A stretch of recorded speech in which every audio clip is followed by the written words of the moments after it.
And the show starts now. It's time right now for the David Feldman Show. He's talking politics and comedy too. He'll tell a dirty joke, he knows quite a few. He's just a lefty from way back. He's a union man with an Emmy for writing. Some days he's mad and he feels like fighting.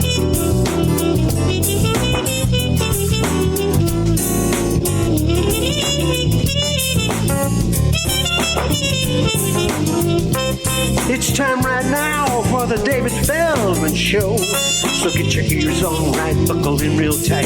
He's got a lot to say and he's coming your way.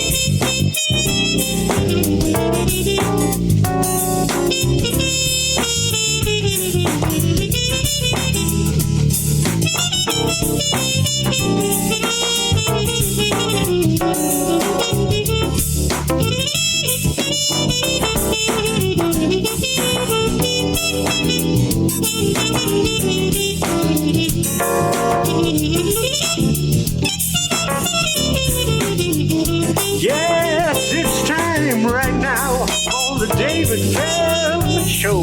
Get your ears on right, buckle in real tight. He's got a lot to say and he's coming your way. He's got a lot to say and he's coming your way.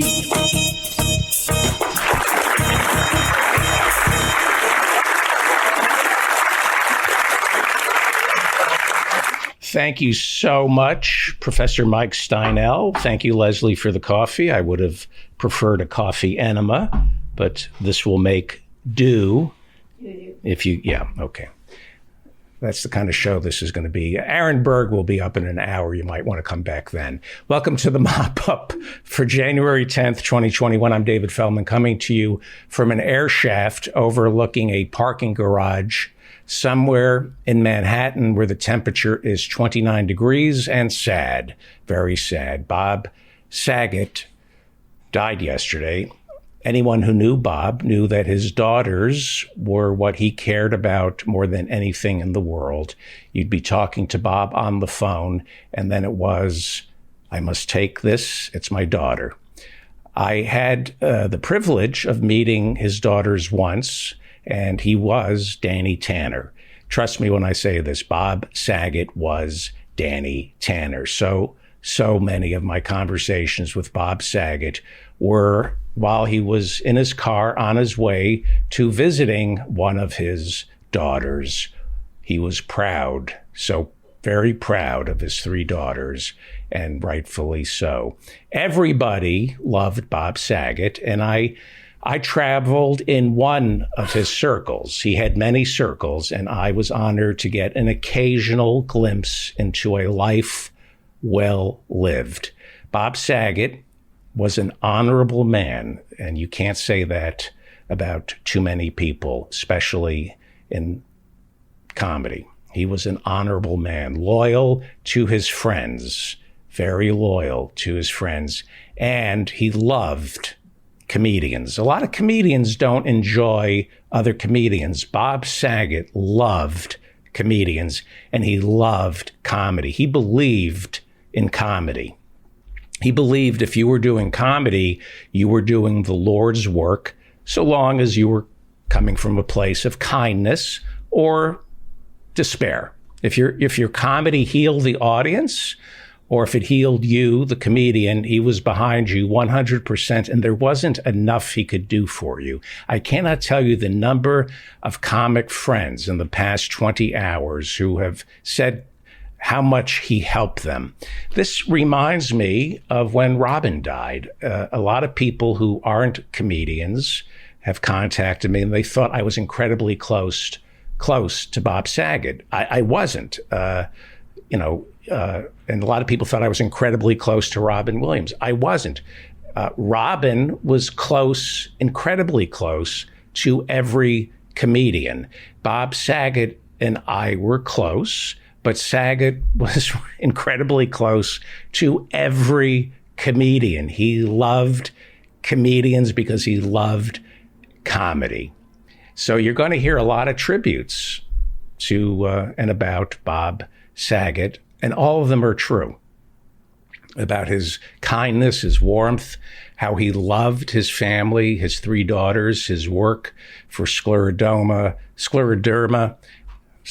and his nephew. And you're going to hear about what a great comedian he was, even though that you don't need to hear about. You're going to hear about his loyalty. You will hear a lot about Bob's loyalty. I remember his speed. Nobody was quicker than Bob Saget. Talking to Bob Saget was like doing a crossword puzzle. I remember thinking when I first met him, I just might be able to hold off senility if I keep my mind sharp doing crosswords, playing chess, and keeping Bob Saget in my life. A lot of our conversations were just games. What I will miss is the gentle diversion over dinner or the phone, trying to imagine as many variations as possible on a joke until it was even too disgusting for us. A lot of jokes about death and a lot of jokes about poo. A lot of jokes about death and poo whenever Bob and I talked. Death and poo. You know, Sigmund Freud said the 2 strongest impulses in man are eros and thanatos, love and the love for death. Obviously, Freud never met Bob Saget. Otherwise, Freud would have said it was love and poo and love of poo.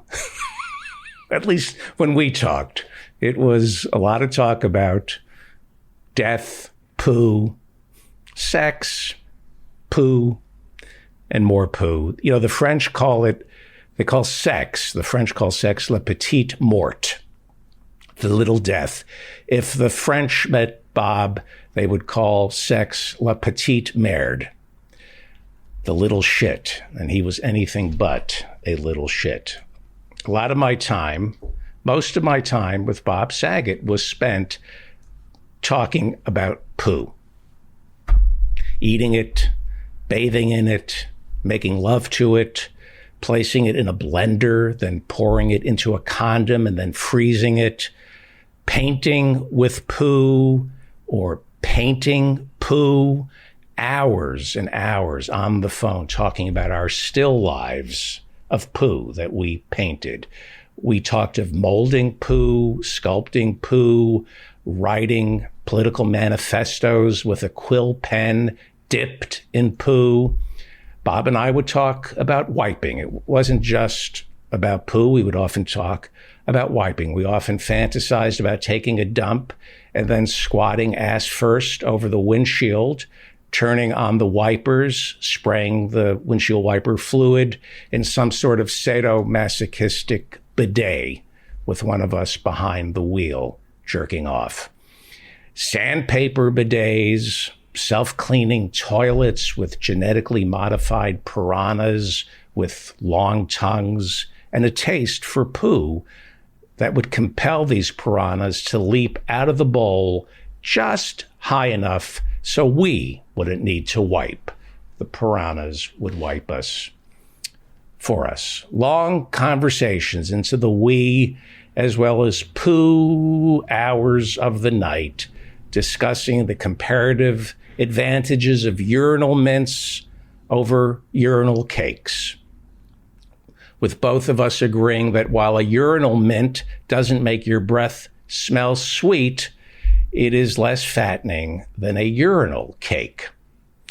We talked about ice cubes in urinal trenches at Dodger Stadium, inside the men's room, the ice cubes in urinal trenches and urinals. It was a source of much fascination for us. Why? Why ice cubes in urinal trenches? Truly one of the great mysteries. And what do they do with those ice cubes at the end of the evening other than mix one hell of a margarita? We devised efficiencies in the workplace based on the principles of scientific management first laid down by the great Frederick Taylor. Our fantasy was to sell a game show. It was a game show. He would host it. I would be the showrunner. It was a version of the Match Game. Remember the Match Game? Well, this is where you had to match celebrities with their poo. 6 celebrities would come out, and then we would present 6 poos, and the contestants competed by guessing whose poo belonged to whom. Is this Brad Garrett's poo, or is it Margaret Cho's? We planned to pitch that game show. We would talk hours into the night about pitching it and selling it.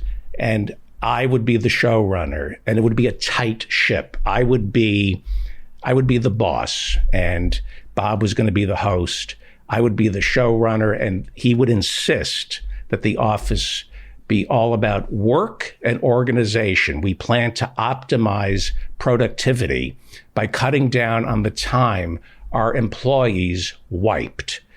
We had calculated that if workers only wiped at the first of each month, we could, conservatively speaking, squeeze out another 30 minutes of labor each month out of them by cutting down on their wiping. I don't know if women do this. I'm sure they do. But I think all boys try to outgross one another. I'm pretty sure all boys go through a period where bodily functions are the funniest thing in the world, and then they grow out of it. And it's not that Bob didn't grow out of it. He bathed in it. And I was welcome to get in the tub with him. The world is cruel, and Bob Saget wanted to make people laugh, period. And poo and pee and sperm and vaginas and boobies are universal. You're not hurting anyone by talking about poo, pee, sperm, boobies and vaginas and penises. You're not hurting anyone talking about these things. Bodily functions, for some reason, are considered disgusting, probably because someone saw mine and decided, you know what, everyone's is disgusting. But I also think it has something to do with evolution, sanitary reasons. I think for health issues, bodily functions, we've been told that they're disgusting. All the way back, if you go back to Leviticus, in the Old Testament, it specifically says, thou shalt not rub jizz all over thy face and shout, hey, everybody, look at me, I'm Marcel Marceau. That's in Leviticus. Do not rub jism all over your face and pretend to be a mime. It's not healthy to have caked up jism all over your face. Civilization breaks down. It breaks down if, when it's below 30 inside your car, instead of turning on a seat warmer, you decide to just crap your pants. Sure, that's warmer than a seat warmer, but that's not how you maintain society. That's how you drive a cab in New York City. These are the things Bob cared about. He didn't think anyone was interested in his politics. He didn't want to use his platform to point out all that was wrong in this world and then lecture us on how we should think. He just wanted to talk about piss, poo, and sperm, which I believe was also the name of his doo-wop band back in high school, Piss, Poo, and Sperm. He, of course, was poo. So, yeah, this is not a good time. Today. It's not a good time. Bob Saget passed away, and I can't believe I'm saying that. I loved Bob Saget, and I know Bob loved me, and we often talked about getting married and my having his turd. We talked about this for hours. As you know, the science on fecal transplants is thorough, and most fecal transplants these days are successful because of new immunosuppressant medicine. The body no longer rejects a fecal transplant, and we had looked into this and talked about my being a pretty good candidate for a fecal transplant and my raising his turd. And now I wish we had gone through with those plans. Alas, we didn't have the time. Bob and I talked for hours about fecal transplants. We were both donors. And anyway, I just can't believe Bob Saget is gone. But I know he's up in heaven right now, jerking off to all of this, which explains why most of America today has been blanketed with snow. That's not snow. That's Bob's jism. Now, I didn't want to do a show today. I said, I'm going to cancel the show. But then I heard Bob's voice in my head, and he told me to hijack a school bus carrying yeshiva students and go to a Wendy's drive-thru and force feed these yeshiva students bacon cheeseburgers. When I heard Bob say that, I thought, you know what? Better I should do a show instead of listening to Bob Saget. So I'm doing a show today, and there's nobody to talk to now. There really is nobody, and a lot of comics are experiencing this today. There is nobody to talk to. There's nobody we feel we could talk to who would understand us. Like most comics, right now I feel like calling Bob Saget right now and making tasteless jokes about Bob Saget dying. Hey, Bob, I heard you died. And he'd say, can I call you back? There's a worm nibbling on my nutsack, and it feels pretty good, actually. It's making me stiff. Well, I'm already stiff, but this is making me hard. And hey, let me ask you a question. Does St. Peter have horns, a tail, and a pitchfork? Boy, is it hot up here in heaven. Wow, there's Hitler. I really am in heaven. Whew, I was worried for a second, but if that's Hitler, I know I made it to heaven. Yeah. So, like everyone, I loved Bob Saget. Everybody loved Bob Saget. He was Danny Tanner. He was off screen, on screen. Bob was Danny Tanner. Bob was the father you wish you had. Austria has Joseph Fritzl. We have Bob Saget. Nobody has anything bad to say about Bob. He was someone you rooted for because he rooted for you. He was never jealous, always happy for other people's success. I would call him after $1 million dump, and he would be happy for me. And on those days when nothing moved, he would volunteer to come over into my bathroom with a speculum, a scalpel, and some light anesthesia to perform an episiotomy on my asshole. Bob and I like to discuss what kind of objects could be inserted into our bodies and how long it would take to evacuate them. We talked long into the night about colonics. Should we go get a colonic together and go ass to ass doing a Lady and the Tramp thing with that single inner tube? Colonics, a great mystery to both of us. Great questions unanswered about colonics, like could we get one and then make tea from the afterbirth? Sadly, I never had the privilege of watching Bob Saget perform a number two, unless you want to count the hot tub we shared in Denver, but that was more about playing the game of chicken, determining who was willing to stay in the hot tub longer as it gradually turned into an egg cream with way too much chocolate and seltzer. But I never got to witness Bob Saget doing a command performance on the toilet. But I heard about it. To hear Bob's version of the story, on a good morning, he flushed down the entire contents of a Home Depot, including the day laborers hanging out in the parking lot. That's just the kind of man Bob was. He shared with me. Bob Saget had sadness early in his life, probably a little more than most of us. And so his comedy and personal life focused on what was truly important: kindness, friendship, loyalty, love, tenderness, sperm, and poo.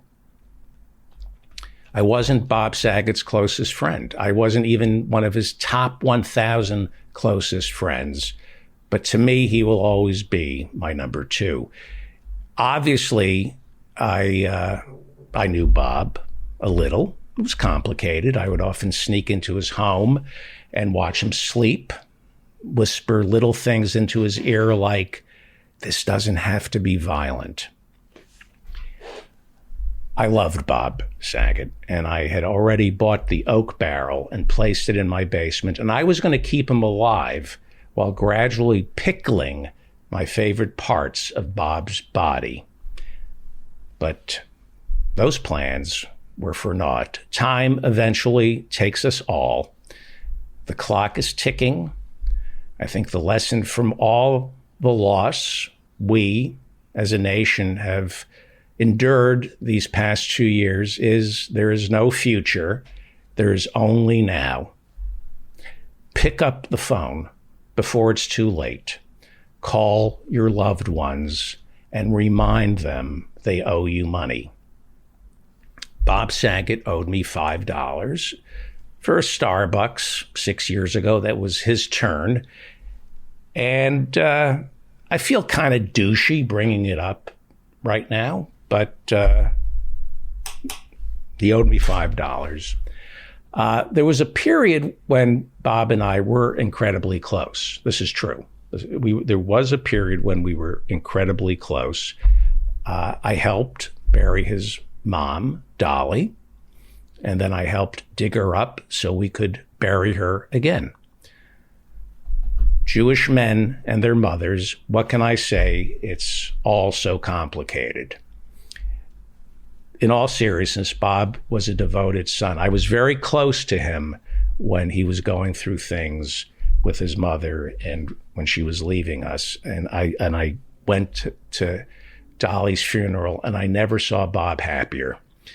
Bob Saget is not gone, and he will always be with me, duct taped to my massage chair, jiggling like a warm bowl of Jell-O with a vacant look in his eyes. I love Bob Saget. We all do. Every comic has a little piece of Bob Saget inside of them because he would hold a sharp screwdriver to our necks and make us blow him until we swallowed. I was close to him during a certain period of my life when I was going through my second divorce. Bob and I would talk every night. He was a great friend. He knew exactly what I was going through, and not just because he was fucking my wife. He was a great friend to everyone and a great resource for all comics. You could wake Bob up from a deep sleep, and right off the bat, Bob could tell you the age of consent in all 50 states. He always remembered my birthday. I always got a call or a text reminding me how many years it had been since I last saw my mother's vagina. 6. I believe it's been 6 years. Bob remembered my birthday. He remembered me. He reminded me of jokes that I had forgotten to tell. He remembered the names of my children, including the ones I sold into bondage. He remembered everything except the $5 he owed me. And again, I feel kind of douchey bringing up the fact that he owes me $5 from Starbucks. But I don't know, maybe I'm wrong for bringing that up. Here's the truth about Bob Saget. He was the Jewish James Bond of comedy, 007, licensed to kill on stage. He was James Bond. He was suave, sexy, and women loved him. the male comics, we wanted to be Saget. He made it look so easy, all of it. One of my daughters, the one I kept, the other one I kept is a millennial. And she had an anthropological explanation for why younger women, millennials, women in their late 20s, early 30s, why younger women found Bob Saget to be so attractive. And I had the opportunity to tell Bob this a couple of times. She explained that Bob was Danny Tanner, Full House, clean, loving, his heart always in the right place. And so there's a generation of women who watched Full House, and Danny Tanner was the father. Bob was the father they wish they had. Certainly my daughter did. And then when the girls become women, or, they're discovering him on America's Funniest Home Videos, and they realize that Bob Saget is incredibly quick and funny and mischievous. And suddenly Danny Tanner is perhaps more than the father they wish they had. And then my daughter's anthropological explanation continues. She says that as these millennials grew a little older, they stayed up a little later, and they got to see Bob Saget on Conan, and they realized, wait, there's a Danny Tanner after dark. There's another side to Danny Tanner. And then when they were allowed to stay up even later, or when they weren't allowed to stay up later, but they did anyway, when they were feeling mischievous, they got to watch Bob's stand-up. And it turns out Danny Tanner was a lot more mischievous than we had imagined. He had dirty, dirty, dirty thoughts. And here's the important thing about Bob Saget. That's all they were. Dirty, dirty thoughts. The reason he's so loved by men and women, but I'm explaining why women found him, why he was James Bond. Dirty, dirty thoughts, but you knew deep in Bob's heart that he was just thinking dirty thoughts, but never acting on them. And that's what made Bob Saget a sex symbol. Bob Saget was a sex symbol. I witnessed it. I saw it. I had dinner with him. Jeff Singer and I, we would have dinner with him, and they would rope off the table sometimes if we were at a place frequented by millennials, older millennials. They would have to rope off the table. And this is really important to me. Women in their 20s, early 30s, tried to make their way over to Bob Saget with mischief in their eyes. Mischief. And he never let them down. He didn't ruin it for them. I watched it, and it was a master's class in how to be a celebrity. He would smile. Bob would pose for a picture with them. He signed an autograph, and he presented Danny Tanner to these starstruck women. He didn't exploit them. He didn't take advantage of them. It was, yes, Virginia, there is a Danny Tanner. Remember, yes, Virginia, there is a Santa Claus?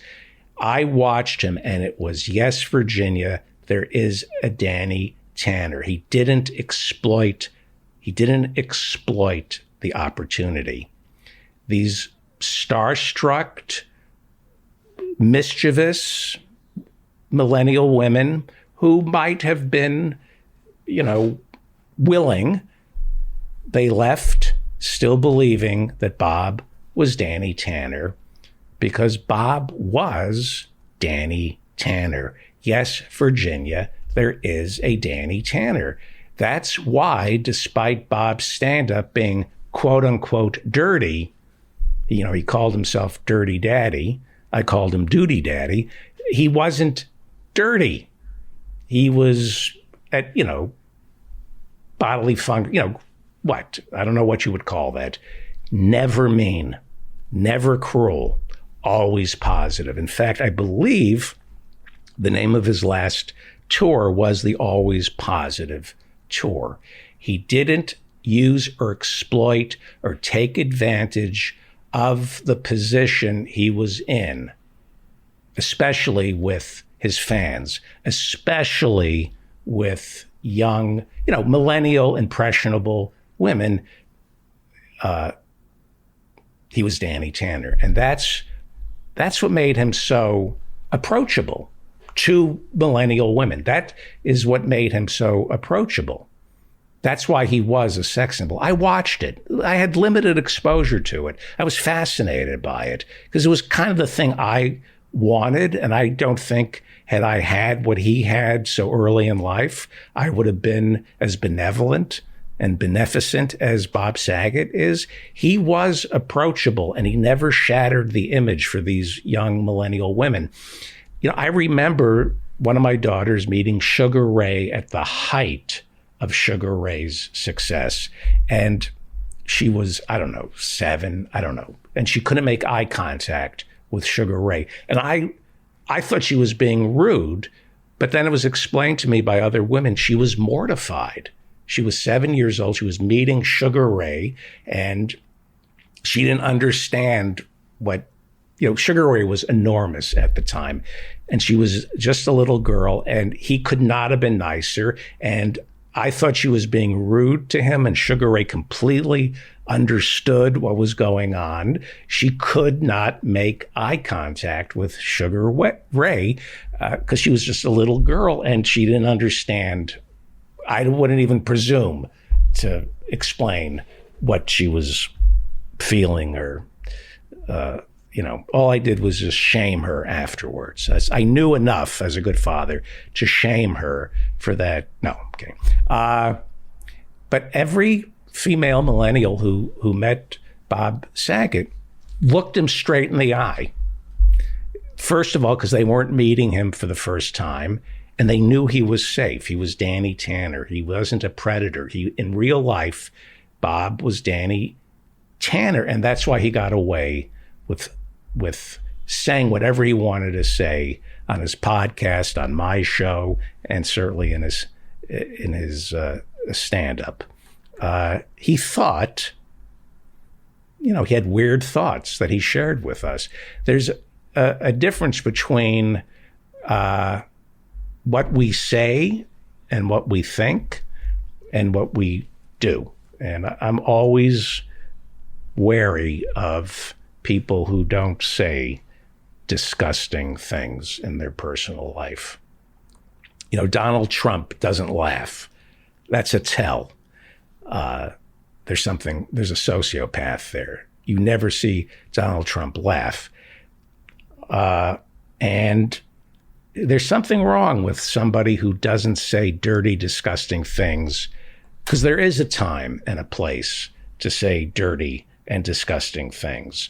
The show, for example. No, there is a time. It's a bonding exercise among friends to gross each other out. At least that's been my experience with men and some women.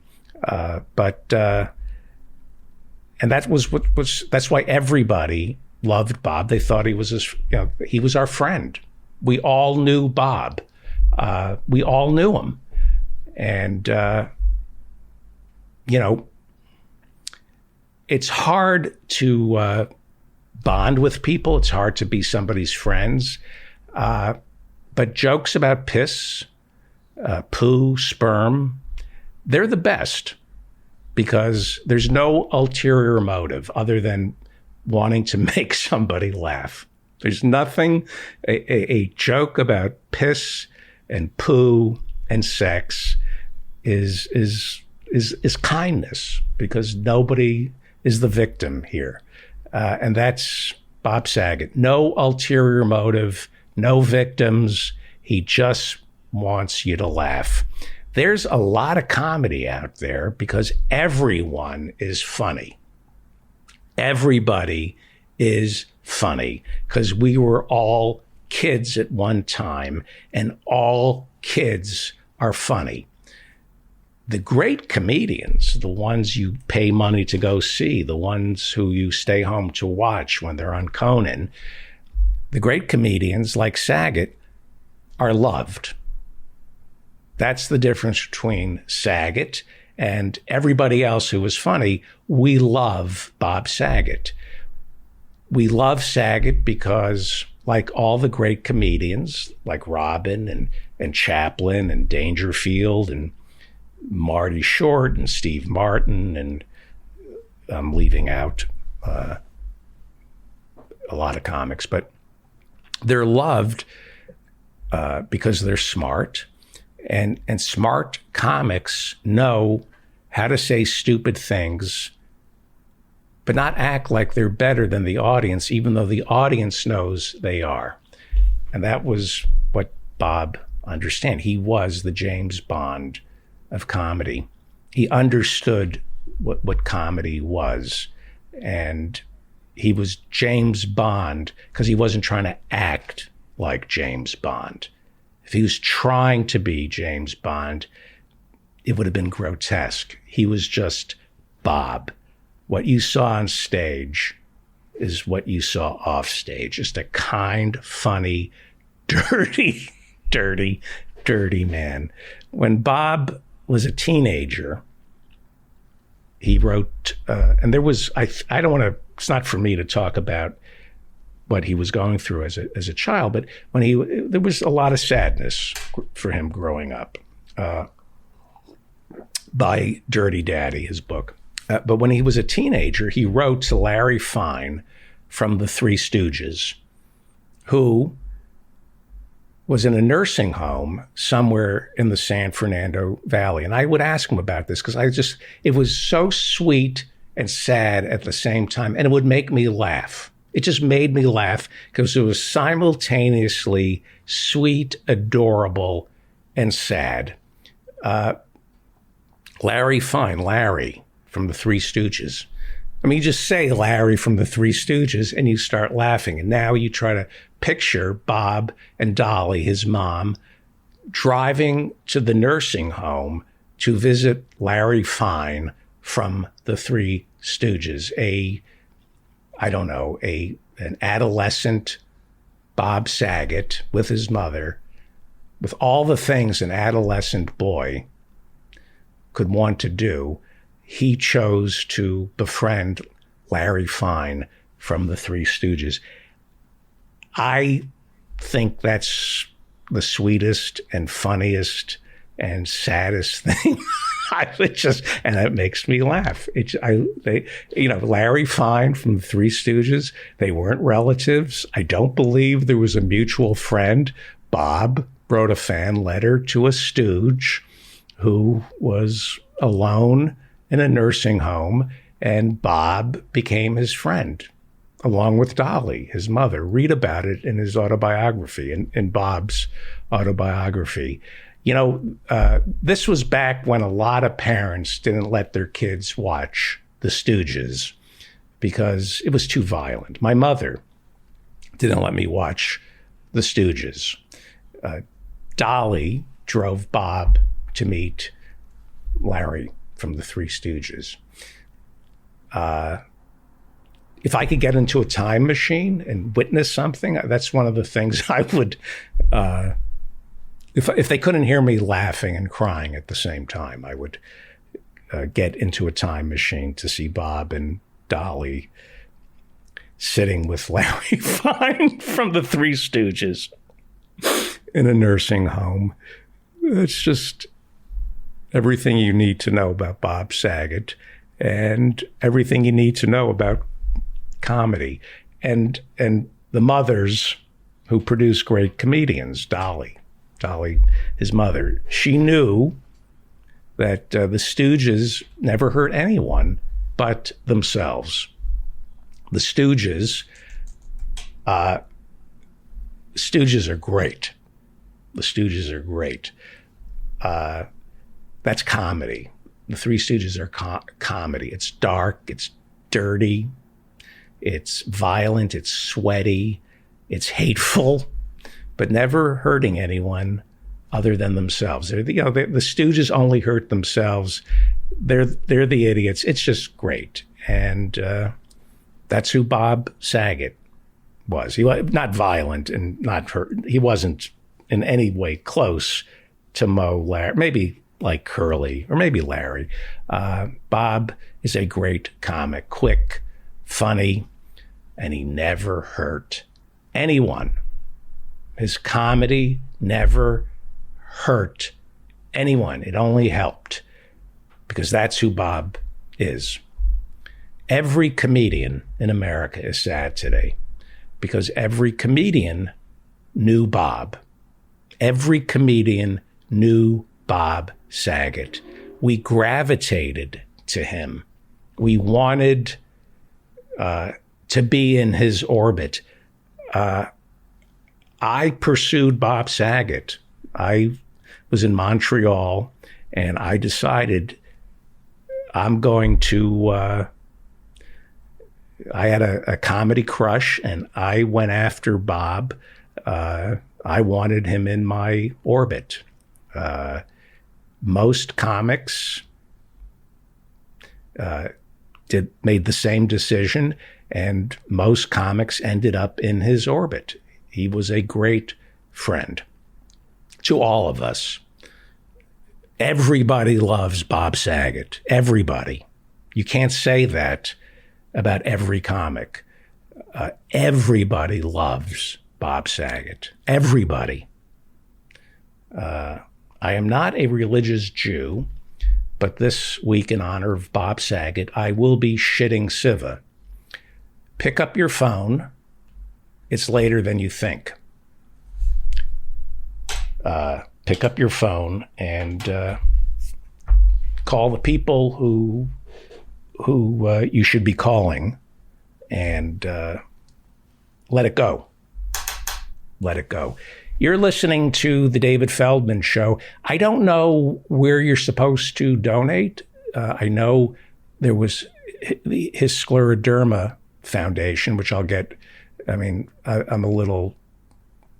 it's the Scleroderma Foundation. His sister had passed away from that, and he devoted much of his life to raising money. And so I'll get more information on that. Coming up, and we're going to have a lot of comics on the show. We're going to have Aaron Berg, and then we're going to have Pete Dominic, and I think Liam McEnany is going to join us. And I have some time to kill. I don't feel like talking about anything else today. So if you want to talk to me about Bob, raise your hand in the Zoom room. We're going to wait till Aaron Berg shows up. I'm not feeling any pressure right now. So if you don't want to raise your hand and talk, I'll ramble on until Aaron shows up. I'm also going to find the introduction to the show, which I didn't play because we're running a little behind. I almost, didn't feel like doing the show. Well, nobody's raising their hand to talk in the Zoom room. So if you would like, they're too busy in the chat room trying to talk to one another. The people in the Zoom room care more about each other than they do about me, and rightfully so. If you would like to join our virtual studio audience, go to davidfeldmanshow.com, hit attend a live taping, and we will send you a link to join us. And every Friday night at 8 p.m., we do office hours. And I see we have a call. I don't know who this is. Let's see. Hello? Hi. Yes, who's this? My name's Hannah. I'm the actress who plays your daughter. Yes, one of my daughters. I think I remember you. You play my daughter on many of these shows. Welcome. Yeah. You are being replaced next month for a younger. I know. But you did have an anthropological explanation for why women of your age found Bob to be, why women your age loved Bob. Is that correct? Yes, I studied your daughter's notes. All right. So what did my daughter, what was her anthropological explanation of why millennial women were in love with Bob Saget? Because he was like a daddy onion. Right. You peel back a layer. You think you know. From her notes, I believe she didn't actually remember. All right, let's not do a bit. Just Okay. This is my daughter. I'm not giving out her name. This is my daughter who lives at 1414 Mockingbird Lane in Los Angeles. I got tenure, baby. This is my real daughter. The school bus picks her up every morning at 8 p.m. outside 1414 Mockingbird Lane in Los Angeles. No, go ahead. This is my adult daughter who explains. Yeah, I'm a grown ass adult. No, I didn't remember telling you that, but it sounds like something I would do because it's like kind of insufferable, but also very wise. Yeah, no, it makes sense. I get it conceptually. I will say for the record, I didn't get it. You know, I understand intellectually why someone would find it intriguing that there's this like steady, friendly, caring, loving character. And then you keep watching him and you're like, oh, he's got a little bit of an edge. And then you watch a little bit more of him. It's like, oh, he's a little nasty bitch. And then you keep watching and you're like, oh, he's a dirty, dirty old man. And if, you know, but you knew he was a safe, dirty old man, that they were just jokes. Well, there's something. Yeah. I mean, personally, I know that like he was not a creepy old man. Right.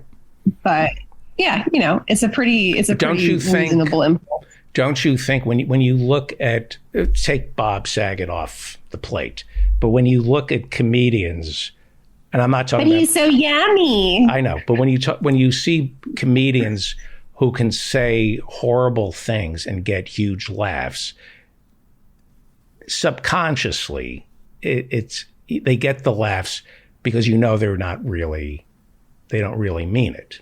That's what makes it funny. They're playing. You know, as kids, we play. He's very. I'm not talking about Bob. I'm just talking about comedians in general who say dirty things or toy with ideas that are not necessarily acceptable. The only way you can get laughs broaching these taboos is if the audience feels absolutely confident that you're wearing a costume and play acting.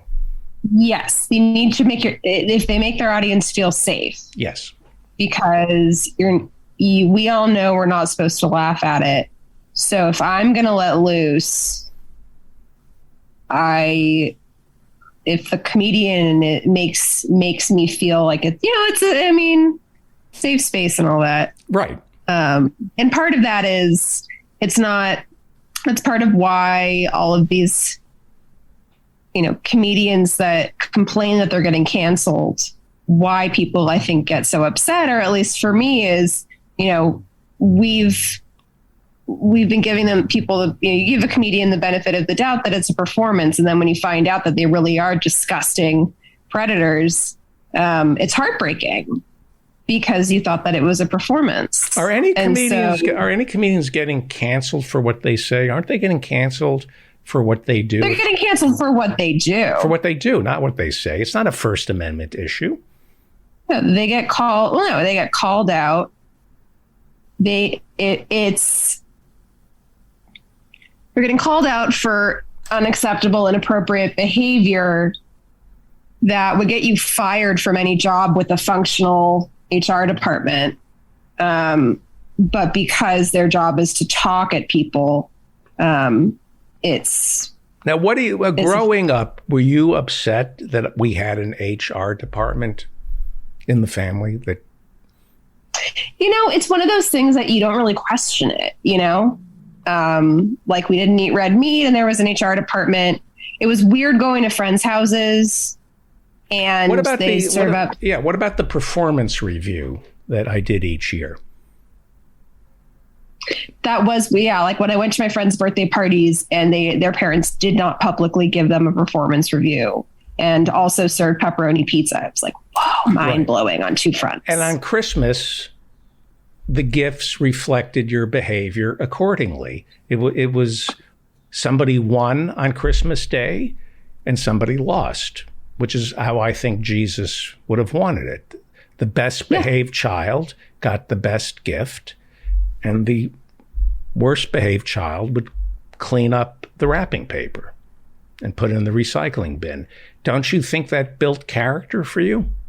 Yeah. Is there a question in there somewhere? No, I'm just saying that my parenting skills are sublime. You got to experience my benevolence. That you weren't you fired? I think when you were 8, I fired you. Yes. Well, you put me on probation, right? And you, which and I will always be grateful. You picked up your game. You picked up your game, and you got cuter. I noticed once you were on probation, you became a cuter child.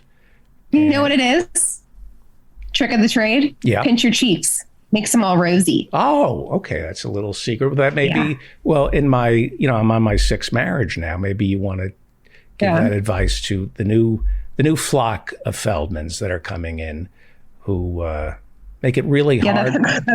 That's the collective noun, a flock of Feldman. A flock of Feldmans. Feldman. Yeah. With an E. Okay. Well, thank you. Yeah. Thank you. We're sad today. Yeah. I did honor Bob. When I took my morning shit, I poured a shit out on the floor for homies. So. Who are you? I am your daughter. You created me. Where do you come up with something like that? Where have I ever condoned that kind of talk? Came from my deepest heart of hearts. Yeah. I think, growing up, scatological humor was acceptable. I think. Encouraged. Mandatory. Everything else was odious. You had to be nice. All right. If I did love for my children, I would tell you I love you, but I don't want to spoil you. So I'm not going to tell you I love you because I don't want you to get a big head. I love you, I say, for the accomplishments, once or twice in a lifetime, from a father to a daughter. 1 or 2 I love yous, I think, is just enough to keep the edge. The hunger, you want that hunger, right? Yeah. Well, I mean, it's basic supply side economics. Mm-hmm. You don't want to devalue the I love yous. Now, I'm told that I, as your father, am the template upon which all relationships in the future you act out or resolve. That I'm the template. Nah. No? Nah. It's really not that important to me. Really? All that time I spent shaming you? I moved on decades ago. All that time I spent? You were like 2 years old and your mother and I, You had a bowel movement, and oh my God, she's leaking. Let's rush her to the emergency room. Put it in ice. Put that bowel movement in ice. Oh, and then you don't remember that, and shaming you and terrifying you. All that work I put into. No. You don't remember scaring the hell out of you that you were leaking after a bowel movement? No. You don't remember that. I didn't really pay attention to you. Well, you should have. I was all right. Yeah. All right. All right.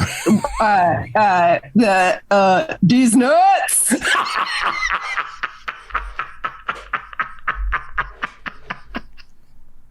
That's my daughter. All right. Thank you, dear. These nuts. All right. We get the point. Dan, should we do community billboard? I can still unmute. These nuts. Dan, you want to do community billboard? I think we have a half hour to kill. I don't think Aaron's going to be on time. Did Aaron get an invite? Oh. I double checked it before the show and it looked like all the emails went out properly. All right. How are you? I'm doing great. I haven't put the community billboard together fully yet. Well, that's okay. We have a half hour to kill. And oh no. There's Aaron Berg. He's upside down. When do you want to do community billboard? I'm not sure. I'll be listening and I'll be ready for it in the next half hour or so. But yeah, we'll feel it out. Let's see. We have Aaron Berg from 6 to 6:30, then Pete Dominic, then Howie Klein, then David Cobb, then Dr. Harriet Fraud, and then Mark Breslin is joining us at 8:30 to talk about Bob Saget, and then 9 o'clock, Peter B. Collins, 9:30. We have Professor Cummings, Mike Steinel, and maybe Leah McEnany. So put your shit together. I got it. When do you want to do it? I'll be standing by. We'll get it in there. Well, just tell me when you want to do it. Right after Mark Breslin. After Mark Breslin. Okay. When we come back, we will be joined by Aaron Berg. But first, let's do our intro. It's time right now for the David Feldman Show. He's talking politics and comedy too. He'll tell a dirty joke, he knows quite a few. He's just a lefty from way back. He's a union man with an Emmy for writing. Some days he's mad and he feels like fighting.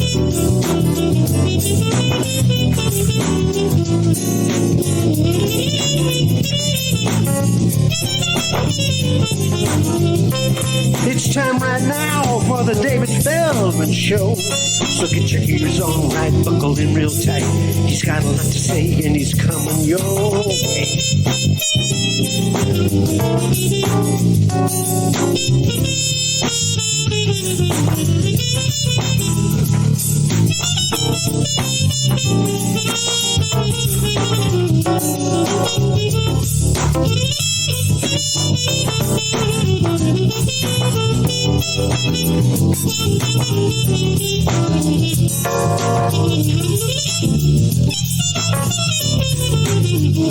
Yes, it's time right now on the David Feldman Show. Get your ears on right, buckle in real tight. He's got a lot to say and he's coming your way. He's got a lot to say and he's coming your way.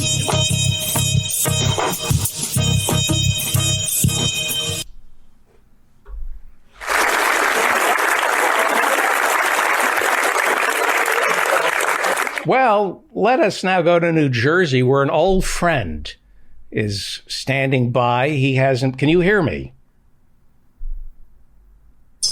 Yes, I can hear you. An old friend, one of the funniest people in the world, joins us. Are you still in hot water? Yeah.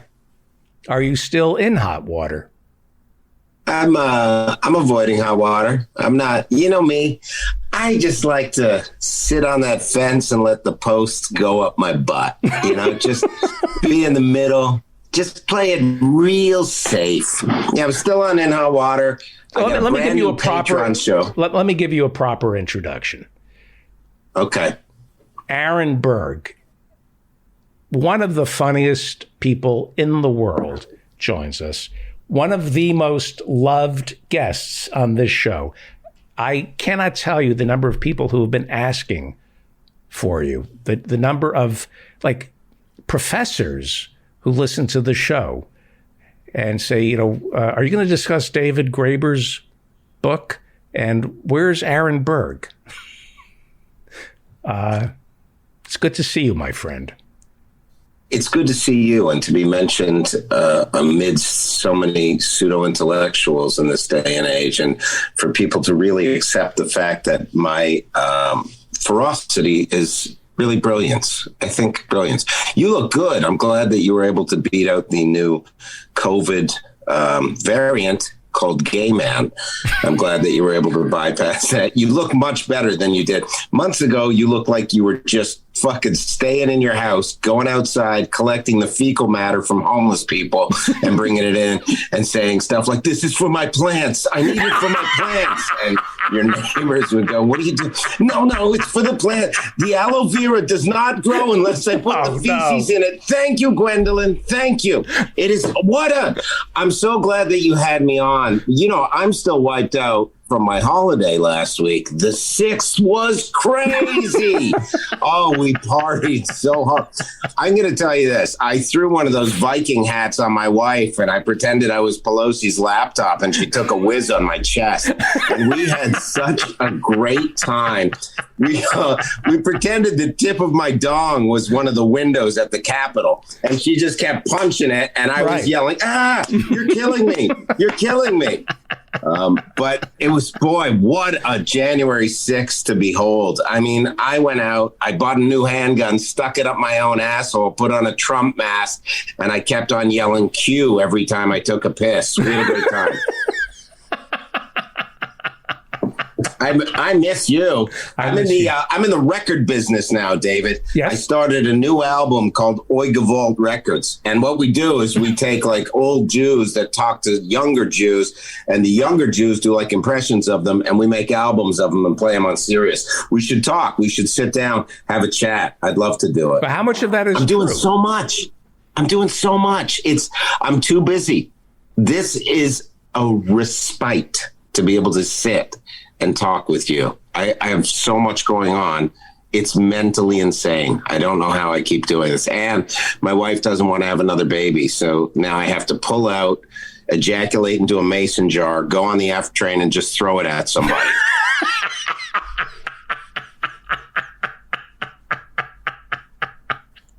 Well, wait a second. That's where you first met me, was on a train, wasn't it? It was on the 6th train. You were going uptown, and I go, oh, my God, that's that guy. And I said to my friend Gino, and he goes, who? And I go, that's David Feldman from MTV. And he goes, do you mean Mike the Situation Sorrentino? And I go, no, that's David Feldman. He's very famous and very funny. And he goes, boy, we got to go see this guy do stand-up. And then we did. We got there a bit late, and I remember these women leaving with picket signs. And they just said, boy, he was awful. And I was like, I got to talk to this guy more. He's going to be fantastic.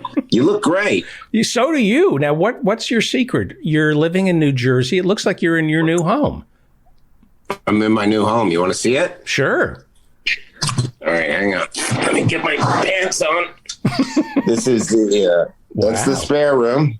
Wow. That's where I sleep when my wife goes, take it out of my butt, and I grab my pillow and walk in there like I'm married to Tammy Faye Baker. This is my room. That's beautiful. That's clean. It's a very clean house. My wife makes us keep a clean house. She's not Jewish. So look, there's pictures of us. Here's the pièce de résistance. A working fireplace. Now, is that real fire? Is that gas? That's gas. Touch it, and oh my God! Why isn't it in the shape of a cross? Usually when you're burning something, it's on somebody's lawn. But you can't. This is a big house. It's a big house. This is a lot of beautiful. house. This is beautiful. Yeah. Here was me at the last year's Hitler convention where we tried to gas all the dogs, and you can see me Gas just all the kinda what? telling the dog. It's a lovely home. Well, who were you trying to gas at the Hitler convention? The dogs. Oh, Yeah, the dogs. And that's Ghislaine Maxwell. yes. It's a picture of her. Yeah, it's lovely. We live in Jersey. It's very nice. I go into the city once or twice a day. It depends on the day. And do the shows still. And I'm branching out. I got a new show called The Bodybuilder. I'm preparing for my first bodybuilding contest in 23 years. So November 12th in Teaneck, New Jersey, I'm going to put on a thong, cover myself in tanning lotion, and go on stage and do what most people would call gay, what you call first date. And I'm going to pose to like a song like The Final Countdown, and my dick will be in the thong, and and my whole body will be shaved. You should come. This is in Teaneck. What day of the week? It's a national qualifier. It'll be on a Saturday, I believe. But you know what? My mother and sister might go out and see you. Yeah. If this is for real. They live in Teaneck? A lot of Orthodox Jews live in Teaneck. Too many. You know what I'm saying? So, and you're still Too married. many. And you're still married. Still married. And you still. Oh, by the way, I use a joke that you gave me all the time now, and it kills. Remember that one I saw you at the Laugh Factory, and you just kept saying the N-word until people filed out? No, the one I go, my wife and I have sex with consent, and then everyone gets quiet, and I go, consent is the name of our nanny. And it gets a laugh, and then people yell out, "That's Feldman's joke, you fucking thief!" I don't and one guy remember. threw a Coors Light bottle. I do not remember that joke. I remember consent, our nanny, but I don't remember that being a joke. I remember that being a very serious lawsuit, as a matter of fact. Oh yeah, I do remember that. Do you remember you were back? This was when you were in LA, and I remember. Oh, it happened. Dennis Miller came over to the house, and it turned into this incident. This was right on the heels of the Schwarzenegger incident. You remember, of course, he started sleeping with his housekeeper. Did Yes. you play the audio of that?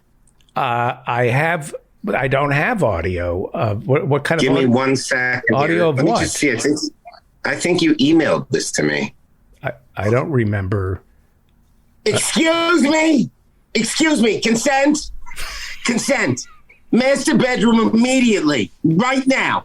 Now look, my fourth wife is out getting some groceries, with which I have paid her many dollars to do that because I am a very wealthy television writer. As you know, I've written this new script for Mr. Miller, which he will read on Saturday Night Live, so I should be very excited. Let me read you an excerpt while I get you wet in your nether region. Now, I believe here he says, Jeanette Reno. Is it Jeanette or Jean? I don't know. She's some legal person, but listen to what he does here.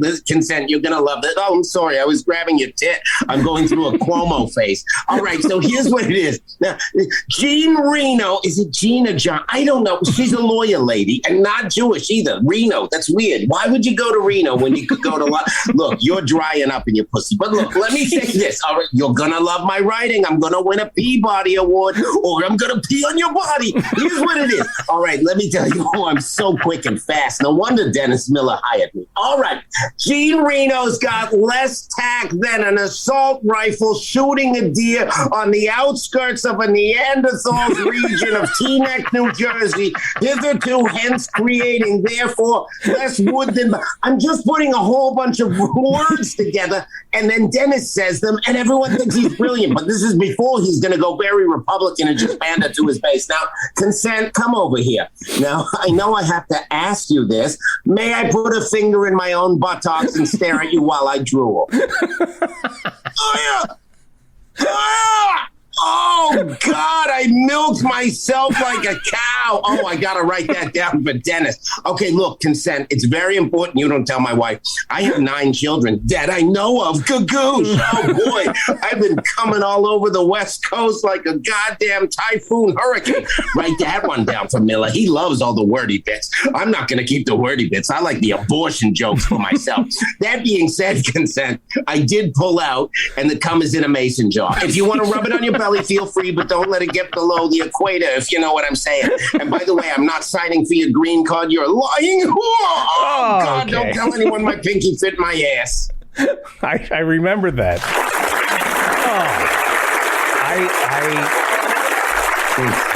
It's very troubling, isn't it? You would do that? Well, what's troubling is that you played it. That's what's troubling. That was in private. There are certain things we say to each other in private, but to play that out loud is rather to hear that coming out of my mouth.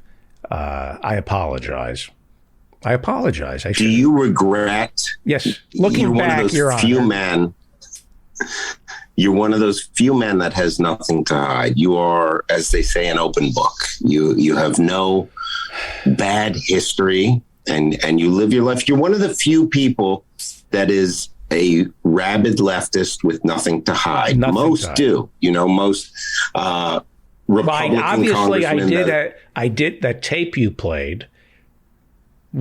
But that didn't seem that bad. Oh, that was embarrassing that I said that I talked that way. And do you think it's worse what you did or what Louis did? Louis Prima? Yeah, Louis Prima of Prima Steaks. I loved The Jungle Book. It was great. I think that you're such a good person, and it's shocking because on paper, with the beliefs that you have, there has to be photos of you with Epstein somewhere. And I don't know why, but everyone would think that you'd be a bad person deep down, but you're not. I was very friendly with Robert Hegedus, who played Epstein on Welcome Back, Kotter, if that's what you're talking about. Was it Robert Hegedus? Epstein's... Great actor. Did you vote for the SAG Awards? You know, the SAG Awards, the voting was in. Now, off the record, I was chosen to be one of the people that votes. And can I tell you what I did? You're going to think this is racist.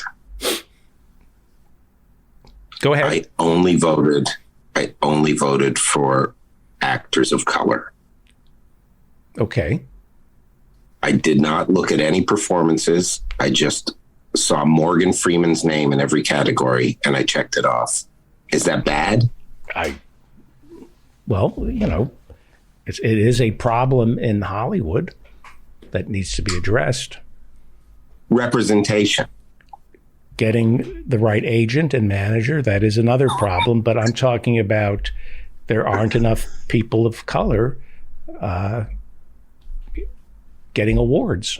That is a problem. Do you remember, you told me the story of when you went to the William Morris agency, when you first got in Hollywood, just a young Jew hiding your horns under a Dodgers hat, and you walked in. My nubbins. I call them my nubbins. When the horns are just coming in, my nubbins. They're so cute. My nubbins. If you put 4 of my nubbins together, you've got a schmackle. You went to William Morris and you met with a junior agent who'd seen you do stand-up, and you wanted to focus on being a dramatic actor. You thought you had more to offer. Do you remember that? Yes, I do. I do. I went into comedy only because I felt it would get me dramatic acting gigs as a great platform. Now, a lot of people do that, correct? I saw Robin Williams in Good Will Hunting, and I thought, that's the part I could play.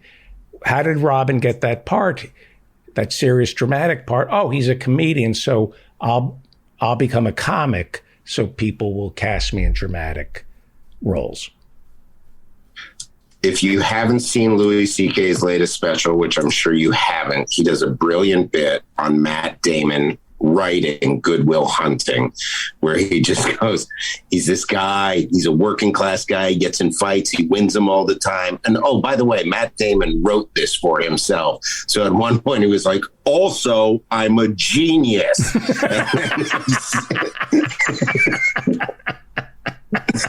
And it's one of the funniest bits Louis ever done. But you thought that you were going to go that way. You thought that you were going to do dramatic acting for a while. Yes.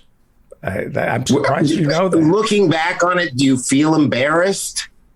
Well, I was bringing drama to my comedy. I don't think anybody, with the exception maybe of Nanette, was willing to do what I did, which is take out the laughs and just, make comedy so important that people would feel that a laugh gets in the way of what I'm saying.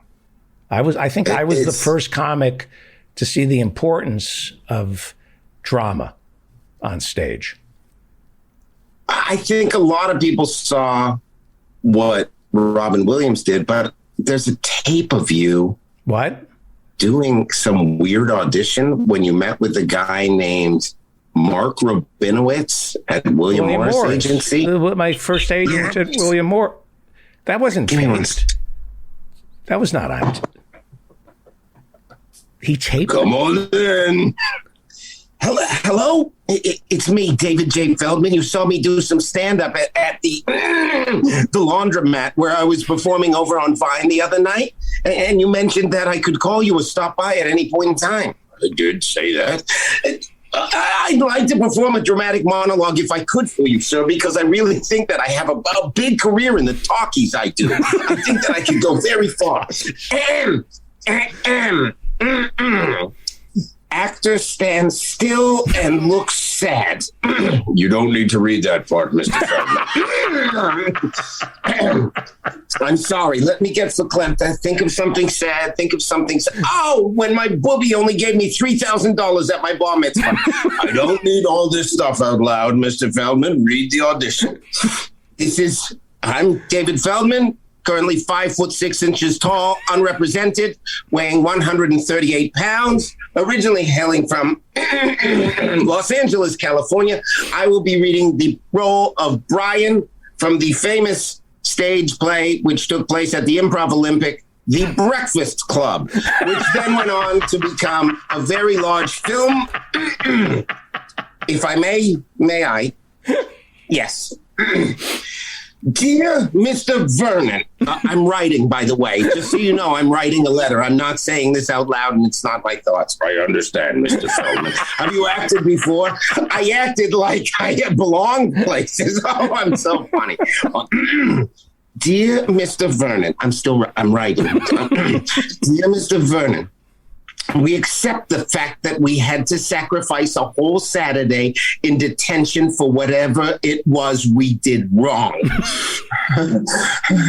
But we think you're crazy for making us write an essay telling you who we think we are. You see us as you want to see us, in the simplest terms, in the most convenient definitions.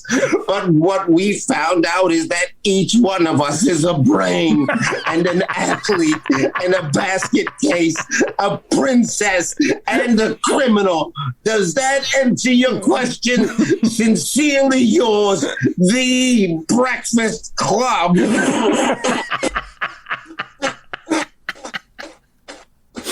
Oh.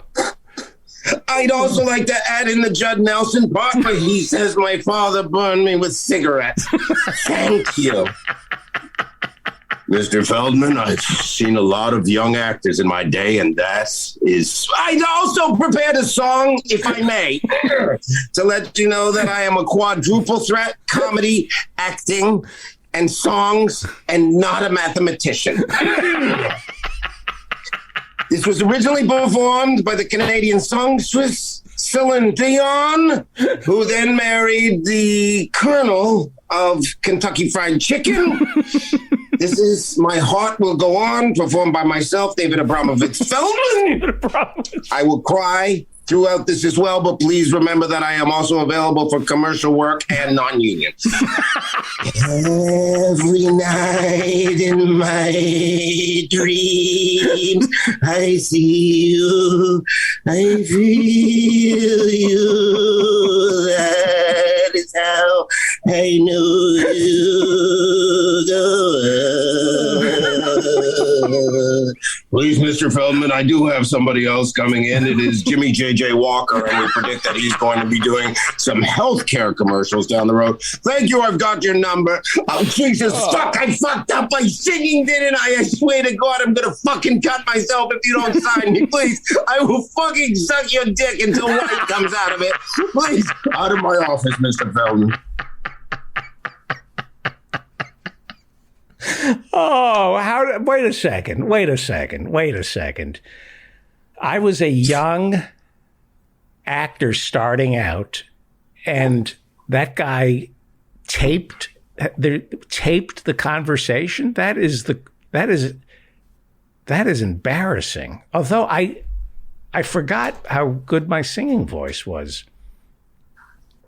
I think It sounded like I was Hollywood. underwater. That the theme from Titanic, as I was singing, I could tell that I had added the dimension of a sinking ship. That was what was brilliant about my. A lot of the finer points of acting don't come across in auditions, and I think it was brave of you to sing. Have you ever sung? Not as good as I was back then. Without the practice, it's an instrument. But I thought, I don't know, it was old, must have been Memorex that back then that they used to tape it. It held up pretty good. Although it's an invasion of my privacy, to be honest with you. I look back on the comics like you that were groundbreaking and let us know where the line was and to not cross that line. I think it was important. Yeah. To take people, say, this is the edge, right here is the edge, and I'll be about 5 miles behind it. Not even talking about where the edge might be, because we just want to laugh and have a good time. And be What's edgy now? What's edgy now, David? Well, edgy now is talking about warm family memories, like sleeping with my brother Russell, like Cosby. Cosby that's what we all strive to be. The comic who doesn't offend. Doesn't curse, doesn't offend, doesn't talk about the issues of the day, just finds the universals that we're all looking for. Somebody like Pete Dominick. Do you know Pete Dominick? Yeah. The host of Stand Up with Pete Dominick? Love Pete Dominick.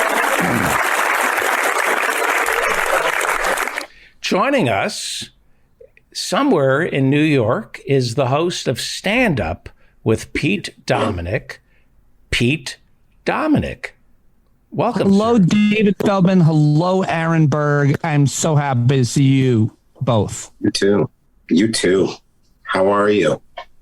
I'm good. I'm alive. So what's not to be? I'm a very positive person. Let's talk about Bob Saget. Let's get right to it. Why are we talking about Bob Saget? Oh, come on. What happened with Bob? He wants to bring the room down. Bob Saget passed away. Yeah. Did you know Not Bob? from drugs. Did you know Bob, Pete? Well, I knew Bob very well. I had him on my show several times. I went to see his Broadway show. Yep. When he was on Broadway, called Hand of God. Great show. Yep. And we texted a little bit, like he was supportive of me when Sirius ended my contract there and joined me on my podcast not too long ago. And I knew him pretty well, and I loved it. Same way, everybody felt the same way about him. It's kind of like, that's what you want, I think, when you die. Like everybody basically saying the same type of stuff about you. So Right. Let me do this. Let me wrap it up with Aaron, and Yeah. it's good to see you, my friend. Where are you performing next? See you. Where are you performing? Well, my new special comes out. It's called Ehrenberg Stands Down. It'll be out in about 3 weeks. And I will be at the Borgata in Atlantic City this weekend, Friday, Saturday, Sunday. And I just want to say one thing about Saget. He never looked at that tape of me when I was juggling with my dog and I was trying to get on America's Funniest Home Videos. And I'm still going to take that to my grave with me. I'd be pissed. Yeah, I'd be pissed. I would hold that. You guys have fun. I want to see you again soon. Thank you, Aaron I love Berg. you both. Everybody. Yeah. Bye.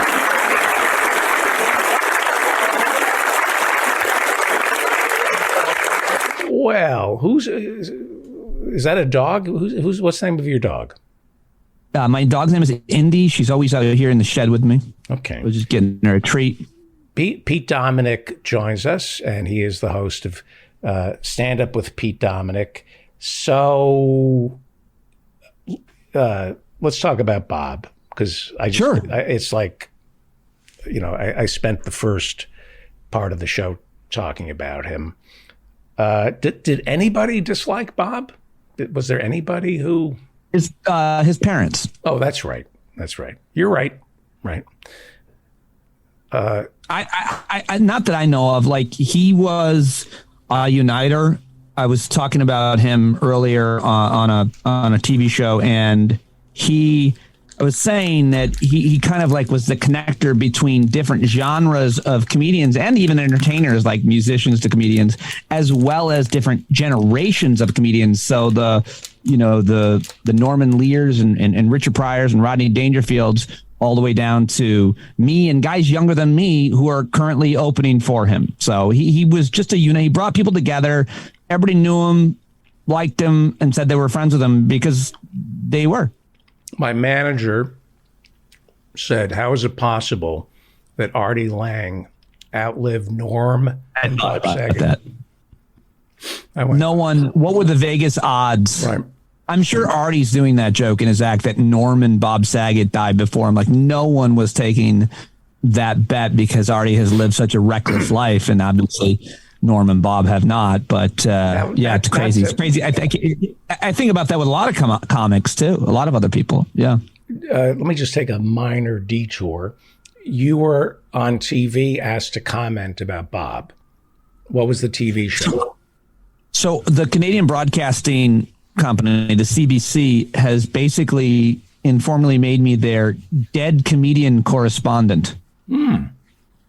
Seemingly, whenever anybody passes away, I'm the person they call, which is fine. I mean, I'm not serious about them making me their correspondent. So when Bob died, did you say, "Oh, I can take the family out for dinner.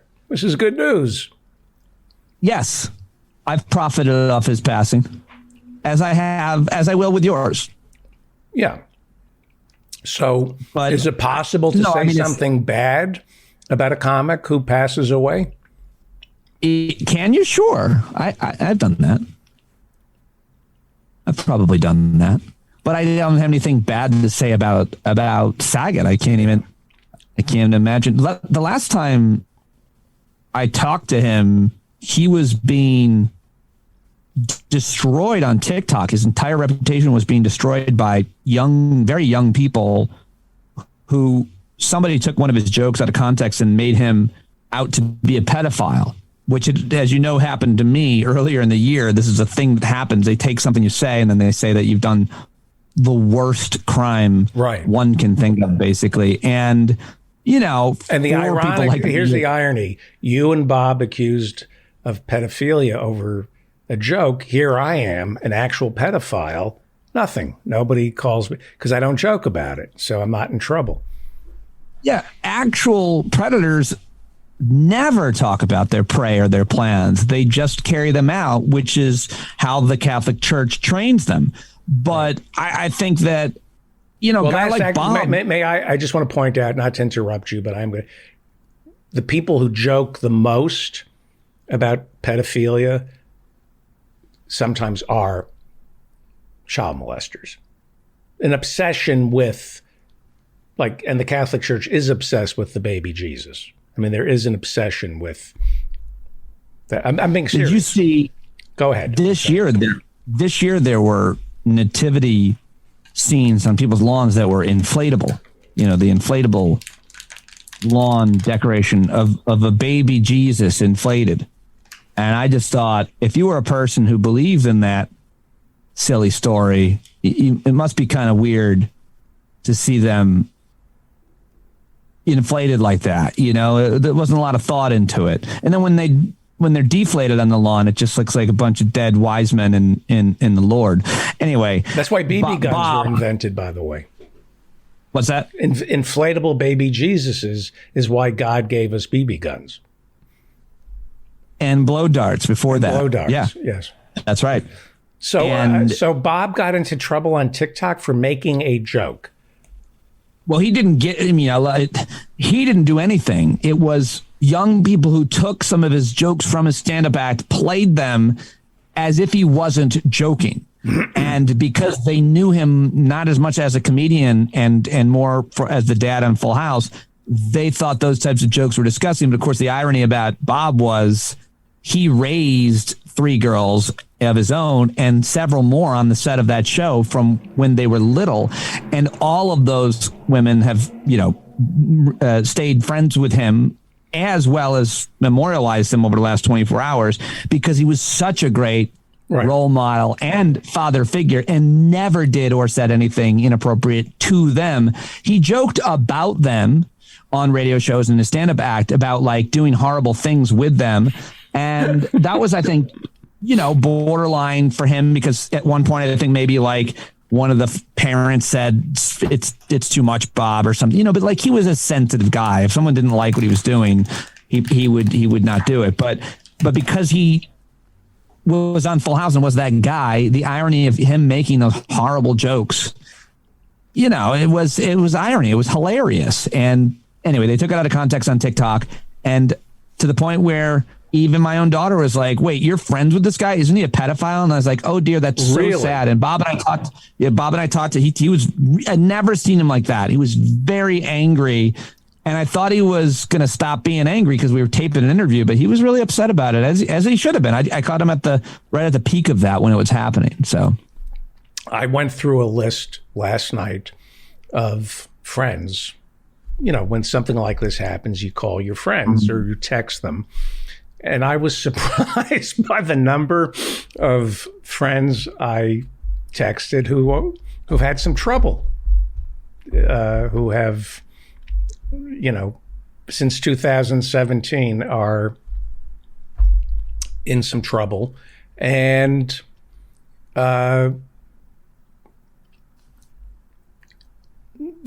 it's a different time. You're saying as a result of Bob passing, or when other people that you know and care about pass, you reach out to your friends just to kind of check up on them. It's like a reminder. Yeah. And I was going. And when you did, they got back to you and said, not doing great, boss. There are a couple of friends who I knew have run into some trouble, some undeserved, some moderately deserved, some out of context. And these are no comment. No comment. David reached out to Matt Lauer, Charlie Rose. I'm hearing, by the way, I am hearing, this is just what I heard from that Matt Lauer. This is what I heard. Innocent. That's what I heard. Completely railroaded. That is what I heard from a somewhat reliable source. Really? Yeah, that's now, is it conceivable that that's true? I like to think, I can't think of, anyway, I was going to make a joke, but that's what I heard from somebody who I really trust, that he was railroaded. I believe the victims. I do. To be fair, the person who who said that was Matt Lauer. Yes. But why would he lie? I mean, what does he have to gain? It's not like he has do you feel less bad for someone whose life is destroyed if they have millions and millions of dollars. Like when his life was destroyed, I was like, the guy has a ranch in New Zealand. Yes. He'll be fine. I do read this stuff. I wish I could claim that I don't read the Daily Mail, that I don't read the National Enquirer, that I don't turn to this stuff. I delude myself into thinking, I'm doing this for, as a leftist, to reaffirm the notion that the rich and famous are all sick and we live in a disgusting society that puts mammon over humanity, that kind of stuff. But the truth is, it's just salacious. Do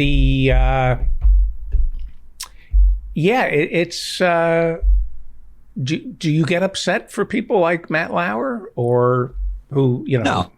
Not at all. But suppose he was. Now, somebody said to me, "Don't ever." I was pretty broken up for Andrew Cuomo. However, that was tough for me to take. Kidding. That guy was like a jerk. No, because I think that I don't get upset for them because they're usually assholes in real life. Like it doesn't, you think about Bob Saget. Bob Saget died and not a person has come out and said a bad thing about him. Right. And everybody knew him. Like everybody knew him. And then so many other people die or just they fall from grace or whatever. And everybody kind of like, I'm not surprised. And I was, I'm rarely surprised when I had a conversation with one of my sons last night. We were, talking about Bob. It was very upsetting. And he reminded me of a call that I made to him, which I would never do again. I called him up. Let's say his name is Petey. And I said, Petey, you're going to be reading about me in the New York Times. There's some stuff that's going to be coming out about me that I'm not too proud of. And when I did this to him, he went, what? And I said, it's a joke. It's a joke. And he goes, don't ever do that again. This was like when it first started coming out. It was, I said, do you really think that the New York Times would bother to look into me? He goes, no, but you're the type of person I could imagine you getting the Ronan Farrow treatment. It wouldn't surprise. You're my son. You really believe that Ronan Farrow? I go, yeah, I do. By the way, they're going to play this clip in about 5 weeks when the Ronan Farrow story about me. No, that's when you know. That's when you know you've had a great career when you get a call from Ronan Farrow that says, "Just want to ask you a couple questions." We want to get your side of the story. That's the terrifying. You don't have to talk, but we would like your version of events. At this point, here's my impression of Ronan Farrow calling anybody at this point. Hi, this is Ronan Farrow. Hello? When does he get Me Too'd? Never. He's dating. He's in a relationship with the writer and humorist Jon Favreau from the Obama administration. Pod Saves America guys. But he's going up against the powers that be. They can invent stuff to bring him down, can't they? Not at this point. I think that he's untouchable at this point. Because he's got at this point, that dude probably has so many chits that are uncorroborated, that roads that he just hasn't traveled down, but that he knows are probably true about the person. Who's going to go after that guy? Oof. He's a very powerful young man. I didn't say young man, but he's a very powerful journalist who is, I think, earned his keep, earned his respect. Dude is great, I think. Remember Leopold and Loeb? No. Rope, the movie Rope. Can you commit the perfect murder? Could you commit the perfect Me Too? Do you think you and I could ruin somebody by inventing a Me Too or something else? Jesus. Could we do that? And how many people would we need to get in on it, to destroy somebody, just to dream up something? Well, that's why it never that's why you never believe it happens, because of what you just said. You would need several people to corroborate things that happened, and that's why I don't really believe in most conspiracies. Although, and then when they do happen, it's like the guys who attacked the ice skater Nancy Kerrigan. Like, what the hell were they thinking, to Tanya Harding? Or if you're trying to go after, it often happens with politicians too. Right. You try to get a Bill Clinton who clearly did a lot of terrible things to women, but some of the women are gone after to take down men in power, and they try to manifest or get them to tell a story or embellish a story, or you were there at this time with them. Just say that this happened, and Roger Stone is behind all of those plots. So, I mean, I think it does happen. Have you met him? I passed on interviewing him probably 5 times. Before he was involved with Trump? Yeah, before and during. But yeah, he was a horrible person his entire life, and including on when he worked with Manafort for like these African autocrats who were murderous regimes. I mean, a lot of these guys are dirtbag consultants. They'll consult anybody's political campaign anywhere in the world. They had no scruples about it. On the left, what's the guy's name who I know, the Cajun guy, James Carville. He's also consulted, they'll take money, guys like Frank Luntz, from anybody. And so that's who Roger Stone has always been. He's always been, and he admits it, a terrible person. And nobody identifies Frank Luntz or James Carville as a political consultant to murderous oligarchs. Yeah, they do. The Colbert Report did Carville real good, or the Late Show with their animated, they did him real good on that. They did. Yeah, confronted him to his face on the record. Go watch it. It's hilarious. He basically defends himself. Like, you got to make money. Go ahead, say whatever you want to say. You got to make whatever. No one's like holding that guy up as some kind of a moral leader either. So he doesn't give a shit. He's like, I'm James Carville. Fuck it. So, well, MSNBC does, CNN. It's interesting that Colbert does, but CNN and MSNBC don't hold him accountable. I worked with Colbert for 6 years, and a lot of the people that I worked with are still with him, and they are really good people who have great amount of integrity. And speaking of a guy who's a Bob Saget category guy, I mean, Colbert is the best of the best in terms of how he treats people and how he looks at things. I can't believe how hard he has gone against Trump. I mean, he straight up calls him a Nazi on CBS. Right. I think he learned from Jon Stewart. He said, I'm just going to watch Jon Stewart and do the complete opposite. What would Jon do? And then I'll do the complete opposite. How would Jon treat people in this situation? Okay, now I'll do the complete opposite. And I'm, by the way, saying that about a guy who fired me. What's it like to be fired? We all get fired. Yeah. He fired, but he after 5 years of working with him, he basically was like, you can't work here anymore because you're too busy with other things, and I need someone here all the time, and you're too big to be doing this gig anyway. That's how he let me go. It was like very complimentary. He's like, I'm doing you a favor, you'll see. And I was like, can you keep paying me for a year then? And he's like, no. But no, I didn't say that. But that's what he said to me. And then, and he was right. Like, he was right. When I limited, like, how much time I was spending at that show and worked on other things, those other things manifested and took off, and I got a job at CNN, and he was right. There are people who enjoy firing people. It's hard to believe. But they will, in corporate America, they will hire somebody because they know he can do the firing. And when we need to get rid of him, it'll be easy because he deserves it.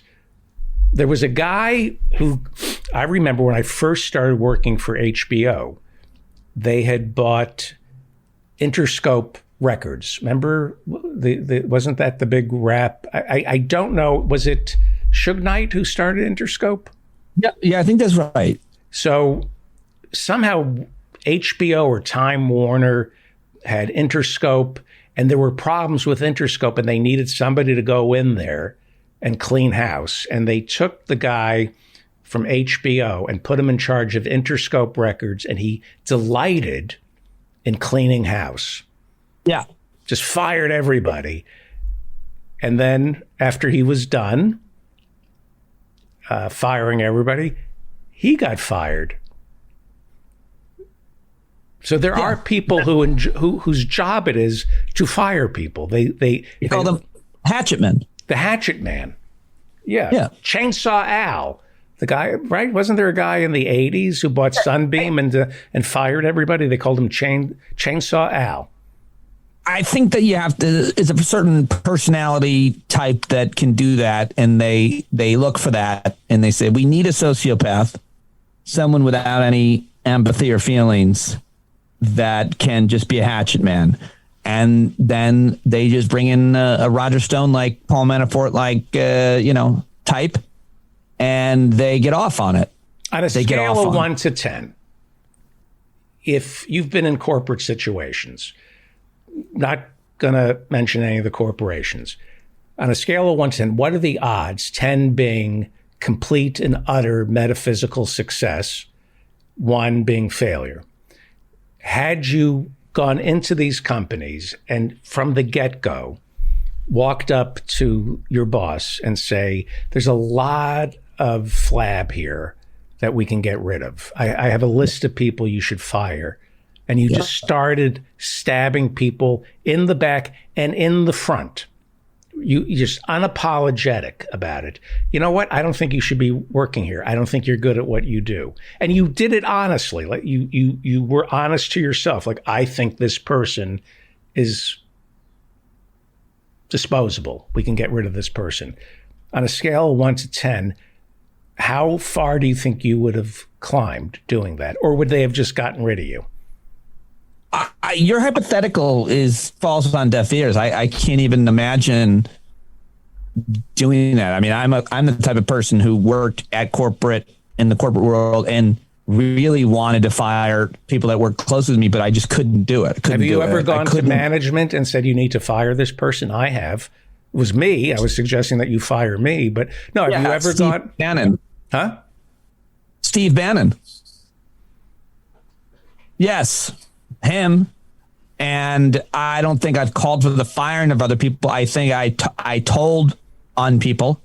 I told on people when they sexually harassed people or treated people poorly. I said, this person is mistreating, inappropriately treating, and you should know, so that I could take the measure of that person that was responsible for them. Like, I always felt like I had to clear my conscience if I saw things that were wrong. And of course, with the person who was the target for whatever it might be's permission, because you don't really want to do that. But yeah, when I first started working at SiriusXM, or when Steve Bannon first started working there, I saw the way that he yelled and screamed at his young female producer, and I didn't know her, but I introduced myself to her and I said, listen, I've been here a long time. I'm on air talent. I'd be happy to go with you or corroborate your story about this guy and how he just treated you. And that young woman was like, I'd rather not do that. So I couldn't say anything in that case, but then I did later anyway. So I think you were right and they should have fired him, but some people are immune. Sure. I think if you don't care, you're immune. If you're shameless, if you can't be embarrassed, if you're Trump or Steve Bannon or Roger Stone, right? If you're shameless, it's really hard to get you to go away. You just absolutely right. You bring in the lawyers and you just keep it going. You fight and wear them down. You wear them down. Yeah, I've seen that, and it's disgusting, and I don't know how those people live with themselves or how they get up in the morning and go to work and treat people that way. There are people, and we forget this, but there are people who are really bad. And, Steve Bannon looks the way he feels. Most people don't look and smell the way they feel. Yes. Trump looks and smells and farts the way he feels. You know that the Oval Office was flatulent. Giuliani, these are flatulent, smelly meat eaters who just ooze cigarettes, whiskey, and beef. It's pouring out of them. That's what the White House under Trump smelled like. Well, Trump apparently also smelled a lot like that paint that he applied on his face. But so he wakes up, Trump wakes up every morning, and before he puts on his face, unfortunately, what happens? So here's the thing. I get a New York Times notification on the big news, and I say my little prayer that I won't repeat. It's nobody's business what my prayer is for this country every time I get the notification. But read between the lines. I'm just waiting for God to do the patriotic duty. Go ahead, finish your. But if God helps us with Trump, does the whole threat go away? How much of this is Trump and how much of this is a sickness in the Republican Party? How much of this is a threat from the right wing? And how much of it is Trump? It's a question that a lot of people have been trying to answer for a long time. And I think we'll, God willing, find out at some point. I think that if Trump were to die of natural causes tomorrow, he would be more powerful than ever before. I mean, right now, a lot of his supporters think that JFK Jr. is going to come back to life. And so I think people will believe that he was killed somehow, even if he died completely of natural causes. And so I think that that's one part of it. No matter what happens when he dies, that's going to be unfortunately pervasive. But to answer your question, I think that Trump was always led by right-wing media. He can only do what he does because they go along with him. And I've been telling this to people for 10 years, and now they listen. If you listen to right-wing media, and I used to listen especially to Mark Levin and the guys on Sirius XM, Mike Church and Andrew Wilkow, if you listen to them 10 years ago, you would have heard them saying America is under attack. The Obama presidency, he is a king, he is an autocrat, he is a dictator. Get your guns, your freedoms are every single day. Your freedoms are under attack. And that will continue. They'll continue to make people afraid of things that are not happening. Well, in the meanwhile, the rest of the world will be afraid of things that are happening, COVID and climate change. These people will continue to be afraid of ghosts because that's what drives ratings and sells ads. I mean, I heard, what's his name? Ben Shapiro. I listen to his podcast every once in a while. And he said, the left is, they always say this, the left is trying to control you. Government just wants to control you, wants to maintain power. They just want to scare you. And he goes, I got to take a break for an ad read. He didn't say that, but he goes into an ad read, David. Mm-hmm. The ad read, and I'm not kidding you, I'm not exaggerating, it was for a body armor. It was for body armor. He was selling body armor after he just finished making the point that the left is trying to scare you. By the way, buy my body armor. Okay. Get your kids a bulletproof backpack. Do you think Hitler? Yes. But had he not, would Nazi Germany have happened without Hitler? No, I don't think so. All right.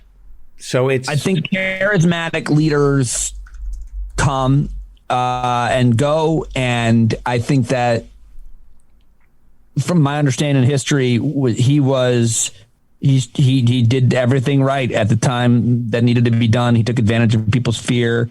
By the way, the Nazis came to the U.S. and went to a Klan rally to see what they were doing. They're like, well, that's too far.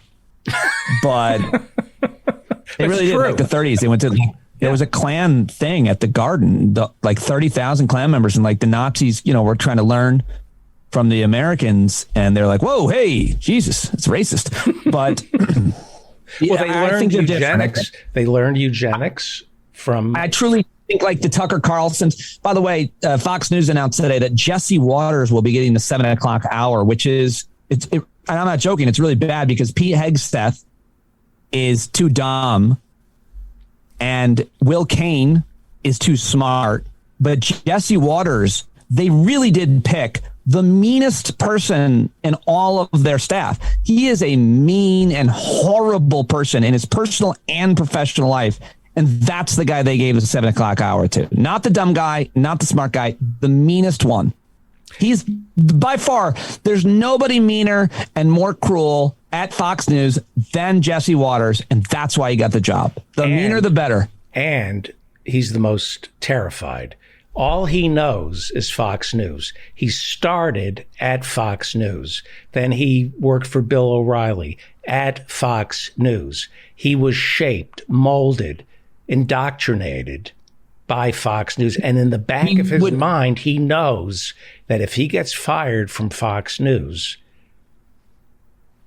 nobody's going to want him. You cannot he'll be fine. He'll do what I did and he'll make way more money than I'm making. You know, he has a huge following. If he wanted to go out on his own, he would be absolutely fine. Any of those guys would be, and they are. But he used to go up to people. That was his bit. He would run up and guerrilla, put a camera and a microphone in their face like a congresswoman and ask them some question they couldn't possibly know the answer to. How many people died in Afghanistan, whatever, you know? So I did that to Jesse Waters at the Democratic National Convention at the height of the Benghazi bullshit, which he was doing every night talking about it. I went up to him and I said, name the men whose lives you've been trading on. Name them. Name all 4 of them. And he couldn't do it. And I was very proud of myself. But I was also I'm surprised he even let you... he couldn't. I ran up to him with the camera. So how did you get close to him? He was at the DNC walking around. But they don't let you near them.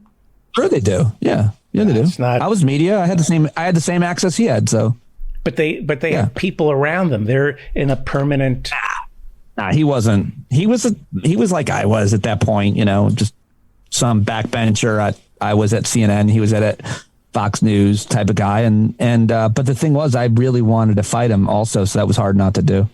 Pete Dominick is the host of Stand Up with Pete Dominick. Download his podcast, subscribe to his podcast. It's a great show. I've been lucky enough to be on it. And people love when you're on it. They love it even more when I'm off it. Not true. A tease on my show. I don't know when this is airing, but this week I've got Dr. Peter Hotez, the hero vaccine maker. He makes vaccines for underdeveloping countries that don't make as much money. He is a hero. And he told me a story today that this vaccine maker once met and spent time with Jonas Salk, who created the polio vaccine. And he tells that story on the show. It's fascinating. Fantastic. Well, I can't wait to listen. Thank you, Peter. Well, you sound really excited about that story. I'm very excited. Almost as excited as I am about my next guest. Thank you, Pete Dominick, everybody. Thank you.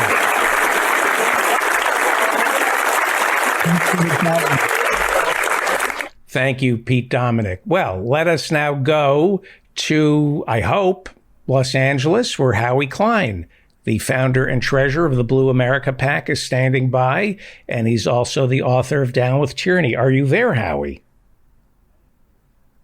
I don't have you there. Oh, I know why you're not there. Hang on. Are you there now? I am here. Okay. I am here. I am. Yes, sorry. Damn it, I'm still here. You should have Howie Klein. I'm going to give you Howie Klein's phone number. You should beg and plead to have Howie on your show if he has time. Howie Klein joins us. So I have a couple of questions, sir, before we get to... We interviewed a guest last week, so I didn't have time to talk with you. We were talking about the great man theory. If God did his patriotic duty and disposed of Donald Trump, not inconceivable considering his age and the way he takes care of him, takes care of himself, where would we be? Where would the Republican Party be today if we woke up and... Are you there? I'm here. Instead of the tragedy of Bob Saget passing away, we woke up and read, our prayers came true. what would happen? You know what? I although there would be dancing in the street, I think that the Republicans would be probably happier than the Democrats. The Democratic Party has not much going for it going into the midterm elections. All they have is hey, we're not as bad as Trump. We're not as bad as the Republicans. Trump is horrible. Vote for us because we're shit, but we're not as shit. The Republicans, on the other hand, I think a lot of them, now obviously not the insane ones like Marjorie Taylor Greene or Madison Cawthorn or Lauren Boebert, not those people, but the kind of more mainstream right-wing lunatics, they know that Trump is trouble. Someone like Kevin McCarthy, not to mention Mitch McConnell, they probably, I mean, you wish that Trump was dead. They're probably have like professional voodoo artists sticking needles in his little dolls of him now. Right. But so what would we then be looking at?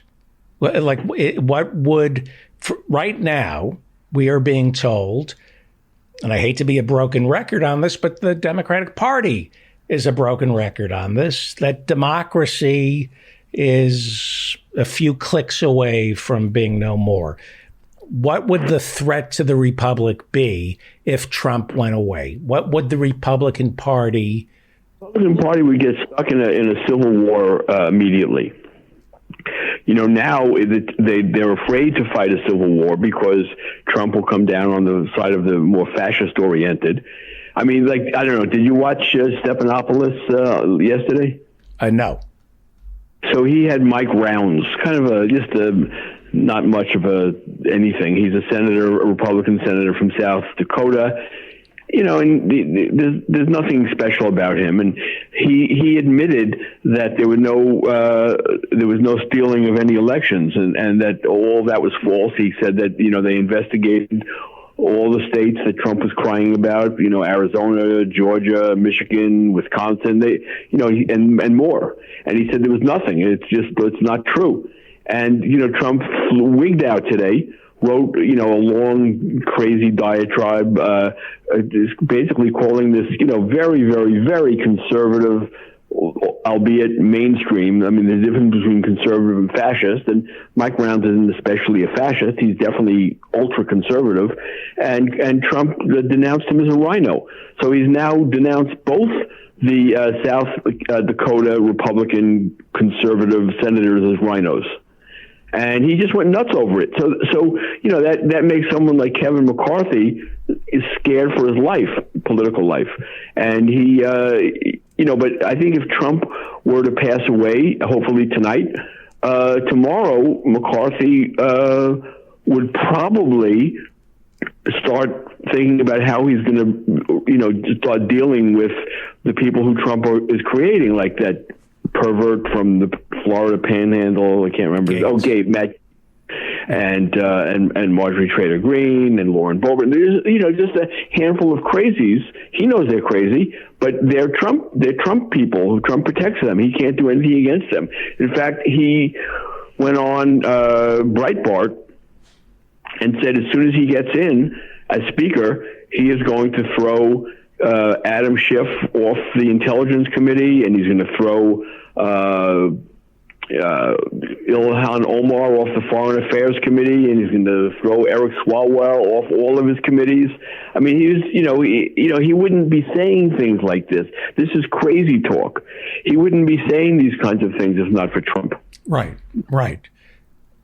Biden, the Democrats are in trouble. You write about this over at Down with Tyranny, about a piece by Scheer in the New York Times, where so far, and I think I agree with what Scheer wrote and what you said about this, Biden is willing to address the threat to democracy and the big lie that Trump is spreading about the elections, rather than, as president, creating a clash of ideas that separate the Democrats from the Republicans. Biden is not willing to have a clash of ideas, correct? Yes, Biden has been a conservative for his entire life. And, you know, now there are people in his administration who are progressive and who are putting forward progressive ideas. There are also people in his administration who are as conservative as he is, and they're fighting against it. And that's the clash that's going on, and he's not up for it.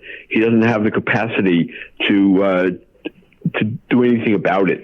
So yeah, talking about Trump is real easy for him, and, you know, fighting and doing something. There are things he can do. He can forgive student debt. Now, Roland thinks he's going to before the election. He thinks he'll just forgive student debt up to $50,000 or something.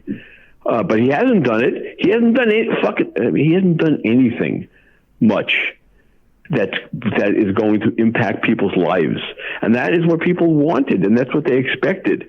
They elected a Democratic House, a Democratic Senate, and a Democratic president, and they expected some of these promises to come through. What's come through? Right. What has he done? Well, let me ask you, we didn't have time to talk last week. What do you mean we don't have time to talk? No, we didn't. We didn't. Last week, we didn't have time to talk. And we were coming up on the January 6th anniversary and this talk of a coup. And you write about this over at Down with Tyranny. Can we stop the next Republican coup? Are we making a mistake? You kind of touched on this, focusing on what Boebert says, what Marjorie, as you call her, Trader Green, Matt Gaetz. I know you don't call her Marjorie Trader Green. You call her that. Why don't you? I rather not talk about her, quite frankly. And I wonder. I see. Like when we are hearing when she, they demonize our people all the time. We tend to not demonize their people.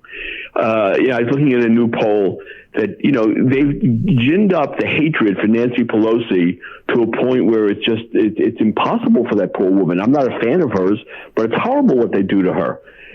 Kevin McCarthy, when they look at his favorables and unfavorables, it's very underwater. He's very unfavorable, but something like almost a third of the people in this country never even heard of him. They don't even know who he is. Right. The Democrats don't seem to know how to do that the way the Republicans do. Look what they did to AOC. I mean, she came in as a major hero, and you can't possibly watch Fox without thinking that she's, you know, the worst person on the face of the earth. Have you softened on Pelosi? Because when I first met you, I haven't. I want her out of Congress. If it was up to me, people who trade stocks the way she does should be in jail. Right. I have not softened on Pelosi. Just because I feel that the Republicans are, bad to her doesn't mean I'm softening on her. Do you like? I have zero sympathy, and you, God, it's your fault. I mean, 10 years ago, you started doing the show and taught me about the DCCC, and just because you're a Democrat doesn't mean you're on our side. I mean, I learned at your feet to hate Nancy Pelosi, and I hate her more than you do. It almost feels as though sometimes you understand her predicament. Well, you are forgiving of her, the same way Alan Grayson is forgiving of her. Well, Alan Grayson is much more forgiving of her. He knows her well, and she's a personal kind of colleague or friend of his in some ways. He loves her, by the way. He loves her. Yeah, I know. Whereas with me, it's not the same thing. I am not a Nancy Pelosi fan whatsoever. Now, that doesn't mean that I can't see her predicament and understand some of it. But, you know, I mean, if it was up to me, she would be not in Congress. I endorsed Shahid Buttar, right, who ran against her. Were you appalled by how the Democrats politicized the 1-year anniversary of January 6th? Speaking of Alan Grayson, Congressman Alan Grayson, for some reason, MSNBC was lousy with Congresswoman Val Demings. That they did use January 6th to promote the people we hate within the Democratic Party. Did they politicize January 6th more than protect our democracy? Well, they can't protect our democracy. How are they going to protect our democracy? You have Sinema and Manchin on the side of the Republicans, and so they don't have the power to do anything. I'm not making an excuse for them. I'm just telling you that, even if they wanted to do it, they couldn't do it. Well, you wrote over Down with Tyranny that Trump is not going to face a firing squad or a hangman's noose for treason. Whose fault is that? I didn't put in there, or a fish scaling knife held by David Feldman, and that was in there at first. Well, Merrick Garland. Do we need Joe Manchin or Sinema to save our democracy? Isn't that really up to our Justice Department? Yeah. And he was picked by Biden. And I don't think Biden, directs him on a day-to-day basis the way Trump was doing with his attorney general. But I think that Biden has given him, a clear idea of what he wants and doesn't want in a more general sense. I assume that. And Biden knew what he was picking. He knew, Merrick Garland is, if you'll remember, is a conservative. He's another one. He's a bipartisan conservative kind of guy, just like Biden. What are you worried about when you watched January 6th, the 1-year anniversary, when you read about it? What are you worried about? What do you see happening? What are you afraid is going to happen realistically? Well, I guess the thing that I'm afraid of most is that the Republicans are going to win a significant victory in the midterms, and if they don't, but I think they will, but if they don't, then we're going to have armed Republicans, using those arms to kill people. I'm worried about that. In the House of Representatives or on the streets of? All of the above. And how do we, armed Republicans, the Aubrey ruling, I saw the Black Panthers heavily armed outside the courthouse. For some reason, oh, good. That warmed my heart. Yeah, I just said, oh, good. Yeah, it's interesting. Look, I've been talking to a very good friend of mine who one of my oldest friends from college, who is a target shooter, and I've been talking with him about what kind of gun to get. I mean, I have never owned a gun in my life. I've never even thought about it, and I'm about to buy one. What would happen, I'm being serious now, what would happen if African Americans stepped up and openly carried weapons? What would happen to the NRA, given the racial component in this country, the fear of black men, the fear of them holding guns? What if we saw more Black Panthers like Reagan did when he was governor? Remember, we all remember reading about the Black Panthers who wandered around the state capitol, and suddenly Reagan was for gun control. The Black Panthers were open carrying weapons and following the police in Oakland.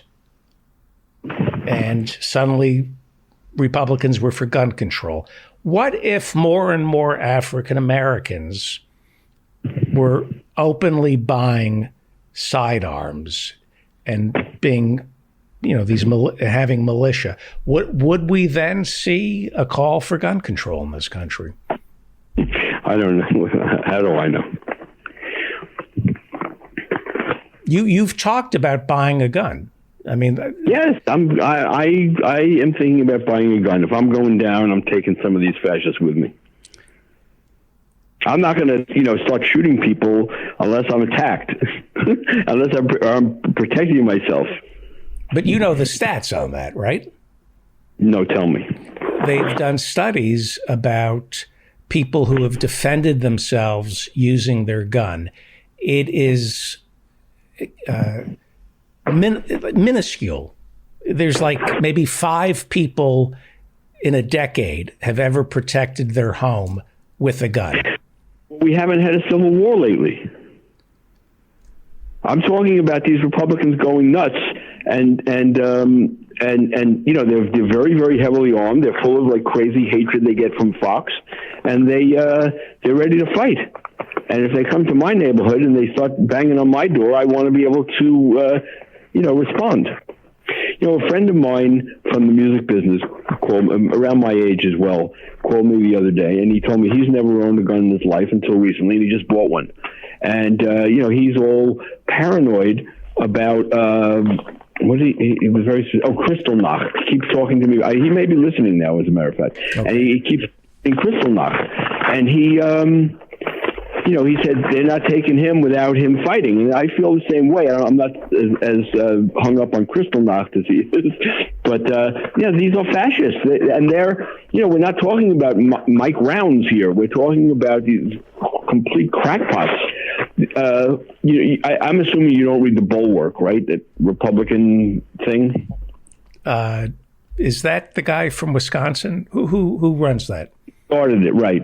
But the Bulwark is an interesting conservative anti-Trump blog, and I read it sometimes. And there was an interesting article by Tim Miller. I think it came out today or yesterday, and he talks about. I just had a brain fart. Excuse me. That's all right. Sorry. Yes. While I know you're multitasking. You're cooking right now. What are you cooking? I'm making an arugula and radicchio salad. And what's your protein? Let's see. Is there any protein tonight? There's no protein tonight. And how long have you been fasting? Are you taking me further and further away from Tim Miller? My fast started after dinner on Saturday, right. So I didn't eat anything on Sunday, and I haven't eaten anything today. So I'm quite eager, since I've made some really good food. I made a wonderful pasta with my own Neapolitan sauce, which is fantastic sauce. Oh yes, there's protein in that. There's anchovies. So there's some protein. In fact, anchovies are full of protein. But that's not vegan. No, that's not vegan. Okay. And so there's that over rigatoni, and then I made an apple pie that looks unbelievable. It looks so good that I'm afraid to open the fridge door because I don't want to eat anything until Roland gets here. Okay. Guns. Before you, let me tell you what the Harvard, which we don't trust, but Harvard has done studies. Oh, I know what I was going to say. You keep Harvard about Tim. Tim listened to Breitbart's show for a week. Well, actually, I think it was just 5 days. But he listened to the show, and he wrote a very, very long, and he's a very good writer, so he's hilariously funny. He wrote a very, very long story about what it was like listening to Breitbart for what he called Insurrection Week, so the week of the 6th. And everyone should go there and read that. It's called The Bulwark. I guess it's bulwark.com or thebulwark.com, I'm not sure. And read Tim Miller's post. It's so funny and horrifying at the same time. I mean, it's both. And these people are ready to kill. They're full on. They think that our side is stealing the country, and they're all going to be slaves to communism in no time at all. The worst kind of stuff that we think about them, that's what they think about us. Yeah. And they're armed. We're not. Okay, guns. The preventive. Are you going to bother me forever now because I told you I'm going to buy a gun? Yes, because I want okay. Preventive Medicine. It's a journal, as well as the Journal of Trauma and Harvard University have done studies about people using guns in America for self-defense. Here is a statistic for you. Okay. Somebody breaks into Howie Klein's home, right? And he uses the gun in self-defense. How many hospitals report gunshot wounds of criminals? How many criminals have been taken to a hospital, either dying or on the... We're talking about militia. We're talking about But I'm talking about. Hang on for 1 second.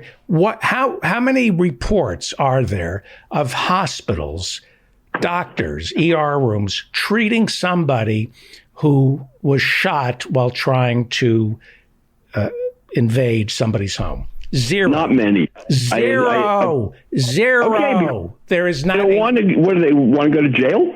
If they go to the hospital with a gunshot wound, they're going to go to jail for breaking into. If you shoot somebody in your home properly, they're not going to be able to make a run for it. How many criminals? How many are jails and our prisons? How many criminals before going to jail were taken from a hospital suffering a gunshot wound from? None. The criminals don't go to hospitals. But no. If you're acting in self-defense, you injure somebody. I hope I killed them. No, I mean, you may injure somebody. Or you may kill them, right? But we're not talking about criminal. I'm not buying a gun for people who break into my house. People have been breaking into houses in L.A.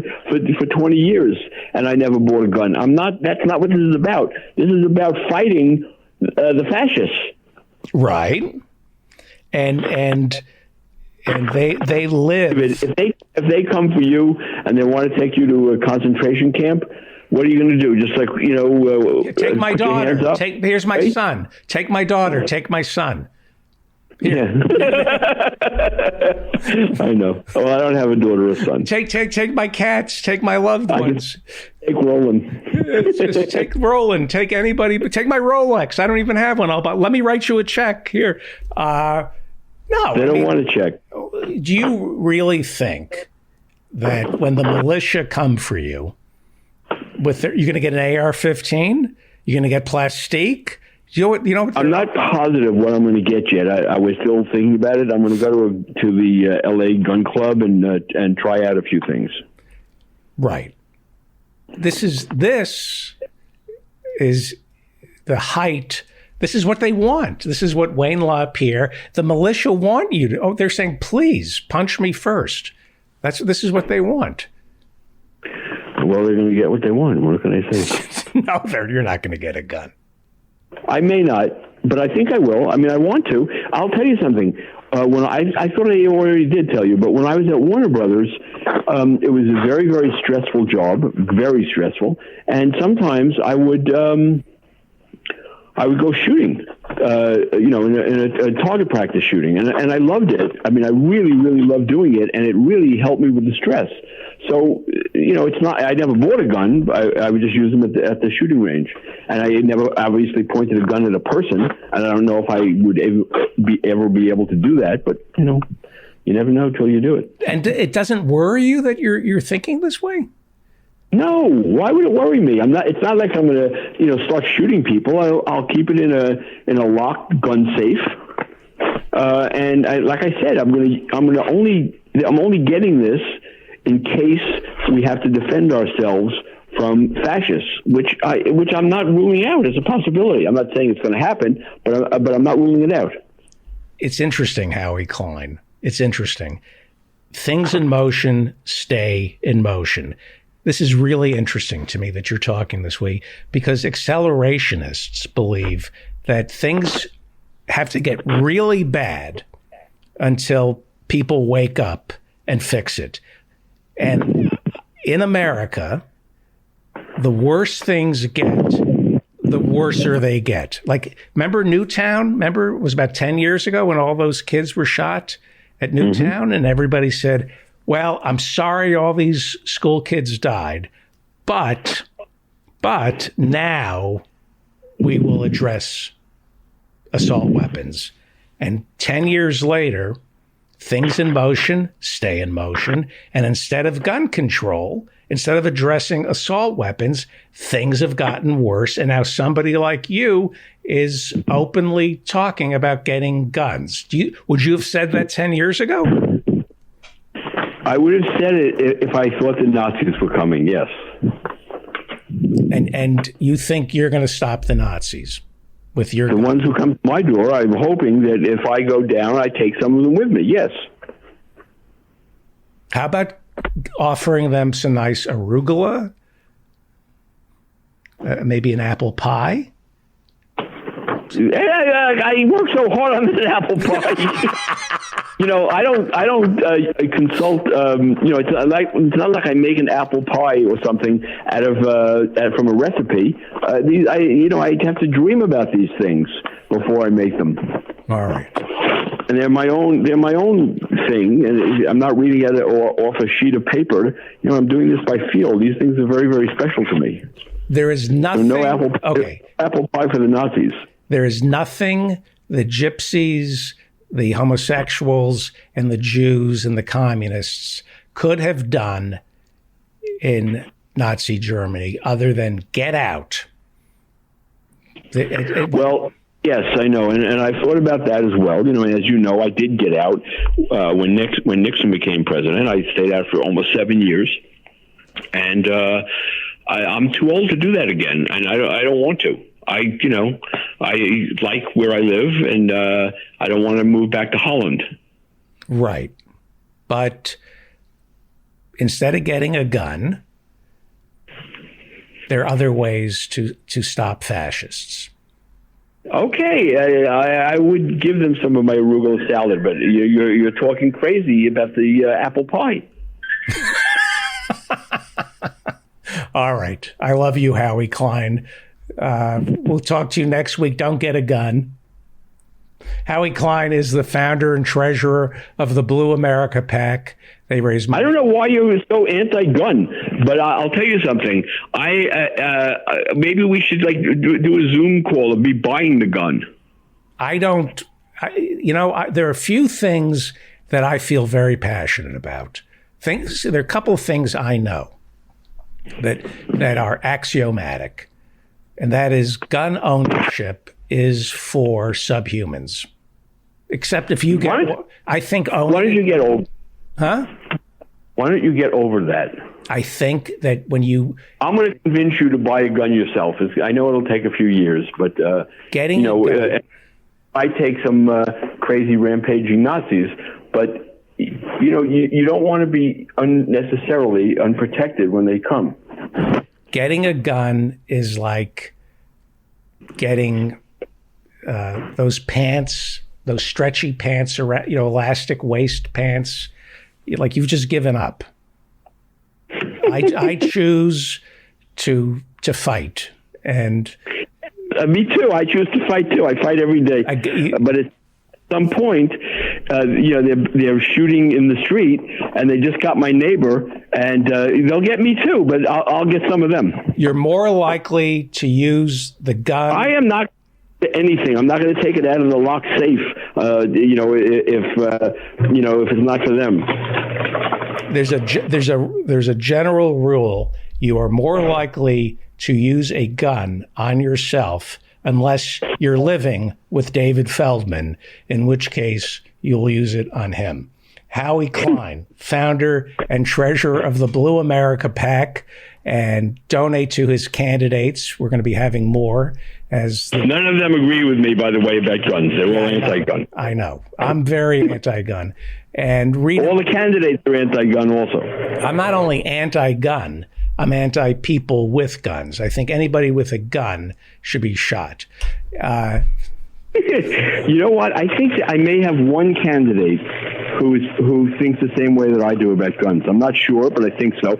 And if that's the case, let's have him on. I'll make you a bet. A month from now, you will not have a gun.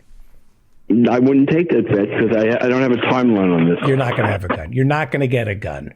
Your mother smoked dope with Jimi Hendrix. Your mother smoked marijuana with Jimi Hendrix. You're not going to get a gun. I don't see how that those things are related. You can't change who you are. You're not going to get a gun. All right. Maybe you're right. Thank you, Howard. They're very, very... And because everyone is getting them, it used to only be conservatives that were getting them, but now liberals are getting them too. And because of that, the price of ammunition is 10 times more than it used to be. That's why I have a flamethrower. There you go. I have a flamethrower. I hadn't even thought of that. Somebody comes into my house. I have dinner. They're cooked. Literally. I sit down and eat them. Thank you, Howie. All right, David, next week. Okay, thank you. Howie Klein. Follow him on Twitter at Howie Klein, at Down with Tyranny, and read him over at Down with Tyranny. And he's not getting a gun. He's not getting a gun. You're listening to The David Feldman Show, davidfeldmanshow.com. When we come back, we will be joined by David Cobb. It will be good David talking to bad David. It's time right now for the David Feldman Show. He's talking politics and comments too. He'll tell a dirty joke, he knows quite a few. He's just a lefty from way back. He's a union man with an Emmy for right. Some days he's mad and he feels like fighting.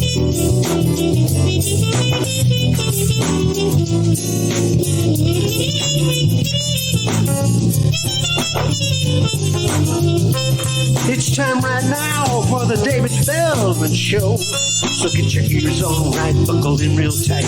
He's got a lot to say and he's coming your way.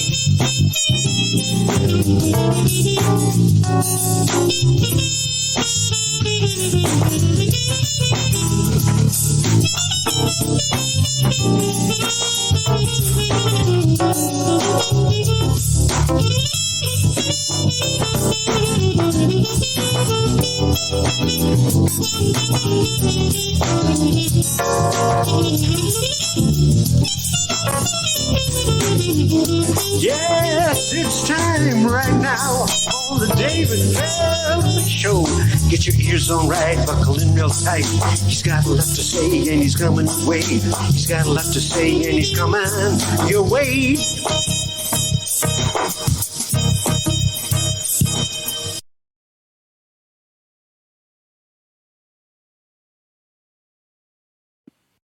I'm going to jump in because I am David Cobb and I have now taken over the David Feldman Show because he's not in front of the mic, so I get to run the show. Hey, you're back. I'm back. How long did I keep you waiting? I took a pee break. Yeah, it was very, very short. We were just grooving to Steinell's awesome music. Well, he will be with us a little later on. I can't wait. And David, I want to thank you and the people who actually do the work on this podcast, because I saw, hey, I made it into the video rotation on your segment breaks. I'm like my photograph is there. So it's really been there for a while. Yeah, I'm teasing. I didn't notice. It was a very cruel. The person who puts that video together is very, very cruel to me. They were making fun of my hair. Is it your wife? Is it your wife? No, not that cruel. That's real cruelty. Listen, I gotta say, like obviously, we always have pretty darn freewheeling conversations, but I had the privilege of coming on to the very last part of the conversation you had with Howie and guns and gun ownership, and I just thought that it would be worth this quick observation. Just an observation, and I'm going to make a comparison between, because you made some pretty bold statements about gun ownership broadly. And I'm going to say, let's actually talk about gun ownership in the United States and compare it to gun ownership in Switzerland, because it's a kind of an interesting compare and contrast. Number one, in the United States, and this is hard objective data, there's a mass shooting about once a day. Like according to any reasonable definition, that happens about once a day. Switzerland has not had a mass shooting in 18 years. Now, what's also interesting is, and by the way, Switzerland has a country of about 2 million people. Right. Pardon me. There are 2 million privately owned guns, 8 million people. Right. The point I'm making is that and in the last data that I was looking at, the country had 47 attempted homicides with firearms. The murder rate in Switzerland is virtually zero. The difference is that Switzerland has some of the most stringent rules and regulations for training, of what it takes to get a gun, get your hands on a gun, training around it, and then more broadly, a different culture, right? So I just really want to point out that I grew up, I grew up in the rural South, and specifically in Texas. And the joke is, David, that like, man, at 12 years old, you're friggin' issued a 12 gauge shotgun to replace the 410 shotgun you were handed as an 8-year-old, right? It's like it's a complete rite of passage. And what gets me and so I've grown up in it, with it, around me, etc. I guess the last thing that I want to say around the culture of it is, to me, guns are just like a tool, right? And a dangerous tool, right? But one that you use appropriately. But when I talk like that, all the gun nuts are like, you tell them, Cobb, like, yeah. But then I look right at them and say, and it's just a tool, asshole. I've never seen anybody else fetishize a garden hoe the way you do, right? Or any other tool. There's an insanity around guns and a fetishism that clouds the conversation. That's thanks for giving me this space. And we have a problem in this country. We have 400 million guns in this country. More and more, it used to be we had 300 million guns in this country, and one guy owned them all. There was just one guy hoarding all the guns. Now we have people like Howie Klein, people who think they're being reasonable or terrified, going out and, he hasn't bought one yet, thinking that they can protect themselves. There is no statistical evidence to suggest that a gun will keep you safe. I've done research on this. You are more likely to use the gun on yourself or a loved one than you would a home intruder, because there is zero evidence. They've done studies of criminals who have ended up in the hospital being shot in somebody's home. There is not a single hospital that has ever treated somebody who was shot inside somebody's home. They've done studies of criminals behind bars. Have you ever been shot by somebody in self-defense? Zero. 2.5 million Americans behind bars. They cannot find any criminals who have ever been shot by a law-abiding citizen in self-defense. Zero. So why are people buying guns? The evidence is in. The guns don't make you safe. They create the illusion of safety. So you think a gun is you shouldn't be hunting. Hunting is immoral and wrong. You shouldn't be eating meat. There are other ways to thin out the herd, like what they're doing in Staten Island, literally giving deer vasectomies. I'm not making that up. Birth control pills for deer. There are ways to make hunting unnecessary. I know people need to hunt for food because of poverty. Well, that's a bigger issue. In the 21st century, you need to switch to a plant-based diet, not squirrel or possum. We need to move away and evolve past eating meat and owning guns. There's a serious problem, and part of it is that way of thinking, the way you grew up, which is wrong. I'm kidding about that, but we've evolved. You should be able to live in a rural community without needing certainly not an AR-17, certainly not an assault weapon.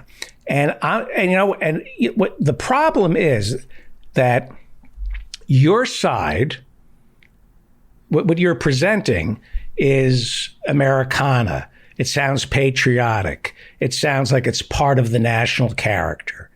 But my side doesn't get to say, you guys are Neanderthals for thinking that might makes right and that you need a gun. That side is completely underrepresented in the debate, where I stand in judgment of people who own guns and say, you are Neanderthals. We don't hear that voice. We don't hear that voice in the conversation. I maintain if you need a gun, you are intellectually and physically weak. That's the voice. I'm entitled to get that viewpoint out if you're entitled to say, I grew up around guns and they're a tool. Well, I think people should evolve past that. You don't hear that conversation, and you agree with me, David Cobb. In your heart of hearts, you know I'm right. Well done with that Goldwaterism at the very end. In your heart, you know I'm right. In your heart, we know right from wrong. We know people shouldn't have guns. We know that, don't you? You know that nobody should need a gun. Listen, of course. Look, what I know is that nobody should need any implement of a destruction in order to live in society. So I do, like, there was so much there, and I gave you all the space, right? It's not heard. You're not allowed to talk. What I just said is verboten in the national conversation. It's okay to talk about the West and how this country was founded, the American spirit. And I'm saying the American spirit is the Enlightenment, evolution, and peaceful coexistence, not violence, not guns. We don't hear that anymore. The real strong people are the ones who don't own guns, who have faith in government, who have faith in the police. You have to be white, but, you know, go ahead. I'm sorry. No, it's all good. I mean, it's interesting. Like this, I didn't know this about you, but this is one of those, like, you go passionate and deep and hard immediately, and I completely respect that. Go ahead, though. So I mean, I think that, and I say this with kindness, but also clarity. Feldman, you have either missed the point that I was making in the compare and contrast with Switzerland, right? Or you intentionally avoided it. I intentionally avoided it because I hate the Swiss. Don't get me, the Swiss and the Americans, God, like anybody who's had a cheese named after them clearly have a problem, right? But again, like, for real, like, part of the point that I was making about Switzerland was this is a country where guns are very prevalent, and the culture is such that there is no comparison. So in no way, shape, or form is it fair for you to say that I'm part of the, like, wave a gun around like everybody should have a gun. Like, very clearly, I think that there is a fetishism around guns in this country, and especially within that culture, that is, like, it either is or borders on a genuine mental illness. So, like, don't like that part of your argument. I'm just the wrong target for it, right? Like, I do think, however, that there is something about, and it's going on in the chat, and I know that I heard a very little bit of it with Howie, is that I am genuinely concerned about right-wing fascists, and not just governmental fascists, but, like, I see what is happening in this country. And I think that it kind of begs the question, though, and I'm going to get us into a different conversation. Can I before you do, remember the different conversation? I got where I am, okay. But you go. Fighting fascism.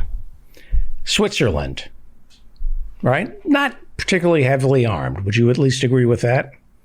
Agreed. Lightly armed. Lightly armed. But lightly armed. They probably have more soldiers protecting the Pope than they do their own citizens. Is that fair? I mean, is there a Swiss army? I know there's a knife, but it's for opening wine. The Swiss army knife. Actually, it's interesting. The Swiss army is actually, they have a super, super small standing army. The whole idea is that everybody is trained to muster in defense of Switzerland. That's why Switzerland is so neutral, because they're like, we only defend Switzerland. Right, right. So let's talk about fascism and Hitler. How easy would it have been? What did Hitler took Poland, the Sudetenland, in 5 minutes? How long would it have taken Hitler to get Switzerland? But if you're running from the Nazis, all you have to do is make it to Switzerland. We can't go in there, it's Switzerland. Why did the Nazis obey the borders? But why did Hitler respect Switzerland? Why? All the money was there, all the looted art, the money, looted money, banks. Why didn't Hitler invade the center of European capital? The point is, because it was but because it was the center of the banking industry, right, and it was a money laundering operation during World War II. Agreed. What keeps us safe? America is the number one money laundering operation we've surpassed Switzerland, the Cayman Islands. What's going to protect us from fascism, and I mean this, is we are Switzerland and the Cayman Islands. We are the offshore money laundering nation, and they can't allow us to turn into a fascist state. They are not going to let the Boeberts and the Marjorie Taylor Greens and the Matt Gaetz take over, because this is where people hide their money. Hang on. They're coming around me up. Well, I guess I was wrong. Hello, Harriet, or Dr. Fraud. It's good to see you. They're not coming for us. They're not coming for us because they're not important enough yet. With respect, I think that I have a difference of opinion. I have a different assessment of what fascism is, like what fascism in the 21st century is looking like, because it is my belief that it is an objective for emergence as opposed to the subjective emergence in the 1930s, right? In the 1930s, fascism emerged because the society was emerging from an industrial, agrarian society to an industrial society. It was chaotic. Remember, fascism is a political economic ideology, right? Like that's true. It emerged subjectively because the fascists, mostly anti-Semitic, but there was the kind of hyper-nationalism that they were doing was a subjective response to let's do this. My real fear is that fascism is objectively emerging now because the neoliberal experiment is collapsing, because we are finally getting to the true inherent contradictions of capitalism. I really think that we are on it's either eco-socialism or fascism or some version of it. And this is my fear. The Marjorie Taylor Greens and the Matt Gaetzes and so forth, they're idiots. They're buffoons. They actually don't concern me.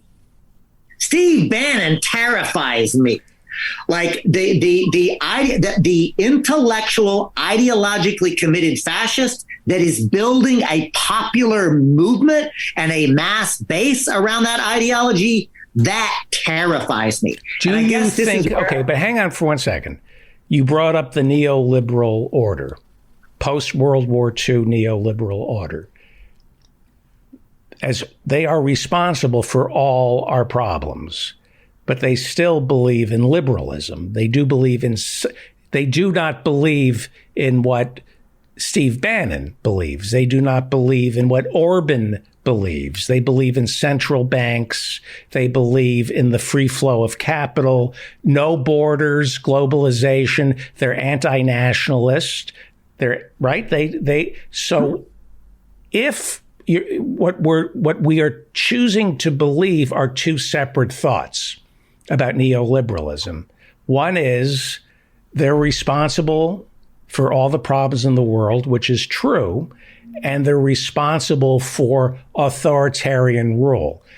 But they're only responsible for as much authoritarian rule to guarantee the free flow of capital. They are not going to Davos.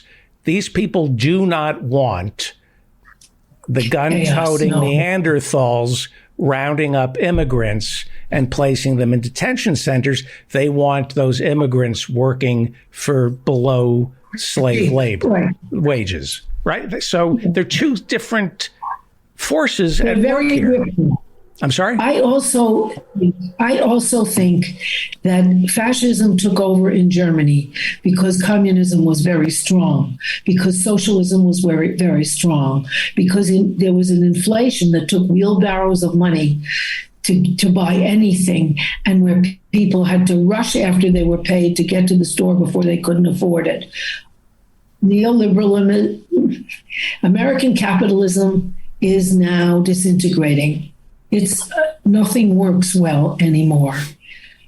We don't have, though, the kind of threat of a sadly enough, of a powerful eco-socialist movement that they have to take the risk of lots of blood and disorder in order to win. Because fascism was held together by the industrialists who subsidized Hitler, even though he was a silly little guy, because that was the answer to the powerful communist movement that was sweeping the country in a time of disaster. In times of disaster, according to Adorno and the Frankfurt School of Marxists, people are frightened and they go back to their childhood with authoritarian, irrational fathers who tell them what to do. And they want a leader to tell them what to do. And they say, we'll be good, we'll do anything you say. And although things are collapsing and the United States doesn't work well anymore and isn't the head of the world anymore, we're not at the point where the big money in the United States is actually threatened by a movement that takes over. So they don't need fascism, which is an encumbrance and violent and messy. They don't need that. And they don't need January 6th either. It's disruptive and crass. They want, Nancy Pelosi to make things go smoothly, and that's fine. And I don't think we're important enough to be a threat to them. We don't have a mass movement in the United States that actually could take power. We don't. Right. Let me do this. I'm sorry to interrupt you, but I interrupted Good David, and I asked him to put a pin in what he wanted to talk about. So let's now. Let him do it. Yeah. Well, thank you both. Look, I love these three-way conversations. I think you're both brilliant thinkers, and I really love the free ranging of it. Here's the pin that I was trying to make. We ended up in this conversation around guns and fascism, but I want to make this point really quickly. I'm pretty clear that fascism is a way to organize a political economy and a society based on a certain set of characteristics. And for me, the punch a Nazi, not punch a Nazi it misses the point. It's almost a straw dog. And I want to be honest, punch a Nazi, hell yes. Because these are people who would murder and kill people that I love and care about. They're horrific human beings. But you don't fight fascism by punching an individual Nazi. the only way that you can actually truly defeat fascism is to create a social system so that the seeds of fascism can never grow. That there are constantly like the aberrant, like, small number of them, but that they're mocked and ridiculed and treated like the pests that they really are, the horrific, pathetic creatures that they really are. The problem is that now they are growing, and they're growing because they have a political movement. And it terrifies me that I look at the Republican Party leadership and I'm like, holy smokes, like they're actually now becoming a fascist political orientation. And I don't think, David, that like neoliberals and fascists are the same. Absolutely not. I think the neoliberals have allowed the creation of the conditions for which fascist has arose. So to me, the gun ownership part around fighting fascism misses the point, right? Like a self-defense, blah, blah, blah. Like, put all of that aside. What I'm saying is if we really want to fight fascism, we have to create movements that meet people's material needs. And you show them that we have not only a vision for a better world, but it is actually concrete. It can start to happen now. That's why small examples like Cooperation Humboldt, like Cooperation Jackson, like Survivors Village, like Community Movement Builders, like the Grassroots Center in Vermont, like there's all these examples that are beginning to bubble up. And they really should be peaceful, revolutionary, liberated zones where we're actually saying we're meeting our needs. We're going to continue to do so. And we relate to the state without becoming subservient to the state. All right. There's never one right answer. There's a multiplicity of things happen. So that has to happen and is enormously valuable. At the same time, you need mass movements that are affirming what they want and pushing for what they want. That's what they got in the 30s. We also need to work with the armed forces. Now, the armed forces here are not like they were in Germany. 30% of people in the armed forces are Black. They're not going to go for the usual exterminate the Black agenda. Now, there could be a civil war in the Army as all these poor, uneducated kids from Mississippi and Alabama have no other economic alternative and join the military and are fascistic and right-wing. But that isn't guaranteed either. And so that, it's our whole system is shaking, and all these possibilities exist. And what we should do is so many things, because nothing changes because of one thing, but because a multiplicity of things come together. And that is encouraging because we're beginning to have a revitalization of the labor movement, having told people that they're so important. Not paying them doesn't work out very well. Since they're so important, pony up. Also, since we've kicked the immigrants out, getting cheap labor to do shit jobs for lousy wages isn't going to happen. White people don't want to be the dishwasher. That was the Hispanic immigrant working under the table. And so they're bemoaning that there's all these shit jobs that nobody wants to take. Well, if you throw out the immigrants, that's who worked in the kitchens. That's who did the scut jobs. And they're full of contradictions because they can't think anything through. But you have labor, you have a women's movement, you have health workers in rebellion, those 60,000 nurses won. You have people all over the place. You have the transsexual movement. You have the transgender movement. You have everything. You have all these people beginning to say, no, I have a voice, I have a right. And for the first time, Americans are rediscovering class through the labor movement and other things. And so that everything is up in the air. And that's a scary thing. Also, our health is up in the air, and our country has failed. China has about 8,000 people who died of COVID. We have over 800,000. I mean, really, it's terrible. It's terrible. We're looking terrible. And We're looking terrible that the Belts and Roads Initiative in China is working, that they have 12 high-speed railroads and we have not one in our country. And that the reason the supply chains are in trouble is because other countries that are very important, like China, that has 7 of the 10 biggest ports in the world, actually closes down because of COVID. And then goods don't move. Hello? You'd have to have world coordination.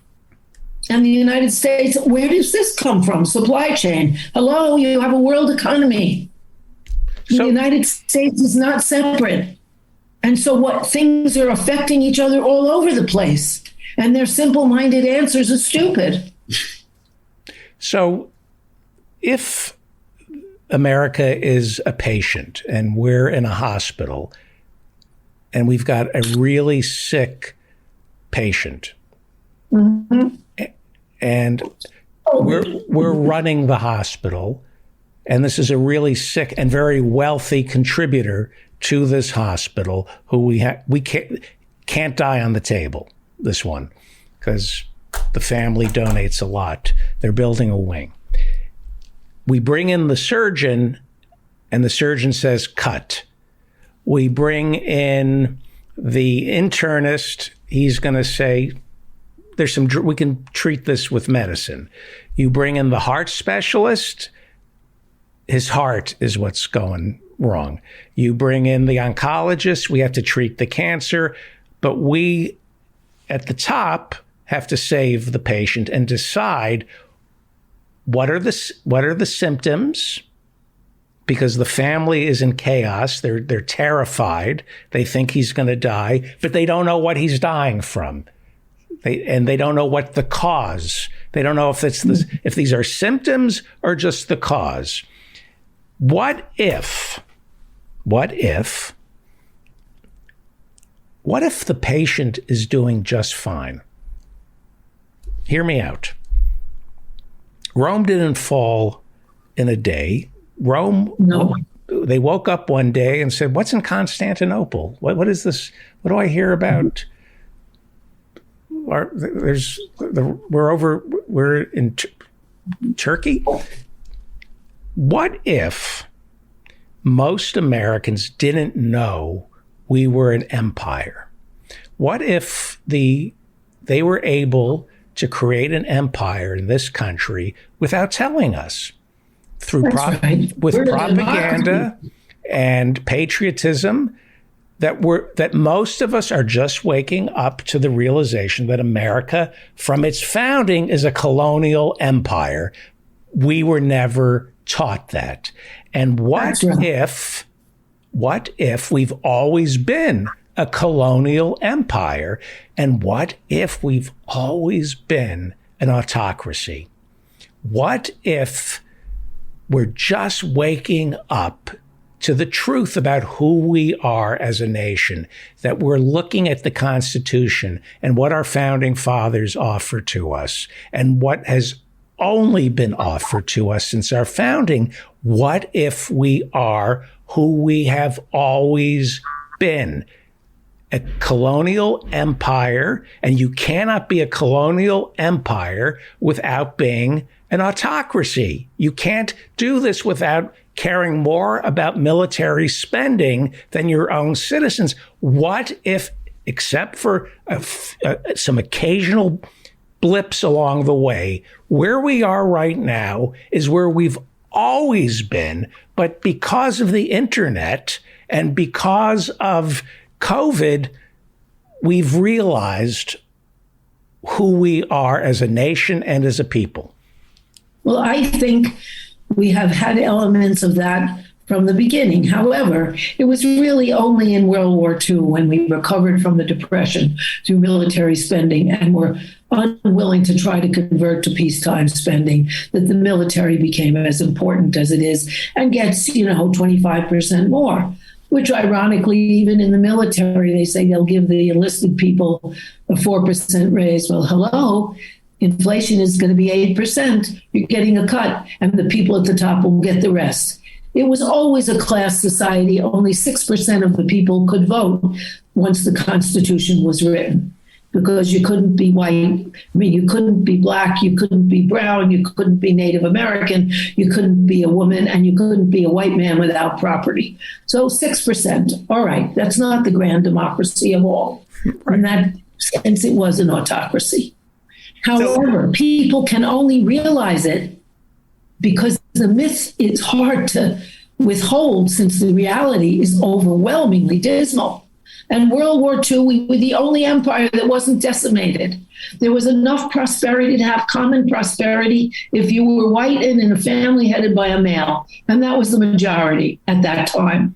But now that it's collapsing, the realization of what it always was. Is it collapsing? We're collapsing. People are collapsing. But is the system collapsing? I suggest it's not. I think we're collapsing. Running for office.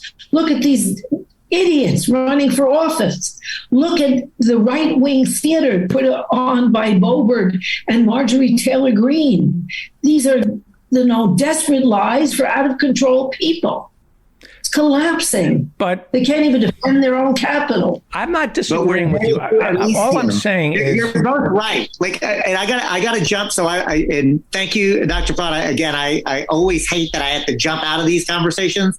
But here's what I would say: capitalism itself is coming to its end. It's being replaced by fascism in a very real way. We're seeing the collapse, and the very wealthy are actually getting way wealthier. This is actually working for them. So you're both right in a very important way. And this is the terrifying thing to me, is that all what we're seeing is, with this new technological whatever is happening, and the autocrats and the ruling elite, I'm afraid that the mask of bourgeois democracy will not allow them to stay in control anymore. And they're going to just say, fine, then outright fascism, bring out the guns. They certainly would, and they would be pleased with it. And their followers would go along no matter what. But their followers aren't the mass of Americans, really. And things are happening so fast here. I don't know where it will go. I do agree with you that those fascistic tendencies are enormous, but they also don't have some of the facilitators, like a strong fascist movement that's a huge movement, or growing. Go to any of the 4chan and 8chan, and you went I've never seen because I've been tracking this. And to be clear, I used to be the one on the left that whenever people would say, "Oh, that cop, he's a fascist," and I would say, "Stop it. Fascism has a specific definition.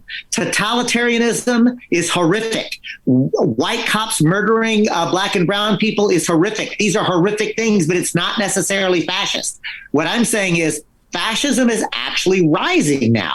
And this is really a problem. And I guess the thing that I'm getting at is, if I am seeing what I think I'm seeing, the neoliberal center of the mass are collapsing, and we're going to have to bring as many people as we can into a truly mass movement around a socialist worldview. This idea of the neoliberalism and markets über alles and kinder, gentler capitalism, it just won't work. No, it won't work. But at the same time as fascism is rising, so is a labor movement in the United States. Listen, and so is Black Lives Matter and Me Too and Time's Up and the trans movement and so on. The part that I agree most and I agree with almost everything that I hear from you, Dr. Fraud, but the one that really rang true to me was, we are in a moment now where nobody knows. That's right. The worst Marxist that I know is the dogmatic one, who actually believes that you can chart this out, right? It's no, you're misunderstanding the dialectic. You're not doing it right. We are in a conjuncture like the world has never seen. Right. It's all up for grabs. All up for grabs. And That's why I'm terrified and also filled with hope at the same time, because I'm seeing something that I've never seen before, which are all these disparate things that are bubbling up that at its core is decent and good and affirming and regenerative, right? Yeah. And it's like, can we link all that together fast enough? Yes, that's the big question, because even middle school kids are walking out. I mean, they're the Parkland people on every street corner about guns. Americans are mobilized in a way they haven't been for 50, 70 years. But will it come together enough to be a force to counteract fascism? I don't know. Also, our military is not the same as the Nazi military. It's gotten off at least 30%. And I've heard, I read an article about how generals are worried about a civil war in the military, because they're filled with ignorant Southern racists and also with Black people, all those people who are poor and want an opportunity. Right. Whether they unite or fight with each other is up for grabs. It's all up for grabs. And I don't think the people at the top think it through. I think their idea is grab it before it all disappears. And that's what they're doing. So let me thank you for. I gotta go, y'all. Thank you, I'm David so sorry Cobb. that I get. I'm always excited to be part of I it. know. I get so excited. It's some of the most. I'm not blowing sunshine up your ass, David. Like, these conversations are some of the most stimulating, interesting conversations. I agree. That I get to have. So Well, it's thank because you. of This you. is great. It's because of you. And it is. In part because of you. That's right. Well, aren't we all great? Thank you, David. Bye, Yes. y'all. Yay for us. Yeah. So let me talk about the military. General Takuba, who was instrumental in kind of cleaning up the Abu Ghraib scandal, published a piece with another general warning that what you said, something like 30%, we have a problem with our military. But having worked most of my life, I've noticed something, and I think this applies to the military. There's a lot of grousing that goes on, and people posture and say things. We're going to form a union. The boss can't treat us this way, that we're going to unite. And then we all are brought into a room and the boss speaks and he touches the tuning fork and we all shake at the same frequency. And that's the way the military works. We were told they weren't going to get if you don't get vaccinated, you're going to be thrown out of the military. And I said, good, we can weed out all the crazies. They all got vaccinated. You make a law. You make a law. They obey in the military. They obey it. So we're all Keynesian now. I think Hank Paulson, the Secretary of the Treasury, said that when he needed the banks to get bailed out. We're all Keynesian now. Keynes said the definition of anti-Semitism is hating Jews more than is necessary. It's a great line. Anti-Semitism is hating Jews more than is necessary. That's from Keynes. Fascism is hating authoritarianism more than is necessary. When we start saying... No, loving it more than is necessary. I'm sorry? Fascism loves authoritarianism. Well, calling something fascist, what I'm saying is calling something fascist is hating authoritarianism more than is necessary. The truth is, we are a semi-authoritarian regime that's run by finance. Yes. Period. And we will all march in lockstep and obey. We will. We're not. I don't see us becoming. People are disobeying on every level. Kids are disobeying. School, middle schools are rebelling. At every level, people are saying no.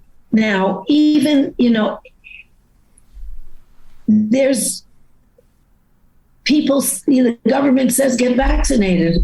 We're some of the lowest vaccinated of the richest countries. China is 85% vaccinated.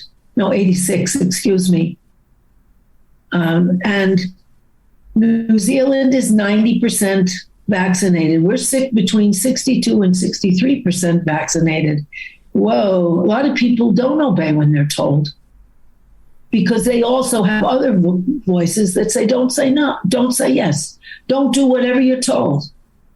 It's, people are angry and acting out all over the place. And so there is no unifying on any side. Well, and isn't it interesting that the people who are most susceptible to fascism, in our estimation, are the ones who won't do as they're told and get vaccinated? What does that say about the threat of fascism in America if the far right are the ones traditionally on the side of the oligarchs are refusing to get vaccinated and disobeying? What does that say? They're on the side of the oligarchs, but they're not on the side of the government, because starting with Reagan, they blamed the government for the corporate behavior, even though the government are puppets, and the puppeteers are the corporations. But they managed to make the government the enemy. I remember seeing a picket sign on television that said, "Get Medicare, get the government out of my Medicare." Hello, right. Stupid. Right. That there's a sense that the government is bad. Without the federal government, most of those states would just go belly up because they don't contribute much. I do hope they secede this time. But, people are going crazy. They are. And they're declaring their independence of shots, and they're 2/3 of the people dying. It's really crazy situation. But doesn't that serve the neoliberal order if Americans are going crazy? Because what does Davos care if Florida isn't vaccinated? They don't care as long as they're making money, and they can make their international deals to make money, and they have a population that'll go along with whatever it is. That's what they care about. So we're all going crazy. We're all at each other's throats. We're terrified. We're, 1 minute away from fascism. We're 1 minute away from socialism. Doesn't that just play into that kind of it's what Trump wrought, chaos. Chaotic. It's the chaos. Right. People want order, and they go for authoritarian ordering. And also, Trump did what only Bernie did, and the Democrats stabbed him in the back. Bernie expressed the outrage that people feel, that their lives are robbed, and that they're lost, and that they don't have leadership. Biden doesn't. Bernie did. Right. Trump says, fuck all your rules. I'm doing what I want when I want to, because I am me, and, because he's a selfish little brat. Right. But also he's disobeying everything. Right. Because the old order doesn't hold, and people identify with that. Right. I'm just curious, because I think everybody who listens to this show wishes that our leaders got up every morning and worried about peace, free health care, unions, the 99%, raising the minimum wage, free tuition, raising people out of poverty. And that's what we want. Leisure time, and people working because they want to work, or not working because they don't define themselves by their work. And we believe there's plenty of money out there. It's just being hoarded by the richest 0.01%. So my question is, coming from that place, if we allow, does it help for us to be terrified, to say, we're on the brink of fascism. January 6th was a coup. We've never been this close to rioting in the street. Because if you look at the polling on this, the American people are not as worried. At least the ones who vote, they think we're going in a bad direction. They think Biden is a disgrace, and they think Trump is a disgrace. But I'm not saying, I'm saying people underfed, ill-housed, ill-clothed, but I'm not saying this chaos in the street that... No, there isn't. People aren't in the streets yet, but they're very dissatisfied and lost. And, they don't know what to do, but they do feel their lives are being robbed, and they don't know what to do about it. And they're not mobilized by national parties because we don't have a we don't have a socialist democratic party that really is an option. Right. So what was your reaction? Because we haven't talked since the January 6th orgy of self-important indulgence about January 6th. What was your reaction to the prayer vigil, Pelosi on the steps with the can in the Capitol and on the steps, and everybody talking about how our democracy is one click away from fascism? Were you as offended by that as I was? Yes. And Why? I also don't think the antidote to fascism is candles. Right. I think it would be actually going to people, addressing people, marches of people, powerful marches of people, unions of people, uniting of people. But the Democrats don't want to get people excited on the ground. Otherwise, they'd be in Joe Manchin's backyard and Sinema's backyard, hordes of them going door to door, talking to the people about how they're being cheated by their leader and demanding impeachment. They don't do that. They like to have nice, neat little prayer vigils. That's bullshit. And I found it offensive and weak. And so do most Americans, which doesn't make Biden all that popular. Right. And so, he doesn't have any passion. So what is the threat from the Republican Party? I've heard a lot of people on this show say they want to turn America into a Christian theocracy. Okay. Yeah. That sounds pretty, yeah. That they don't want most Americans voting. What is the threat? What is the weather? What is going on here besides we're all anxious, terrified, and as I think the Republican agenda, since they would never be popularly elected, is to use the weakness of the Democratic Party in preventing them to change the election rules so they'll win, because they won't win if everybody gets a chance to vote who's actually qualified to vote. And they're doing quite well on that because the Democrats don't fight back. They don't go to the people, and they don't stop those laws with a powerful national voting rights law that they are there in the streets, going through the streets of this country, talking to people. They don't. When they run, they don't even have an office downtown. It's all on the internet because they're not among the people and they don't want to be among the people. The people, according to Hillary Clinton, are the basket of deplorables, right? Poor, not as educated, they don't have as much money. How distasteful. And the Democrats are not a popular party building people's anger towards expression for a better life. They're not. And so that the Republicans don't really have any kind of a powerful opposition. There is no clash of ideas. That's right. There's no clash of ideas. Our democracy every minute hardly does the trick. Do you think there's no question that Citizens United, which is 11 years old now. That's right. Inundated our Democrats let that through. They let all those people through, and all those right wingers get on the Supreme Court. There's always stuff you can do. But there was money in there was money in politics before Citizens United. Obama got elected before Citizens United. He didn't take federal money. He turned down the federal campaign financing. He said, "I got this," and he took his the donors' money. Yes, obviously Citizens United should be overturned.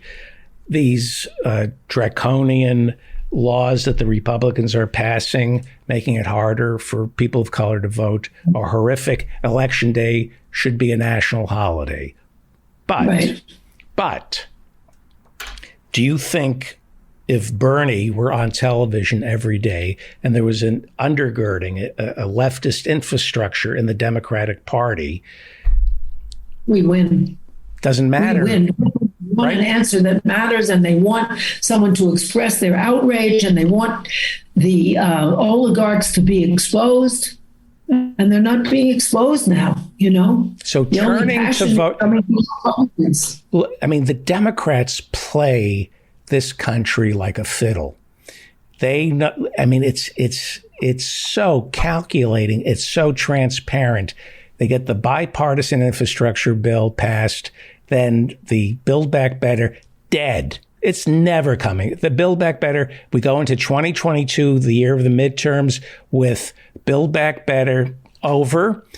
What do we focus on? January 6th. We'll run on January 6th and then blame the Republicans for making it harder for you to vote, as opposed to blaming ourselves for not making you want to vote. That's right. And rather than going to the people and getting people galvanized with passionate exposure of what's happening to their lives on a personal level and on a political level, and going to the labor movement and helping it build on its awareness that labor creates all wealth and all wealth should belong to labor. So let's change things here. Yep. Really. And it's not because we don't have a tradition. Eugene Debs did quite well, and he ran from jail on the Socialist Party. I think, I'm sorry, what you say? No, I was going to say, I think all presidential candidates should run from jail and stay in jail and then kind of earn their way out of jail. Yeah, let's start them off. But who would be the judge? We'd have to make sure the judges were fair, or our side would never get out. I think it would be a better country if we had our leaders in jail. We have to wrap it up. I'm being serious. Okay. We should allow prisoners to vote. I love these discussions, and I'm really glad to be part of them. I appreciate and it. to let Mark have a chance. Thank you. Let's plug your two shows. Oh, yes. Capitalism It's hits not home. just in your head, but with Liam Tate, not Max Goldie, Liam Tate, and Capitalism Hits Home. And now I have a radio show on BAI called Interpersonal Update USA, 2:30 on Wednesdays. That's fantastic. Thank you. Everybody tune in. Bye-bye. Bye. Thank you so much. Thank you, Dr. Harriet Fraud. That was a spirited conversation. That was exciting, having Dr. Harriet Fraud and David Cobb joining us. Now let's go to Canada, where Mark Breslin is standing by. He is the founder and president of Yuk Yuk's, the largest comedy chain in North America. And we are going to continue talking about our beloved Bob.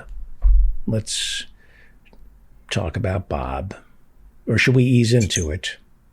Well, to connect it with your last guest, not many people know this, but Bob Saget was a militant socialist who was working very hard on a Robert La Follette biopic that he wanted to star in, and he could never get it off the ground, and I'm not sure why.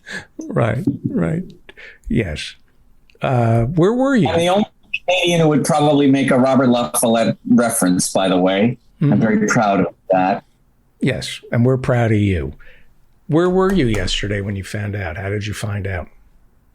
I was in my home office, and my wife screamed up at me and said, "Bob Saget's dead."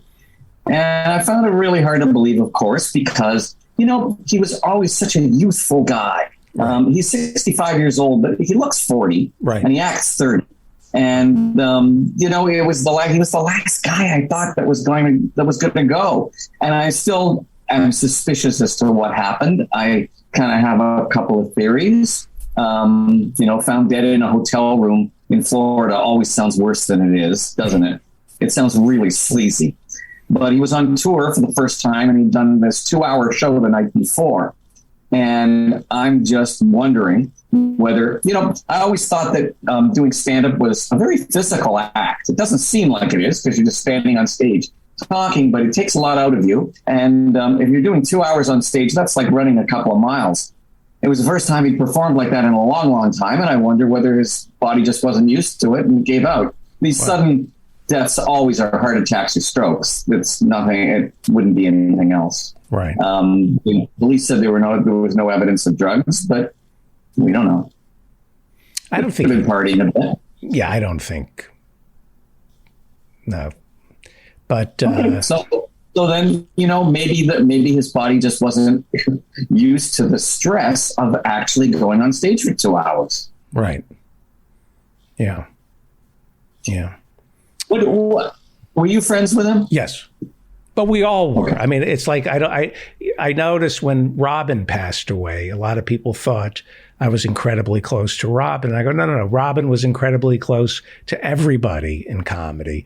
Right. And I was incredibly close to Bob, but Bob was incredibly close to everybody in comedy. You gravitated to Bob. You wanted to be in his orbit. He was somebody you aspired to be, and it was just, you felt good being around him. I met him in Canada, actually. I remember I met him at the Montreal Comedy Festival, and I had a comedy crush on him. And I had met him before, but I had an opportunity to work with him in Montreal. I wrote on a show he was doing, and I just decided he's gonna be in my life. And he was. I just said, this is somebody who I love, and I want to know him. He was the James Bond. He was like a Jewish James Bond. He made it look so easy, didn't he? Yeah, it looked effortless. So the way I met him was, I think I met him before just about anybody. It was 1979, and he was living in Philadelphia. And I got a call from a personal manager, his personal manager at the time, not a guy I'd ever heard of, but somebody you would hear about for a long time. Sure. It was Brad Gray. Right. Tell everybody who Brad Gray is, because Brad Gray wound up becoming Bernie Brillstein's partner in Brillstein Gray, and Brillstein Gray in the, I guess, like 80s, 90s, and the aughts were the major comedy management company in the world. Right. And they have everybody. And then Gray left and became president of Paramount, I think, head of Paramount. But he was Bob's first, he built, Brillstein Gray was built on, as I understand it, Lorne Michaels and Bob Saget. That's right. That's right. Yeah. He managed Bernie Brillstein managed Lorne Michaels, and then when Saturday Night Live started, he started managing all the people on Saturday Night Live, who all became enormous stars. Right. So that was sort of the basis of their company. So anyway, the guy Brad Gray calls me and says, "Do you want? I have an act here in Philadelphia that is so good. We're going to drive up to Toronto and." We'll take the chance that you won't hire my client. And we're going to take that chance because I know you are going to hire my client when you see him. And okay. I said, there's no guarantees, and I'm very picky. He said, that's okay. We're coming. So he came up. Bob went on, did his set. First pulls out the guitar, and I go, oh, no. Because as you know, a guitar is a red flag when it comes to stand-ups. Yes. Because there aren't a lot of comics that use a guitar that are any good. There are a few, but not a lot. So my heart sort of sunk when I saw that guitar. And then he did this amazing act. Even then, when it wasn't fully formed, he was like a camp counselor. But he was a camp counselor that at the end of the time around your fire, he would hand some kid a Mickey of vodka and say, go behind it, please, no one will see you. He was that kind of camp counselor. Right. He was a trickster. He appeared to be one thing, but in truth, he was a lot more subversive than he ever appeared to be. And that was his strength as a comic. He did not look like what his act was. Exactly. If he had done that act and looked sleazy and unkempt, I don't think people would have bought it, and I don't think it would have been terribly interesting. Yeah. But because he looked so clean cut so clean cut, so boy next door, that the juxtaposition was fantastic. And I started booking him, as often as I would book any, American acts. Maybe I booked him about 6 times, 8 times, and then he became sort of big and famous. And then we brought him back. And when we brought him back after he had done America's Funniest Home Videos and I guess the Danny Tanner character, people came not knowing what kind of act he really did. And the thrill for me was not so much watching Bob, but was watching the audience as the audience was trying to put together this clean-cut guy that they saw on TV and this foul-mouthed guy that they were watching on stage. And there were so many walkouts. So many walkouts. Oh, yeah. This is not what so many people came up to me and said, this is not what we came to see. This can't be Bob Saget. People actually said to me that I had replaced Bob Saget with another person that looked like Bob Saget. It was impossible that somebody would be like that they had gotten used to. This was a family show that they were watching. These were family shows. So it was pretty funny. It was pretty funny to see. That was brave on his part and difficult because can you imagine Hugh Beaumont from Leave It to Beaver going on tour, or the guy who played Mr. Brady going on tour and being a filthmeister? It had to have gotten back to ABC, family television, Full House, America's Home Video, that the guy who's fronting your network is kind of lascivious and salacious and vulgar. And not only that, but also develop this image of a person in love with vice and all kinds of vices. And they exploited that really well, I thought, on Entourage, on his character arc on Entourage. They really exaggerated that. But I suppose that the network wasn't happy about it. But at that point, he was too big to fail.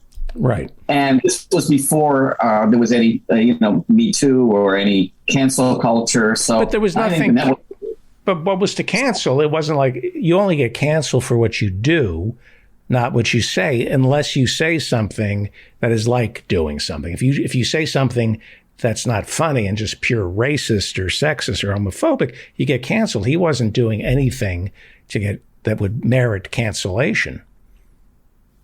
What world have you been living in for the past couple of years? Nobody gets.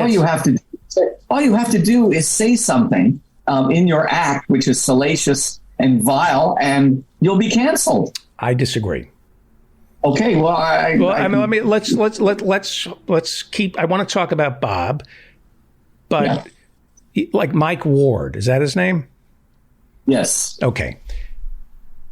Was canceled, fined by the Human Rights Commission for making fun of in Canada for making fun of a highly disabled child, correct? Correct. But the child was also a star. Right. But that's just important. But sometimes you can say something and do something at the same time. He was doing something. By saying that, he was doing something. Like when Dave Chappelle says, and by the way, Dave Chappelle has not been canceled. He's run into some trouble. But when you say, if you're a comedian and you say gender is a fact, you're doing something. You're not just saying something, you're doing something. But in terms of attempting a joke, nobody gets canceled, I don't think, for just attempting to be funny and failing and making a joke at we all screw up trying to make jokes that are offensive to women or Jews or Arabs or Hispanics, but we're trying to be funny.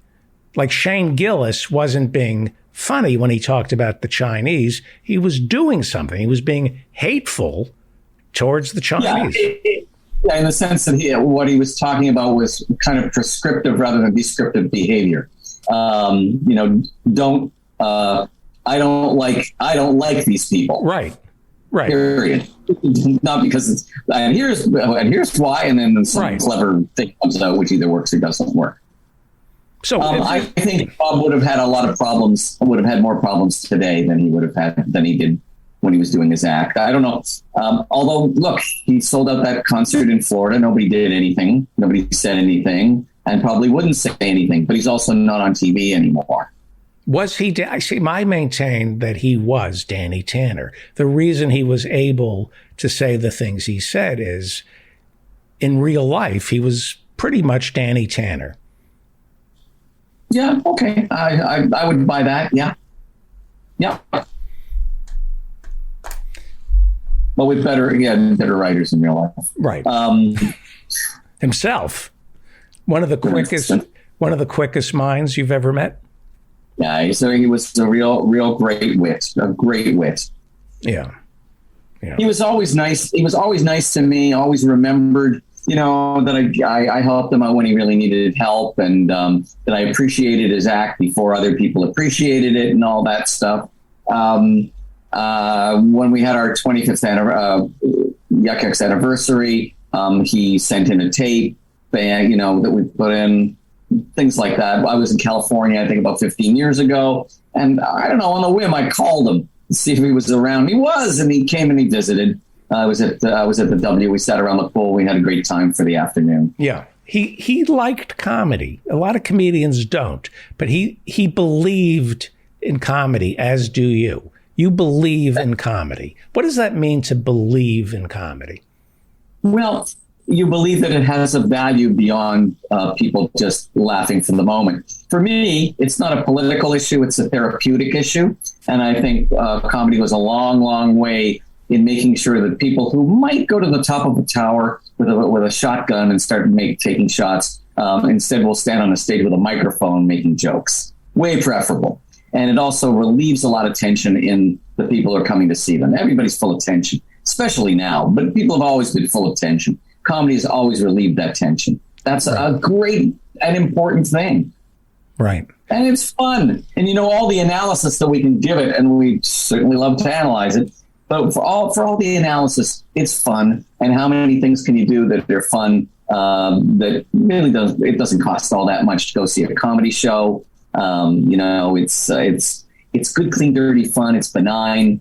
There are rarely fights in comedy clubs. It's not like when you go to a disco and people start beating up each other because, hey, that's my girl. No, it's my girl. You looked at my girl. No, you looked at my girl. That never happens in comedy clubs. It's a pretty nice environment to be in.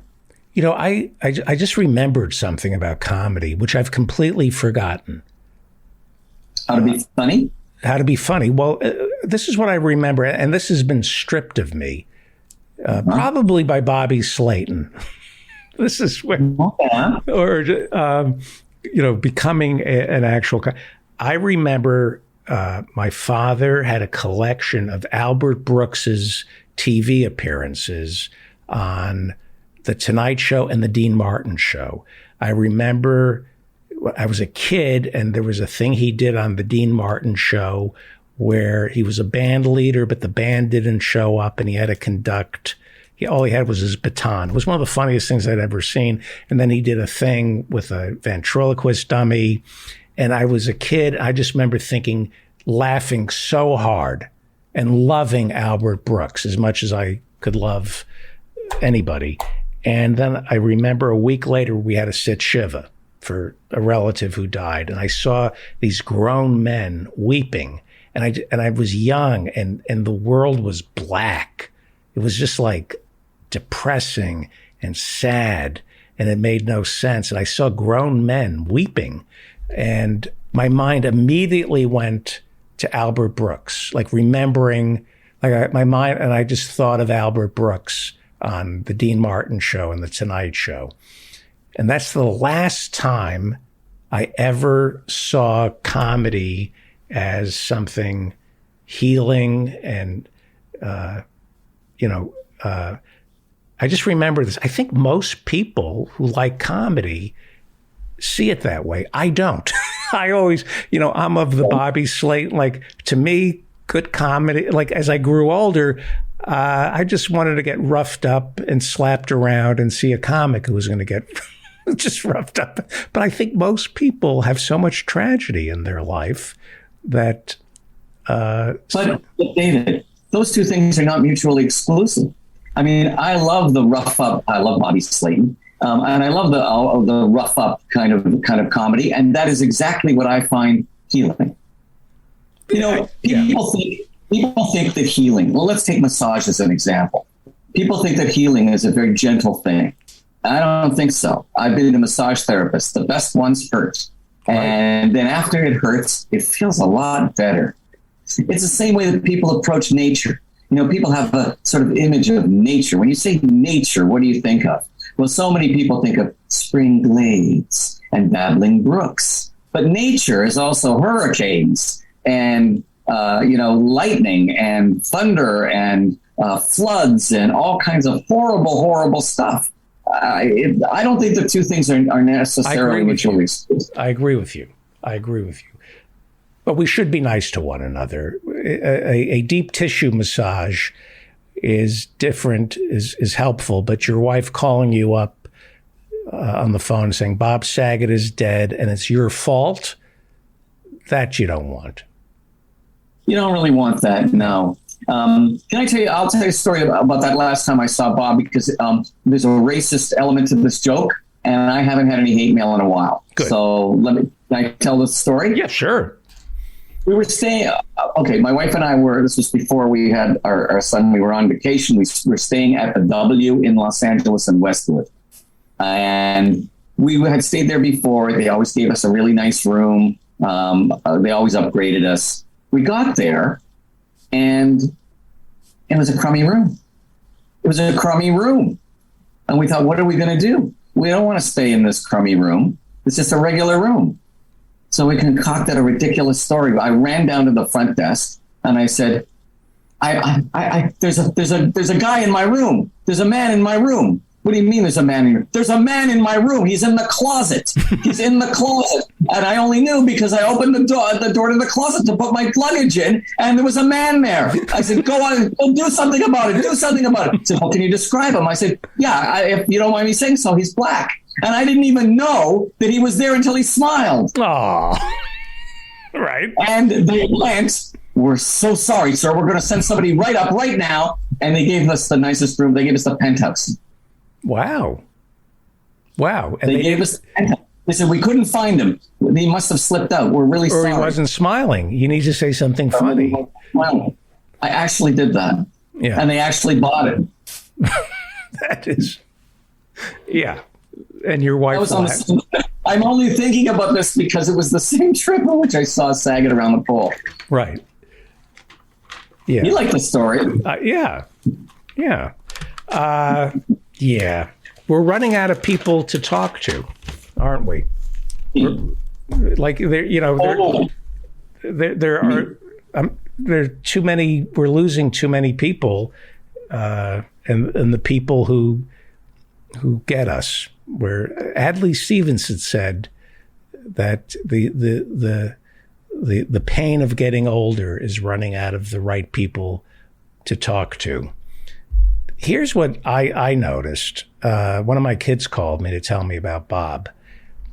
And it was so horrible, but because of what we've all been through, it was, this, right?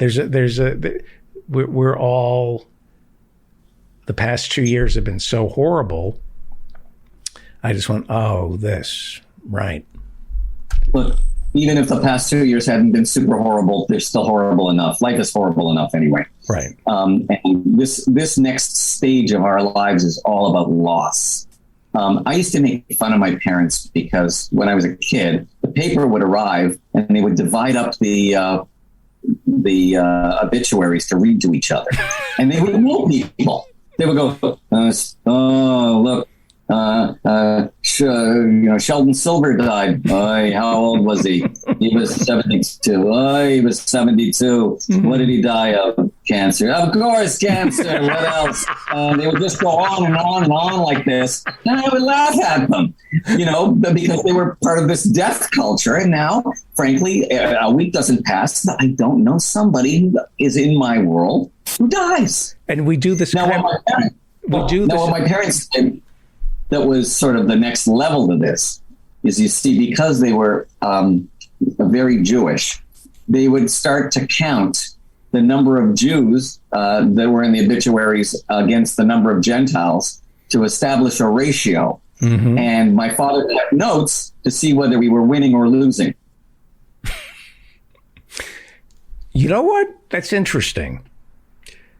Okay. Growing up, if there was something horrible in the news, I would hear, was he a Jew? Like a lawyer has been arrested for setting fire to his own tenement in Harlem. And you'd hear in the back, was he Jewish? Well, thank God he wasn't. Like I remember at Hebrew school when Bobby Kennedy was shot, Maura Reifman, we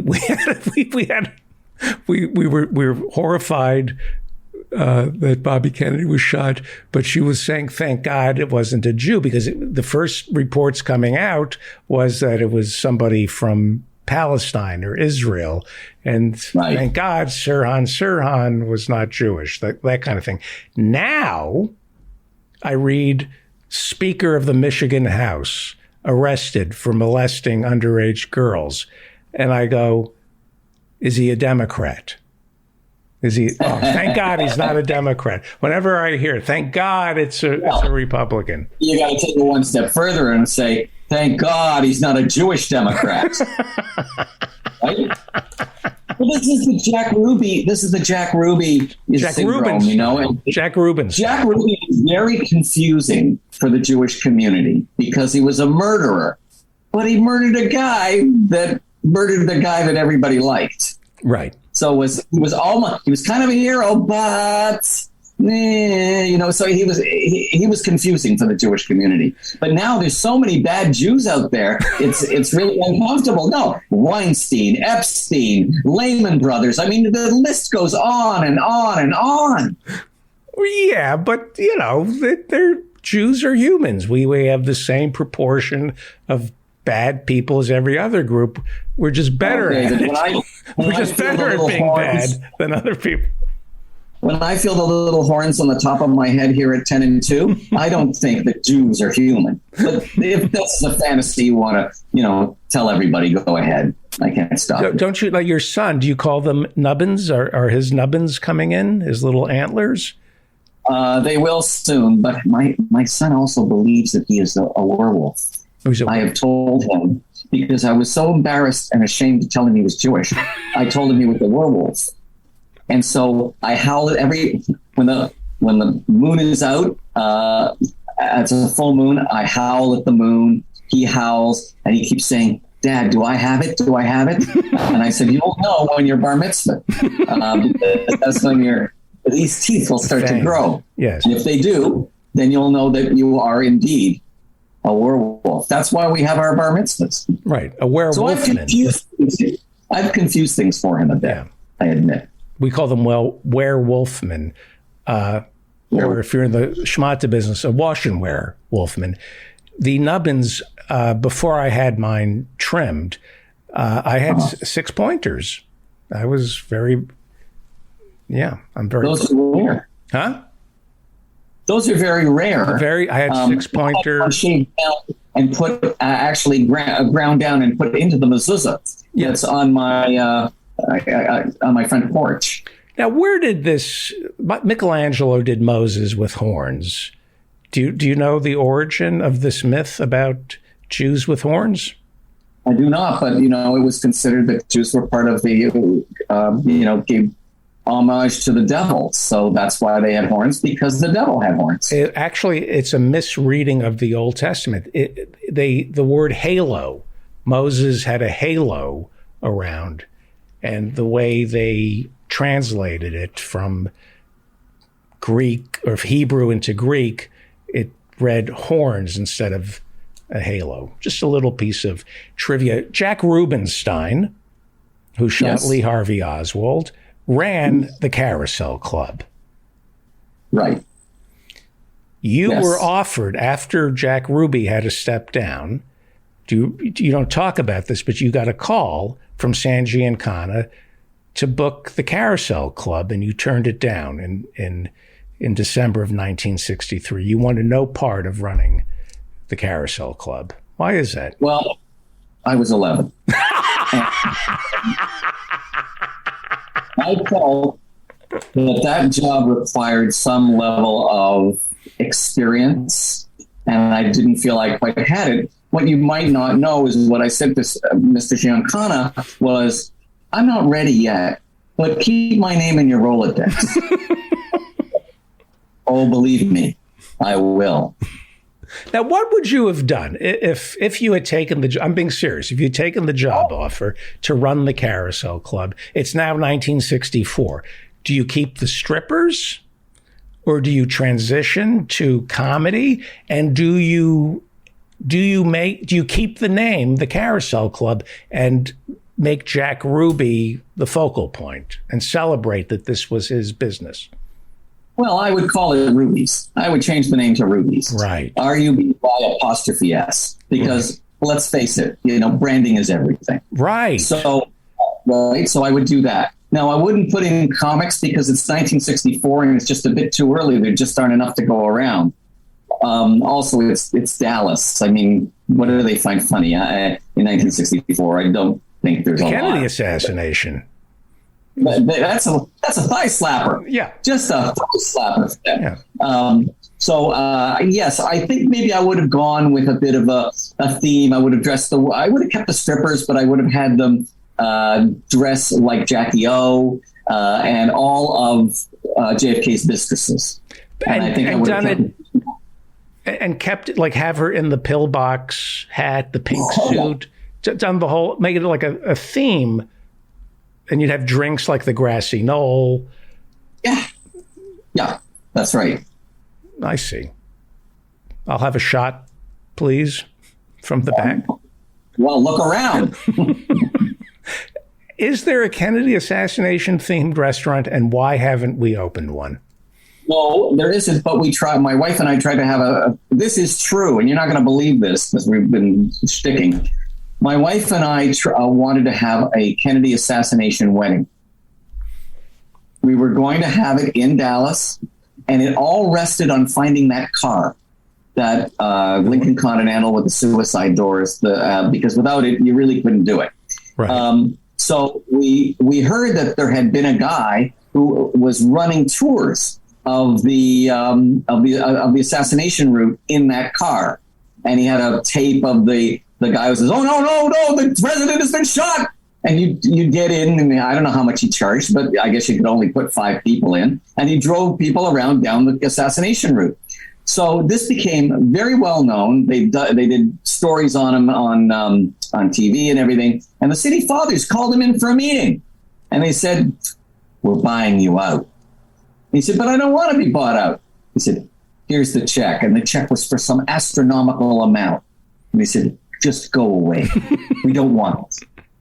And he went away. He took the money and he left. But because of that, he also took the car. So because he took the car, we couldn't do it. But we had it all planned out. We were going to have a motorcade all the way down the parade route. I was going to be there in my tux. My wife-to-be was going to be in Jackie O drag and the whole number. And the rabbi was going to stand in the front seat and he was going to officiate.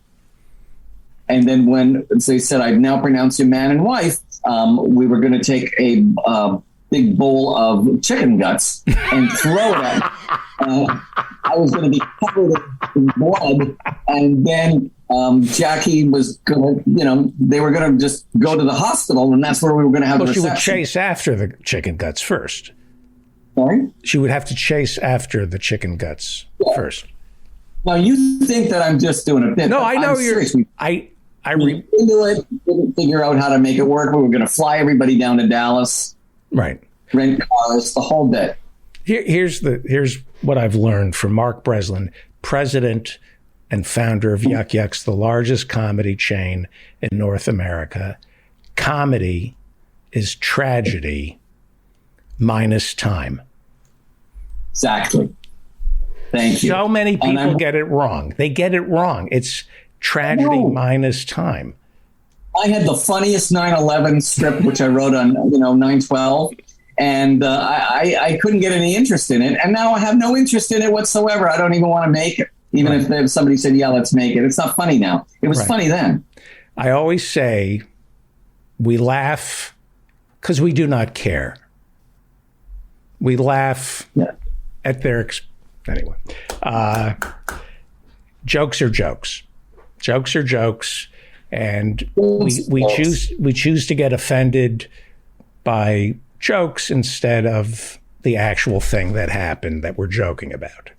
That it's easier to be outraged by what somebody said rather than what somebody else did. And we don't care. We're too old to care. Last thoughts on Bob. He's not alive anymore as a comic. It was really funny, and he had that bit where after he would do some horribly tasted joke, he would sing, "I don't care." Oh, Kevin Meaney. I don't care.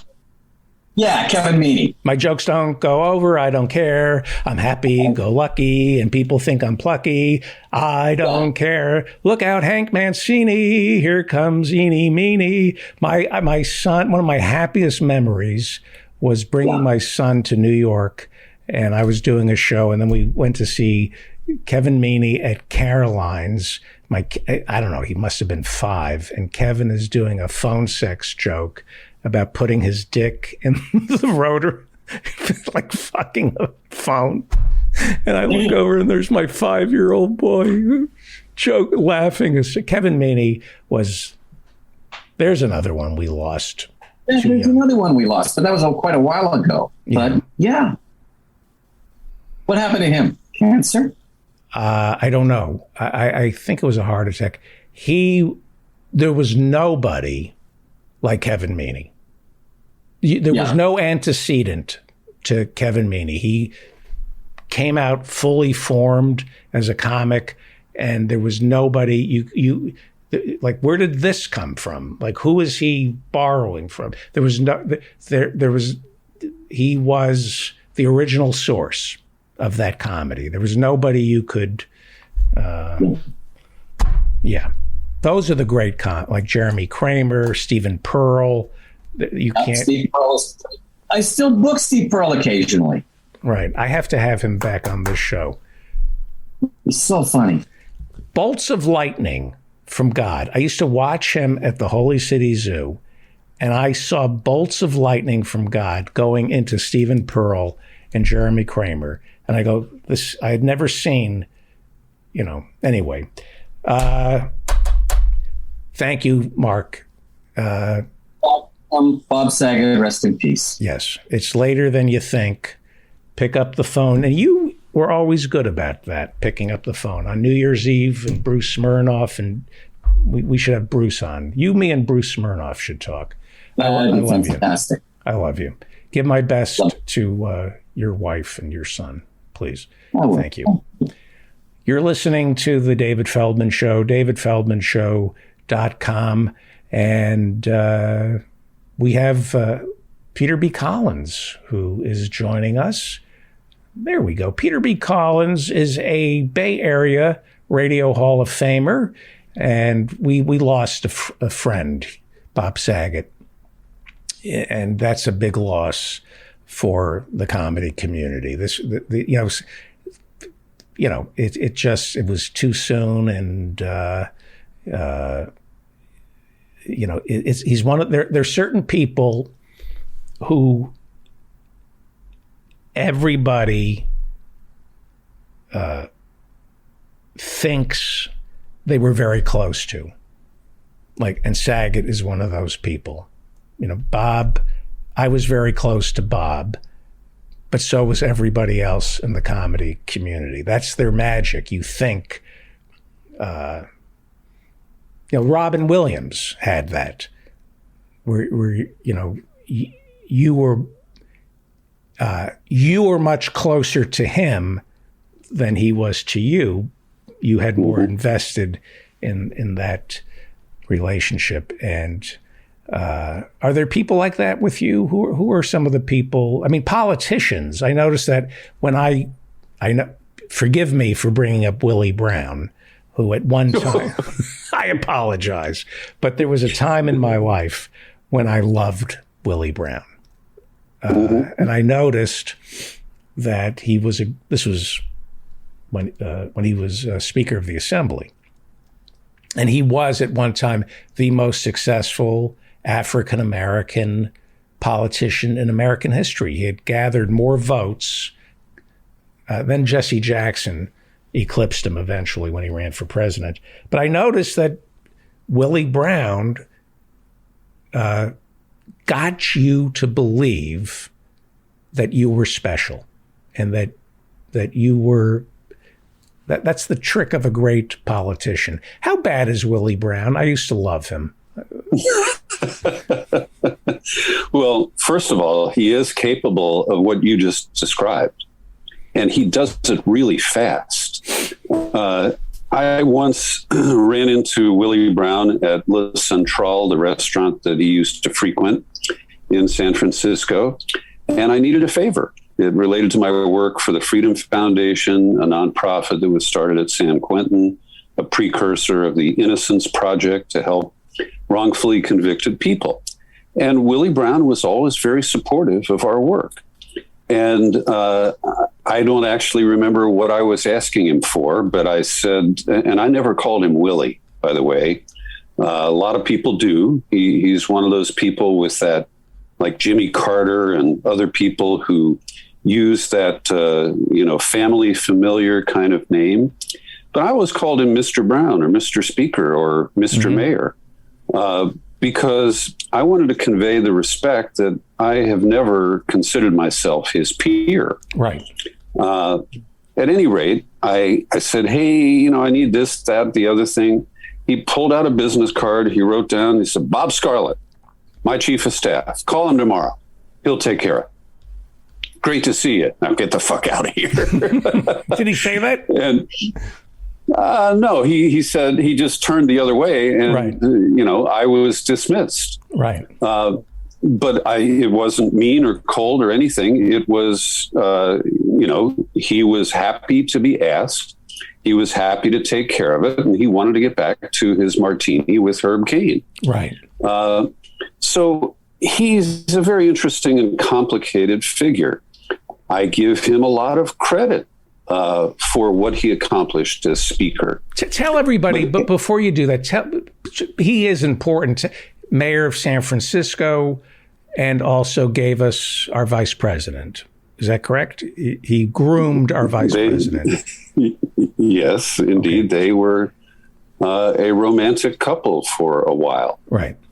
Just briefly, Willie Brown was born in a little town in Texas. He took the train to San Francisco. He worked his way through law school at Hastings.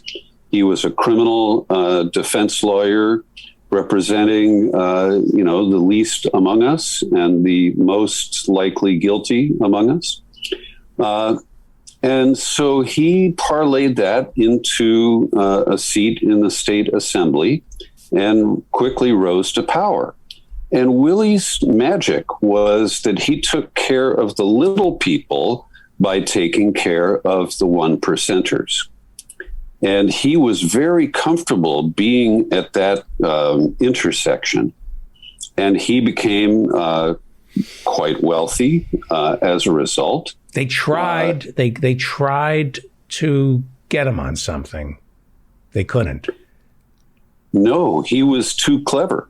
He never did anything because he was a criminal lawyer. He knew where the line was, and he wouldn't cross the line. He would smile and cackle as other people did, some of whom who got caught. And so, he never directly accepted a bribe.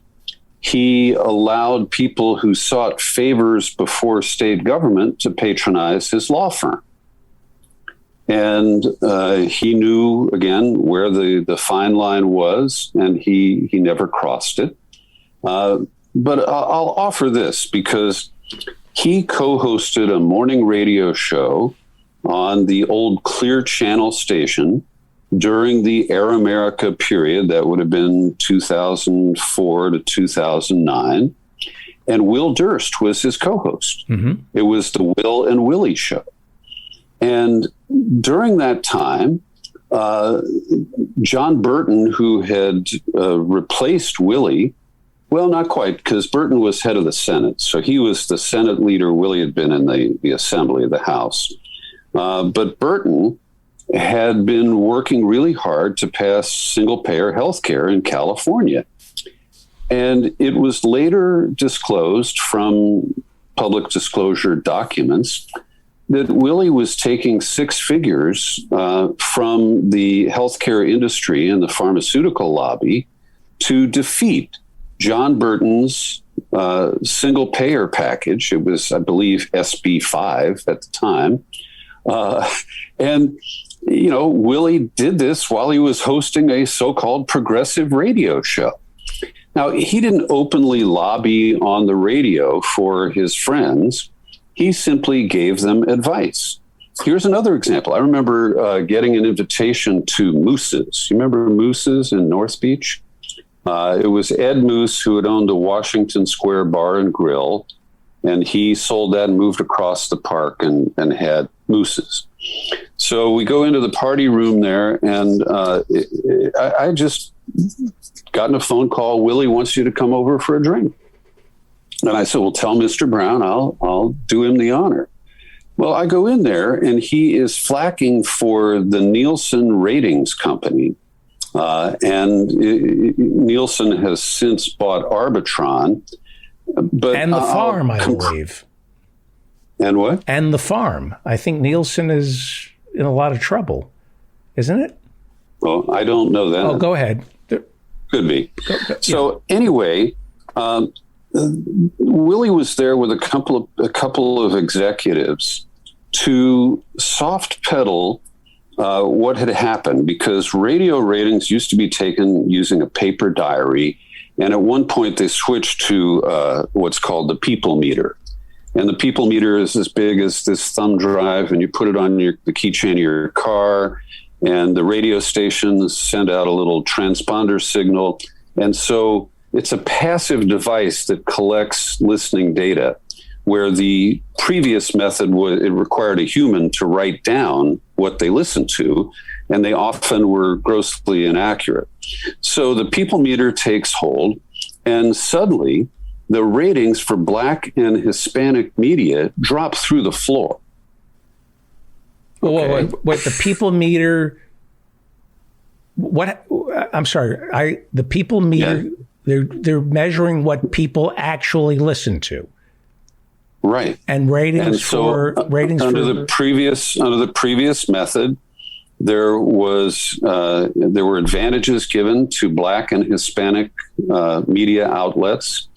They had a higher multiplier effect in the algorithms that were used to calculate the ratings. They were weighted differently, in other words. Right. I heard a different version of this story, but please go ahead. I'm curious. So the ratings dropped, and here's Willie Brown telling people that everything is okay. And, he's basically selling out. At that point, we didn't have the total consolidation under the 5 companies that control all electronic media now. So at any rate, he was there fronting for the interests of the majority and, banking some big coin to sell out the interests of Black and brown people. And so that's just another example of how Willie took care of himself first. And along the way, he took care of a lot of other people. But he's a complicated guy, lovely to meet and banter with. He'll tell stories all day long. He can hold his liquor and drink almost anybody else under the table. But he has many sources of income. Right.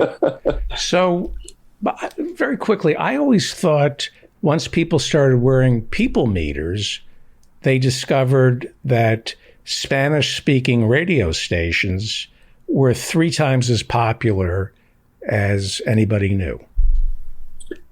I think that may have been the ultimate outcome, but during the transition, I see.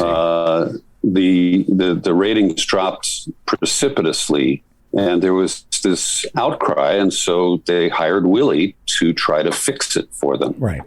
The Nielsen's and the Arbitrons, if you're in radio, you live and die with those numbers. And I would never do this kind of show on commercial radio. If I had to live and die with the Nielsen's or the Arbitrons, I would. I had a friend, I'm not going to mention any names, a couple of friends who did this for a living, and they lived, I think, every 3 months they'd get their report card. And It was a handful of people who determined their future and their happiness, and it's no way to live. And it's not even accurate. Nielsen, as I've been reading, which determined whether or not a show lived or died, I think they're on the ropes. I think there's some kind of scandal, but that's neither here nor there. We'll talk about that some other time when I know a little bit more about it, or you do. Here's my... Well, David, I just want to affirm that, I spent years worried about the quarterly Arbitron numbers coming out. And part of that was that bonus compensation was based on the ratings. And there's so many different factors that go into it. The most significant is, did the radio station actually spend any money to promote your show on TV, billboards, or any other medium? And typically the answer was no. But they would hold you responsible for drawing an audience when it was well beyond the individual's power to do that. The way it works, the radio station has an overall universe of listeners, and a personality can get them to listen longer. But it's rare that people say, oh, Peter B's on that station. I'm going to go listen there every day. It doesn't work that way, yet that's how the mechanics are set up, and we end up living or dying by a system that we have very little influence over. And it's not accurate, it's not truthful, and it undermines all that's good in either journalism or entertainment. My experience with Willie Brown, I had two vivid memories. When I first moved to San Francisco, I did Comedy Day, and he loved comedians. So he was hanging out with us, and a firecracker went off, and he jumped. And I remember thinking, okay, that might explain the drinking. If you're an African-American politician, one of the few, the sound of a fire, that's got to get... Every firecracker that goes off has to... I would be drinking too. I don't mean to, the wear and tear on somebody's nervous system. We never take into account what being African American in America means every time you step outside and you let your guard down. With the police. I mean, that's got to wear you. It doesn't. It's a fact, and they've done studies that it's actual trauma to your DNA that's passed on to other generations. That PTSD of never knowing where the next attack, physical or verbal or financial, is going to come from, and it's got to stop. But that was my one thing that I remember. The other thing I remember was he had a transparency to him. He was so smart. He is so smart. He welcomed the scrutiny. Like, I dare you to. And one of the highlights of my comedy writing, not comedy writing, as a comedian in San Francisco, is he had taken an interest in me as a jester. I would make fun of him, and he loved it. And so he would get me these fundraisers for the Democratic Party up in Sacramento. And I loved him. And I thought, there's an opportunity here for me to be like a jester to these people. And the more I did it, the more depressed I became. I would meet the lobbyists, which Sacramento is lousy with, and the assemblymen and the senators. They were all alcoholics. They were not happy. They were careerists who cared. It just didn't feel right. And then he flew me and my family to Washington, D.C. He did, when he was Assembly Speaker, an annual dinner for the California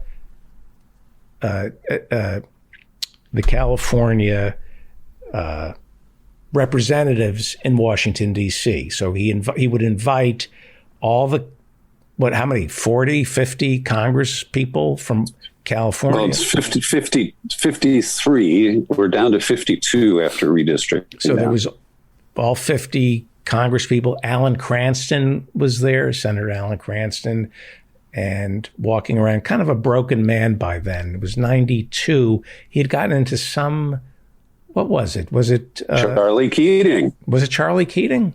He was part of the Keating Five. Yeah. And he was the one who took the fall. John McCain was able to brush it off.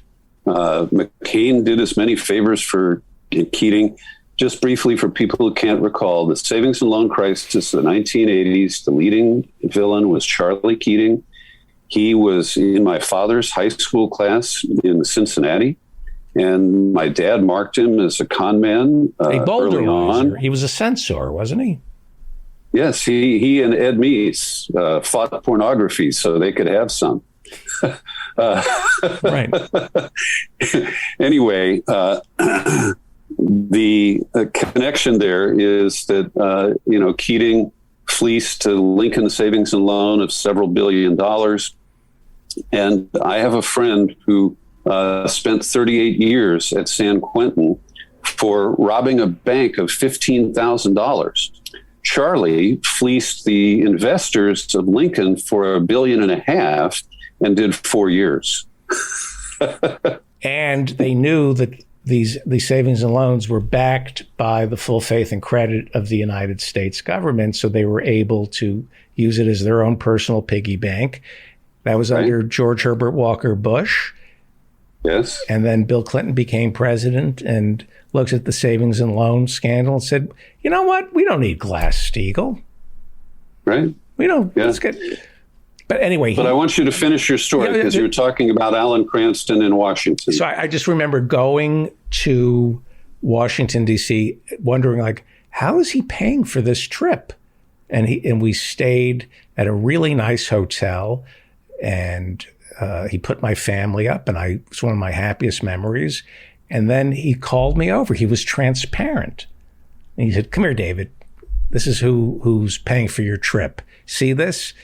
The American Tobacco Association, the Petroleum Gasoline Station. Yeah, because this is who's paying your salary tonight. This is how I was able to. This is who you're performing for. Most of the Congress people will not be here tonight. It's mostly their staffers and lobbyists. Have a great show. And I remember thinking, I don't want to.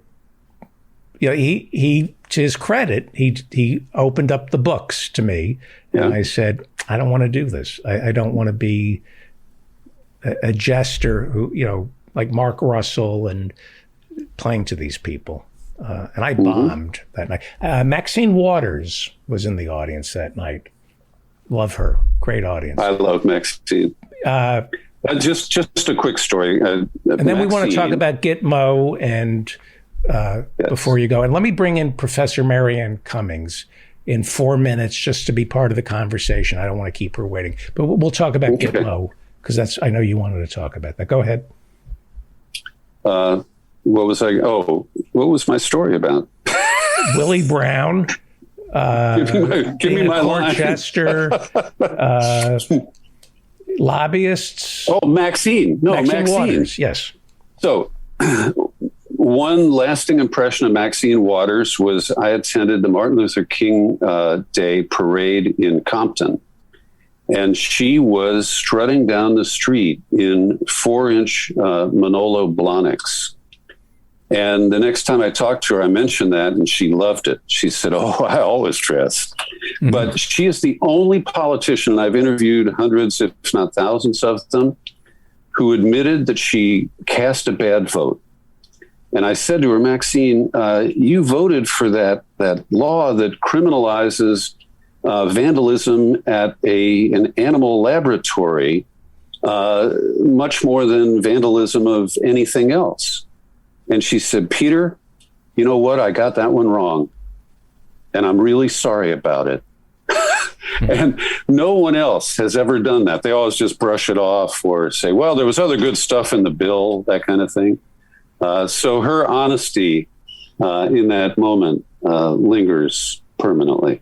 Is she head of the Financial Services Committee? Banking Committee. Yeah. She should be a lot more dangerous than she is. You know, she is dangerous, but she should be up there with Elizabeth Warren and Katie Porter. The stuff she says is right. Right. She was much more active under Obama, and she sparred directly with Trump, who tried to say she was stupid because she's a black woman. And I think she's aging out. I think she just doesn't have the fight that she used to. Yeah. She's in her 80s. Yeah. I hung out with her and Robert Smigel in 2016 in Iowa. And it's intoxicating, that kind of, when you meet Congresswomen who have been sent to Washington to get something done and who truly do represent their constituents. I'm sure I'm sure there are people who come from Compton and South Central who say she's not no politician is perfect.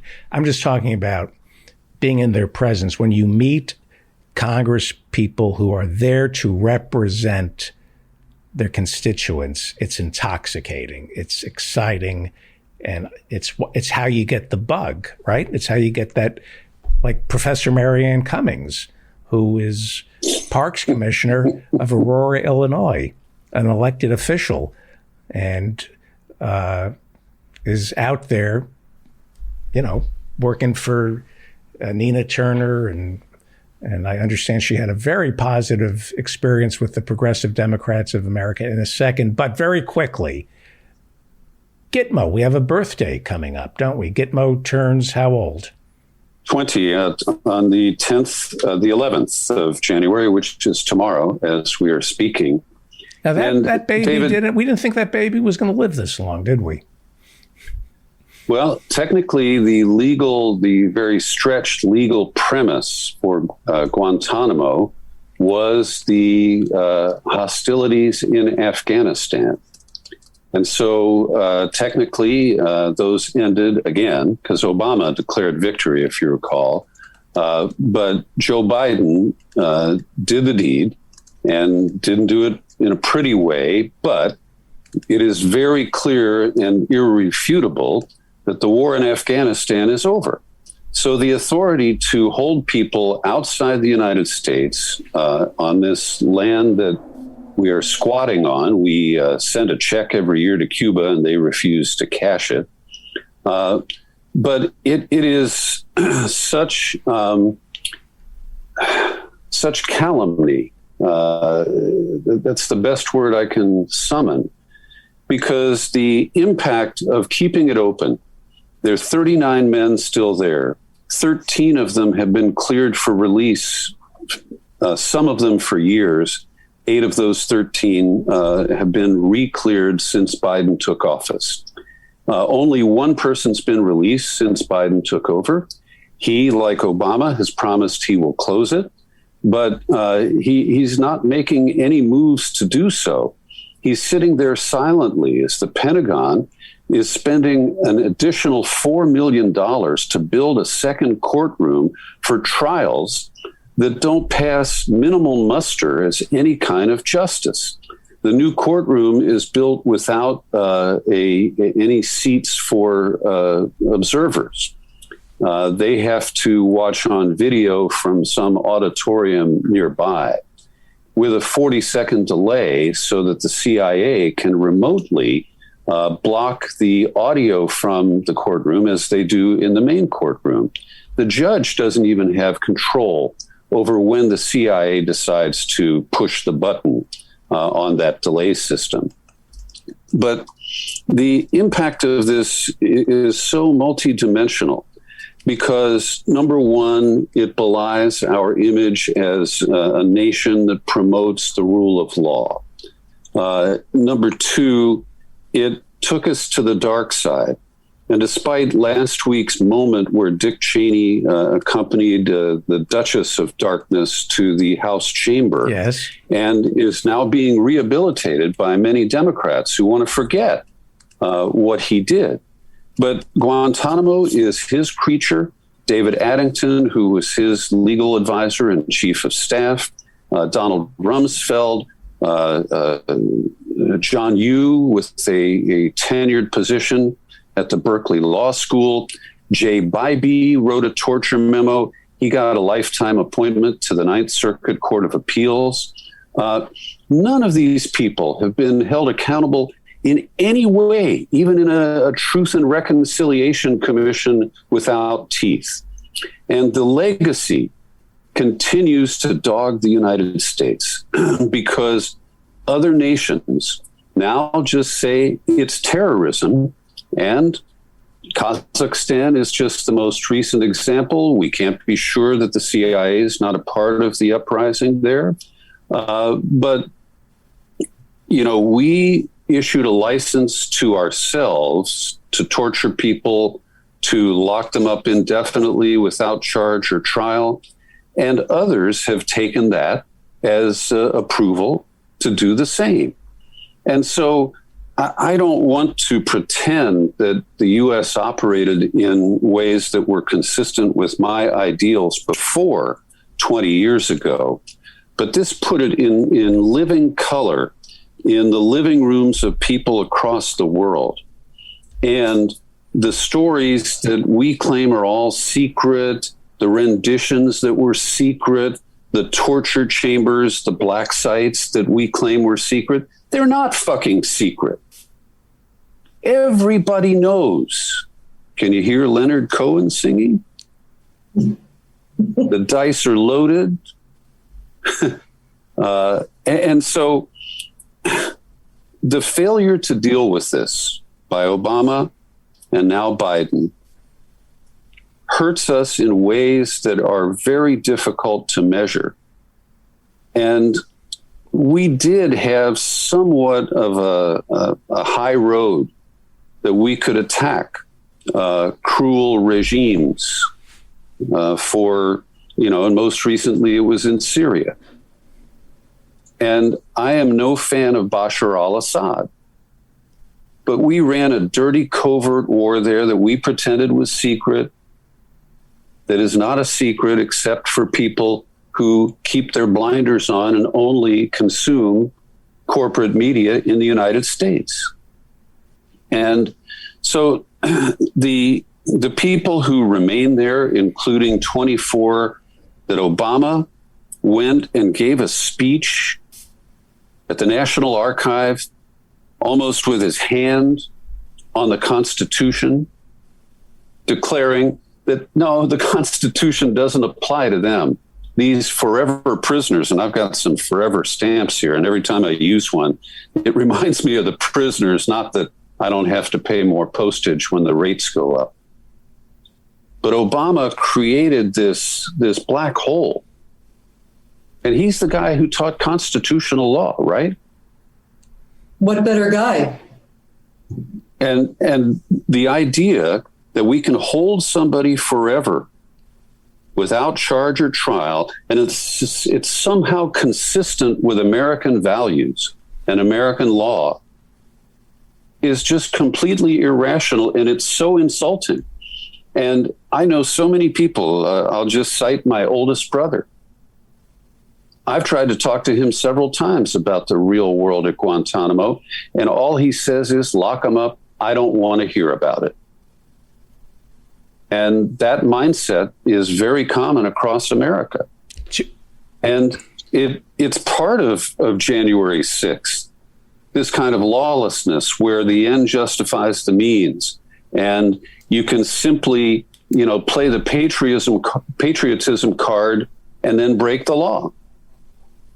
And we are no safer because there are 39 men locked up at Guantanamo. Go ahead, David. I'm sorry. I was just going to say lawlessness under the guise of law and order. Yeah. Breaking the law by saying we need to enforce the law. It's pretty bad. And this is what happens when you're scared. When America gets frightened, they get away with everything. And that's what they're doing now, Professor Marianne Cummings. I've been listening to my show today, and I've been listening to guests, and we are getting scared of the Republicans.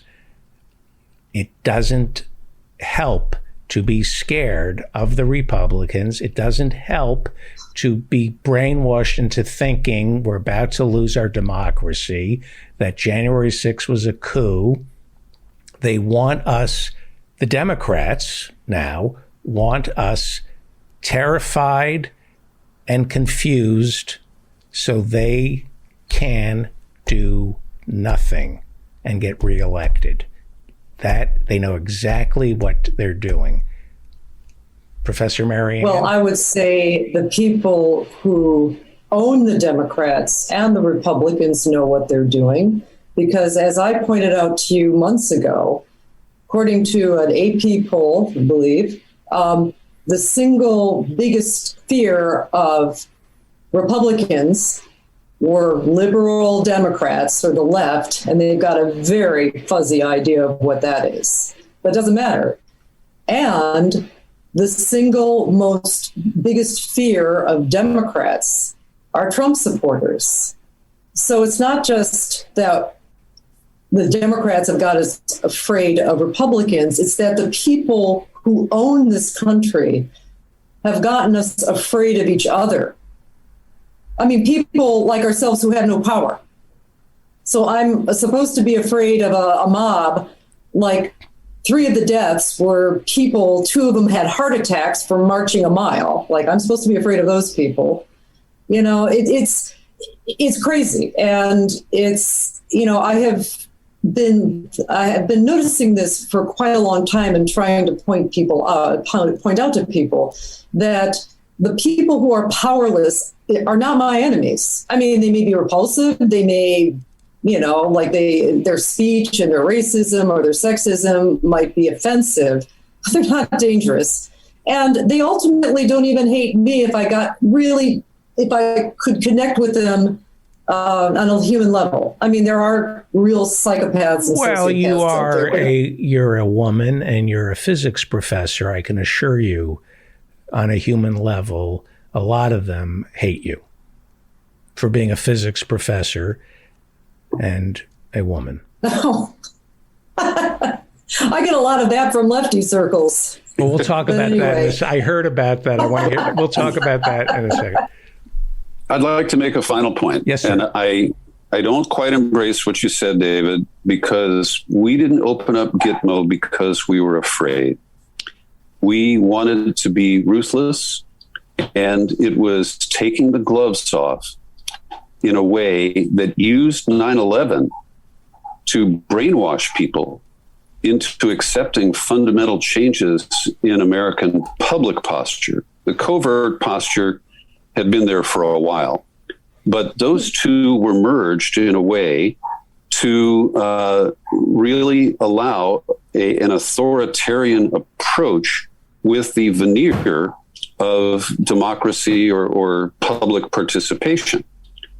And Rumsfeld wasn't operating out of fear.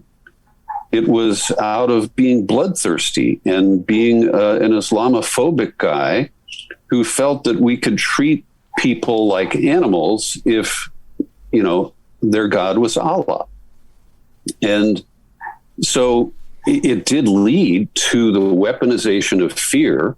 And I completely agree that both parties use it to try to rouse their bases. And it's working much more effectively for the right than it is on the left. Yeah. There was an element of fear in this, in that releasing the people we hold in Gitmo, I've heard people say, well, they might be innocent, but we've created terrorists. Now we can't release them. They hate them. We can't release them because we've turned them into terrorists. Go ahead. 780 men were held at one time or another at Guantanamo. All but 39 have been released. This idea that any of them have returned to the battlefield is a myth. There are a few people who did seek a kind of revenge, but there's no widespread pattern that even those that we radicalize through torture have conspired to attack the United States or attack us again, if you believe that. And so this is a canard. And it's created, it was Rumsfeld who said these are the worst of the worst. But the most significant case, and there's a documentary out that's pretty good about Abu Zubaydah, and he was not a mastermind of anything. He was a jihadi, but he was not a sworn enemy of the United States, but they treated him like that. And a deal was made when they were torturing him that he would never be released. And that is, flies in the face of fundamental American law. And it shows the power of our intelligence community. Yep. We outsourced the translation on the ground to contractors who made billions of dollars. And we ended up with prisoners at Gitmo who many of them ended up there, I believe, because if I were caught on the streets of New York by the police, I would turn in Liam McEnany. I would turn in Andy Brown. I would turn in Dan Frankenberger just to get them arrested. Well, we paid bounties, and consider the irony. Because of family honor, something that Andy Brown did to my brother, and I go, Andy Brown's a terrorist, and ends up in Gitmo. How great is that? But several hundred of the men at Guantanamo were delivered after bounty payments, and there was no concern over whether they were serious threats to us or not. And the deep irony is that they tried to tar Trump with the idea that Putin was paying bounties to ISIS Blue or whatever it was in Afghanistan to kill Americans, but no Americans were killed. Right. So, like they needed bounty to be after, invaders to their country. That was the most ridiculous thing I ever heard.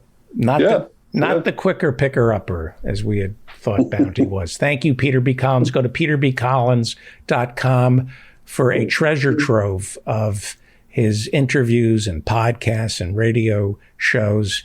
Peter B. Collins, Bay Area Radio Hall of Famer. Thank you, sir. Thank you so much. My pleasure. Great to see you, David. Thank you. Marianne Cummings is a professor of physics. She is also an elected official in Aurora, Illinois. Mm-hmm. She is a parks commissioner. And I understand you attended was it a Progressive Democrats of America? Oh, it was Alan Miskie's group. And I like these people, but I have to shake my head over kind of the party that prides itself, as respecting science, doesn't respect science all that much. What scientists? What happened? Well, I'm listening to it, and of course they had anti-nuclear power activists. But to be fair to both of them, old-time active anti-nuclear war activists. Right. Now, we should mention that the EU is embracing, as part of their all of the above green strategy, the EU seems to be leaning towards nuclear power. Well, and there is an emerging generation of nuclear of nuclear technologies that are literally decades and decades overdue. Now, I was thinking about this because I think these people have very compelling emotional reasons to be against nuclear energy, since nuclear energy has just been so tied to the weapons, to war, and they're tied to war through the weapons manufacturers who came in almost 70 years ago with their little proprietary variations of Rickover's design, light water reactor design. And that's it. It's been an oligarchy. And I realized that, it's not the problem with all of these technologies. And we've talked about this on this show, is that they should not be in the hands of private enterprise or hedge funds like they all are right now. They need to be public utilities. Because even if we go solar, if that were possible, the current technologies is not sustainable long term. But if you have quote marketplace, meaning big companies, meaning oligarchies taking over, they're going to be highly resistant to newer forms of technology that will threaten their domination of the market. That's the problem. That's why we've had very little. We had very little inroads into changing nuclear power, because there is an oligarchy and they've been running these machines forever. They have zero incentive to change. They are being paid to store nuclear waste, so they have no interest in a technology that would burn nuclear waste. I mean, they're making money off of storing it at their places, and I can guarantee you that none of the people who own these companies are living within a 3 or 4 or 5 or 10-mile radius of their nuclear power plants. Well, let me understand where you're coming from, because America and nuclear power, I'm not interested in, because it's suspect. And as I understand it, nuclear power is prohibitive. You can't afford to build a nuclear power plant in America without government subsidies. So to me, it's off the table. By the way, to be fair, all energy is highly subsidized, all of it. I mean, particularly the fossil fuel industry. And that's not counting the wars. And that's also not counting the fact that they have no obligation to the results of their technology. They've had absolutely no penalty until recently for climate change, the fact that carbon has been accumulating in the atmosphere for decades and decades. Nuclear industry takes a hit for any waste that gets into the environment here. But my point is that, the problem we're really facing is that people are demanding a quote market-based solution to our energy problem. And that has been driving the worst aspect of all of these technologies. Right. And allowed very little innovation.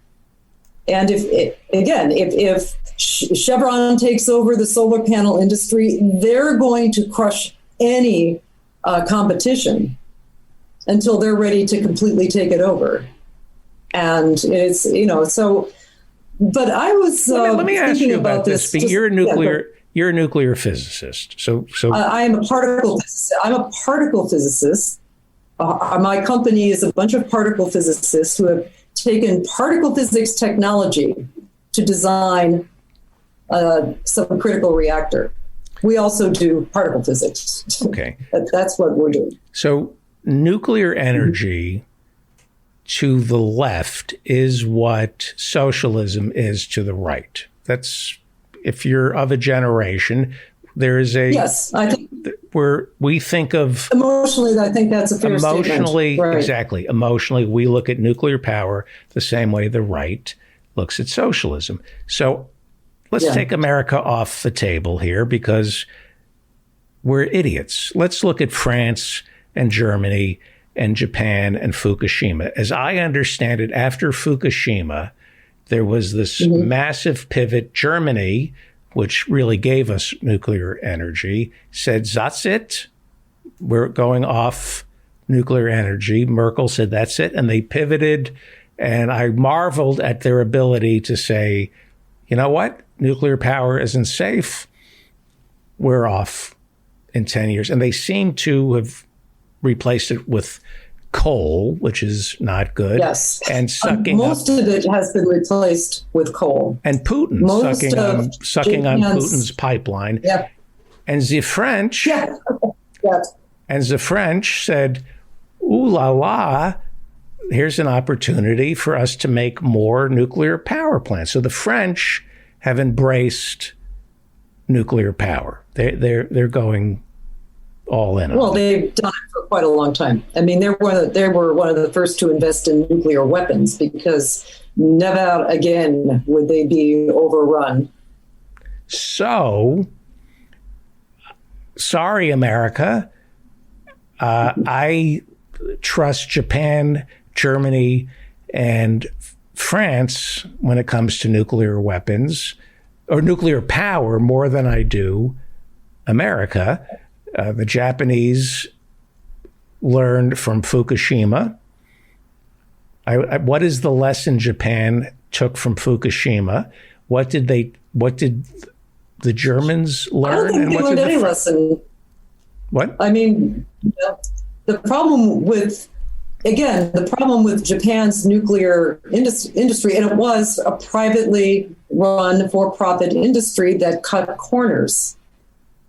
I thought it was a utility. I thought Tokyo. I didn't know that. I do know that the guy committed suicide, or he went in there. Well, that was honorable of him. But the fact is, and he went in there. He actually put on a hazmat suit. Okay. But go ahead. I'm sorry. They didn't. No, but they just took shortcuts. There was, it was kind of like. It was equivalent to the Pinto where Ford execs decided, their engineers said, hey, wait a minute, there's a big problem with this design. It's going to result in fiery deaths. And they just ran it by their actuaries and said, we'll settle in court. Go ahead and, and produce these. They just took a gamble. And they later had to pay for it. But, there's no real... there's no real punishment for corporate malfeasance because the corporation itself is a person and you can't you can't put it on a waterboard or send it down to Guantanamo. It's just they've built this protection around them, and it's I think it's time that when it comes to essential things, anywhere from healthcare to anything, to power, to transportation sectors and energy grids. It's got to be public utilities, and it's got to be democratic and transparent. So your you conversation, will not have these enormous barriers to innovation if some of the barriers to innovation are people whose power is going to be threatened by a new technology emerging that's way better. Right. So you're saying that the new generation of nuclear reactors won't give us a Chernobyl, 3 Mile Island, or a Fukushima? No. I mean, they're designed not to. Ours, since it's subcritical, it's not, we're a completely different animal. We don't have a self-perpetuating chain reaction. We don't. We literally have an on-off switch for the excess neutrons. But I think more importantly, we have a problem with the nuclear waste that's piled up, and we have a solution to it. We can start burning that nuclear waste. In other words, we don't have to transport it. Everybody talks about, we can transport it and bury it safely. Okay. Whose state are you burying it in? Whose neighborhood or whose community are you going to be transporting all of this waste? And by the way, nuclear waste is even though it's no longer suitable for fuel of these ancient design of reactors, is incredibly dangerous, toxic. You've created all kinds of volatiles in there. The transporting of that stuff is more dangerous than the transporting of the initial fuel rods. Most of the nuclear accidents that have happened, Fukushima included, have been problems with the fuel rods exploding. I mean, the spent fuel rods. And it's, so if you can have a technology that instead of moving any of this at all, you start reducing that pile. You start reducing that pile of spent fuel, which is enormously dense source of energy, carbon free.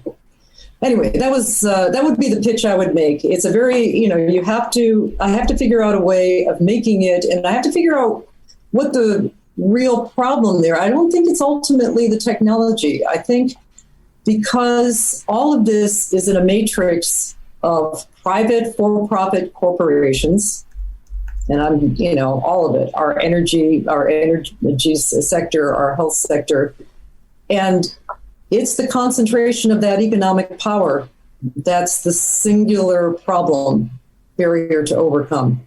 And the federal government could do it. It's the only one that can, because in the case of energy companies, they can only exist by massive subsidy by the federal government. Right. I mean, that's the only, that's the only power. In fact, their power is very frail, come to think of it. As somebody once told me that most all the regulations on insurance companies, for instance, in Washington have come from the insurance companies themselves, because they know that if they're in a real free market, free for all, they'll destroy each other. have the government come in and set up some rules so that, everybody's kind of protected and it's stabilized. So, which would bring me back to the tragedy that is, the current Democratic government in power, who's in a position to do an enormous amount of good, because we have a critical situation, had a critical situation. We've had a global pandemic. What better time to exercise, for instance, presidential authority or executive orders when the Congress won't, than in a pandemic? Right. And it just won't happen. And people are sitting just, I think, genuinely gobsmacked, to use the Brit phrase, that the Democrats just won't, the Biden administration just will not act. And, there's an easy explanation for it. We all kind of know they're paid not to. But it's emotionally hard for people to really grasp that when you grew up in a Democratic household and you had to somehow the Democrats were better than the Republicans. And I think by and large they were for decades, even if marginally. But as Noam Chomsky used to point out, the federal government is so powerful that even minor shifts in policy can have enormous repercussions for people down at our level. But because both Democrats and Republicans have been playing this weird game where it's been gamemanship and they're all ending up beholden to the same forces, we pretty much, as Princeton's study back in 2014 showed us, we're not a democracy. What the public wants is not what happens in Washington. Yeah, it's let me ask illuminating. Let me ask you a question, because you had a sour experience with some people from PDA. You're a physicist. You're a PhD. Mm-hmm. You're incredibly smart. We live in a democracy. I maintain that we never were even a republic. Once we had nuclear power and nuclear weapons, we lost. Yeah. You couldn't trust the American people with a democracy. The idea being, if it was left to a vote, we're too stupid, we'd end up destroying the world. So you got to take the democracy away. We had to leave it up to Harvard. Yes, of course. So that's I do think that since we became a nuclear power, they manipulated the system to take away our power for fear that that the mob would destroy the world, that we can't be trusted to choose who should have their finger on the button. Is that fair? I think it's more than that. I mean, I grew up reading, apocalyptic science fiction novels. I grew up reading On the Beach. I grew up reading all kinds of, end of the world scenarios. And it really dawned on people that, hey, for the first time, maybe in our entire history, if you discount Atlantis and whatever side power sunk that island, it was that human beings really had the power to completely destroy creation as we knew it. And that was kind of a freaky thing for people to get around. Now, we did dodge that bullet so far. We did not go up in thermonuclear holocaust. We may not be dodging the climate bullet. That's the next big thing. So let me ask you about this. So we've gone from a plutocracy to a plutoniumcracy, where democracy is off the table, and then we're spending all this money on defense. Well, if something in a democracy, can some issues be so complicated where you need a PhD in physics to understand? If you need a PhD in physics to know whether or not this new generation of nuclear reactors is safe, could a president say, you know what? I hear what you're saying. You're probably right, but I'm not smart enough we're not going to do it just because it's just we're not smart enough to understand this. In a democracy, can we turn away from things just because most of us don't understand it? Kind of like investments. When somebody presents you with an investment that's a little too, collateralized debt obligations, you go, you know what? I'm sure it removes the risk from lending money to buy a house, but we're going to outlaw CDOs just because we're not math majors. We don't understand it, so you can't do it. Well, even there are now people who just generically understand engineering processes, not at the nuts and bolts level, but just say, look, part of the problem, for instance, the safety systems, since we're talking about nuclear power plants of 3 Mile Island, they had modernized their safety systems, right? The problem was safety systems were so damn complicated that there were ambiguities. And now people have come to understand that. I think if you step back and look at general principles, I don't have to be an immunologist or a biochemist to understand that a profit motive driving a company's research is just inherently bad. We understand that we're not going to, there may be very smart PhD chemists working for the tobacco industry, but we're not going to trust them on statements about tobacco safety. We're not going to trust climate scientists who work for British Petroleum or Chevron about climate change. I mean, there are more general principles like conflict of interest. And yeah, I think it's completely legitimate. I'm not a geneticist, but when the FDA and the USDA are lousy with ConAgra and Monsanto execs or ex-execs who are about to be future execs again, I mean, it's like, you guys are not making good decisions for the rest of us. Yeah, I was just thinking about that. Like, I'm against genetically modified food, and just where you say, let's just draw a line on genetically modified anything, but then there'd be no mRNA vaccines solving. Yeah. Well, the problem with, for instance, and that's a good example, because I used to have arguments in in the Fermilab cafeteria with colleagues over Monsanto's products. I said, hey, first of all, I think we are dealing with two separate problems here. A lot of it isn't the GMO themselves. It's just that Monsanto is using their technology for bad agricultural products. And it turns out that I'm old enough to remember the first green revolution where they were going to have modern fertilizers and modern pesticides, and we were going to quadruple the yields of farms in third world countries. And it turned out to be kind of a disaster. They were doing genetic modification of cotton plants.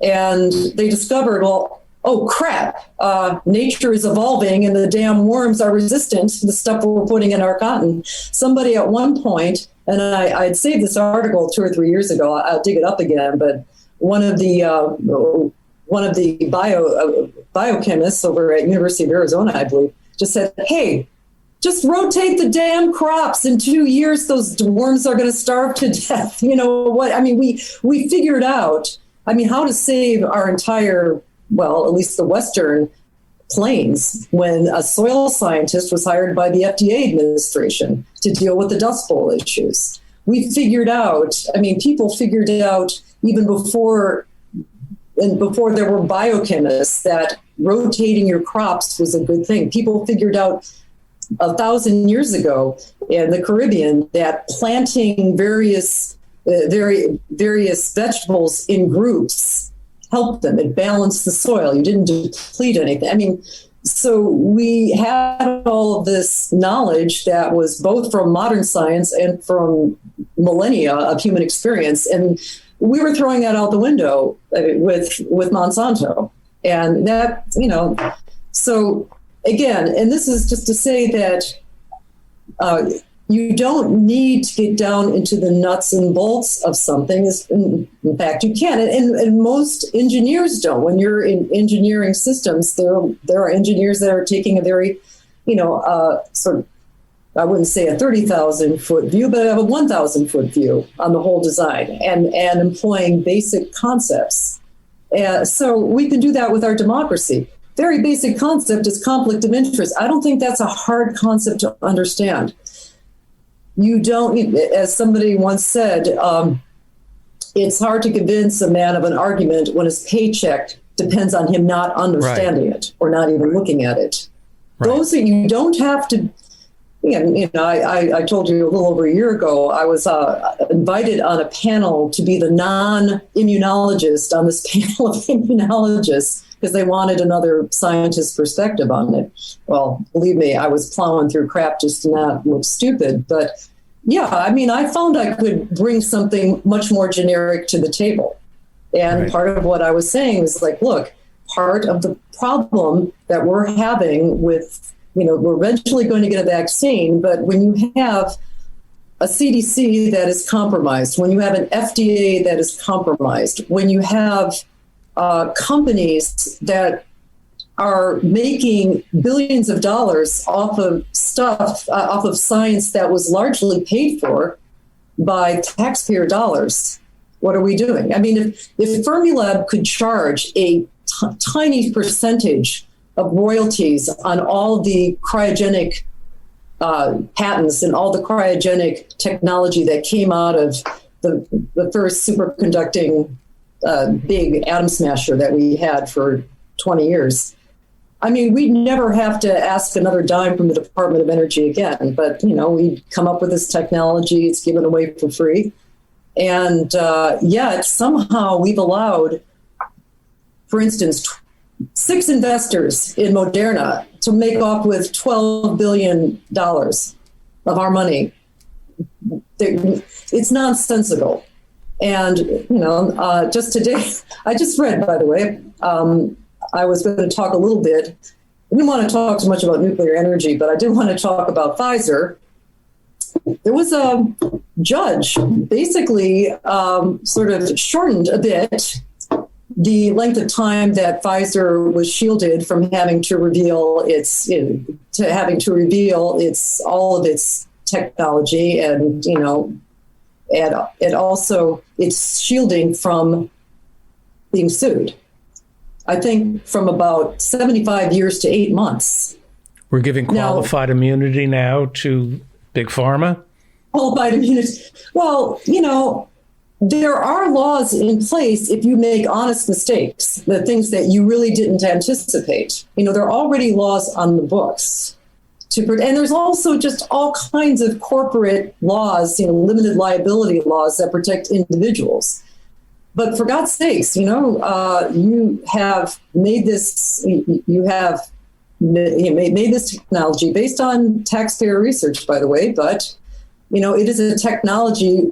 We're putting an awful lot of trust in a company we have no reason to trust. I mean, I was kind of looking up a bit of their illustrious history. They were sued for like $2.3 billion and they settled for $2.3 billion with the FDA for marketing drugs that for purposes not approved. They were approved drugs, but they were marketing them for purposes not approved by the FDA. And then they were, a few years before that, they were sued for almost $500 million for just outright fraud. They settled. And, there comes a point where we have given too much trust to the quote markets. I mean, I remember back in the late 90s, physicists explaining to me at my Halloween party that stock market is fundamentally different now. Corporate multinational corporations have a certain discipline in place, and they have technology in place, and it's, they have technocrats running, not the old money grubbers running. So it's all fundamentally different, right? So I think that it's incumbent upon scientists to be whistleblowers where they can. There was a whistleblower to Pfizer a few months ago saying that, hey, 3 of the sites where they were conducting trials were not following basic protocol. We don't know about the 150 sites, but the fact, now people looked at it and concluded that it didn't really affect the outcome, but that's not the point. One of these times it will affect the outcome. And the fact that you're so cavalier about these kinds of things, and we've allowed this to happen. Now, I think it is on the scientists to, police their own ranks and also be teachers, be explainers. I mean, Henry has a great Patreon account. People should throw him a few shekels a month. Mm-hmm. But he will go through major articles and major news items concerning virology and immunology and often COVID. And you can send him questions. And he's very good at explaining things. Yes, he is. In a way that the intelligent layperson can understand. I remember that there was a point in my old experiment when we were writing papers, we had to write a 1-paper summary for the layperson. And that turned out to be not easy. How do you explain? Because you're so used to all of this shorthand and talking to people who also understand all this shorthand, who've had the same experience as you had.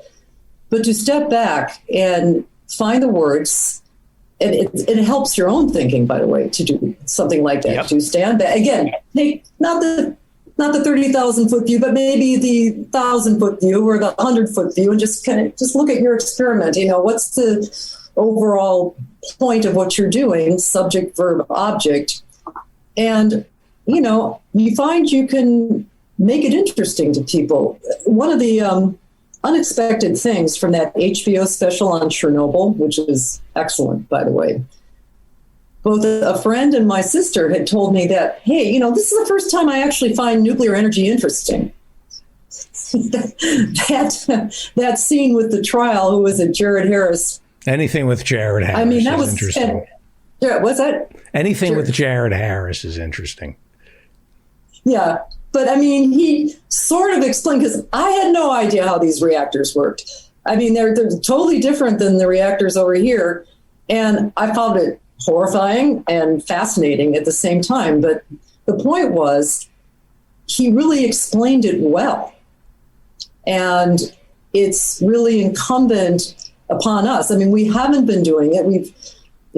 scientists are often in very privileged circles, and there's a conceit and there's kind of an arrogance, and it's almost like we can blame our laziness and inability to express ourselves on the quote stupidity of other people, when it's really our own, it's our own inability to articulate. We need to develop decent vocabulary, and we need to sharpen our own thinking in terms of not just nuts and bolts, which is very important. You don't want somebody, working on an airplane that has just generic philosophical ideas about how planes should work. No, I want you to know everything about this material and that rivet. Okay, that's fine. But I mean, they're in the interface between science and public policy.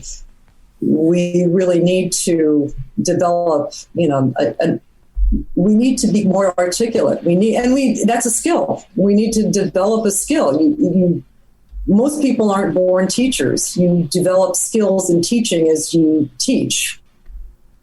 Some people have more of an ability than others, but I think that's on us. Otherwise, we have tyranny, because if you leave it to experts, and that's kind of what the Democrats have done. They've left it to a bunch of nimrods over in Silicon Valley that supposedly are smarter than the average person to be solving those problems. And in fact, Bill Gates was the genius that went and convinced Oxford University to partner with AstraZeneca and basically patent their vaccine and ask for intellectual protection. And so it wasn't just a U.S. failure, it was a world failure. It was the failure of the developed nations at the beginning of last year, when you had a chance, you had the vaccines, you had already millions taking the vaccine with no major problems. You could have just had a joint program all of last February and March, employing dozens of manufacturing plants all over the world. And India has a vast vaccine manufacturing plant that is state of the art. And maybe we would have never gotten the Delta variant. But we did not, because Pfizer thought that, it was much better for Pfizer that COVID become endemic rather than just wiped out. Well, it seems that COVID might be wiping itself out. I mean, we can hope, but great. Apparently, I was reading this morning. Who was it? The head of immunology over at Massachusetts General Hospital was making some statements and said that basically, to first order, there is no Delta variant anymore in Massachusetts. It's like over 99% this Omicron variant. And, it'll extinguish itself. So, yes, somebody said 1,500 people are dying a day. That's true. For the rest of the country, there still is a significant amount of the Delta variant. And, as Henry has told us, the death rate peaks at least 2 weeks after the case rate peaks. Because it takes a week for people to get...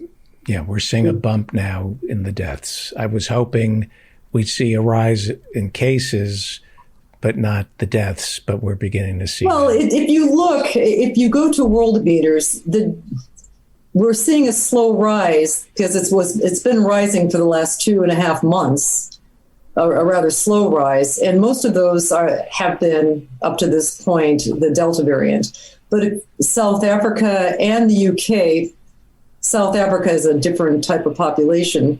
But the UK is older and fatter, like we are.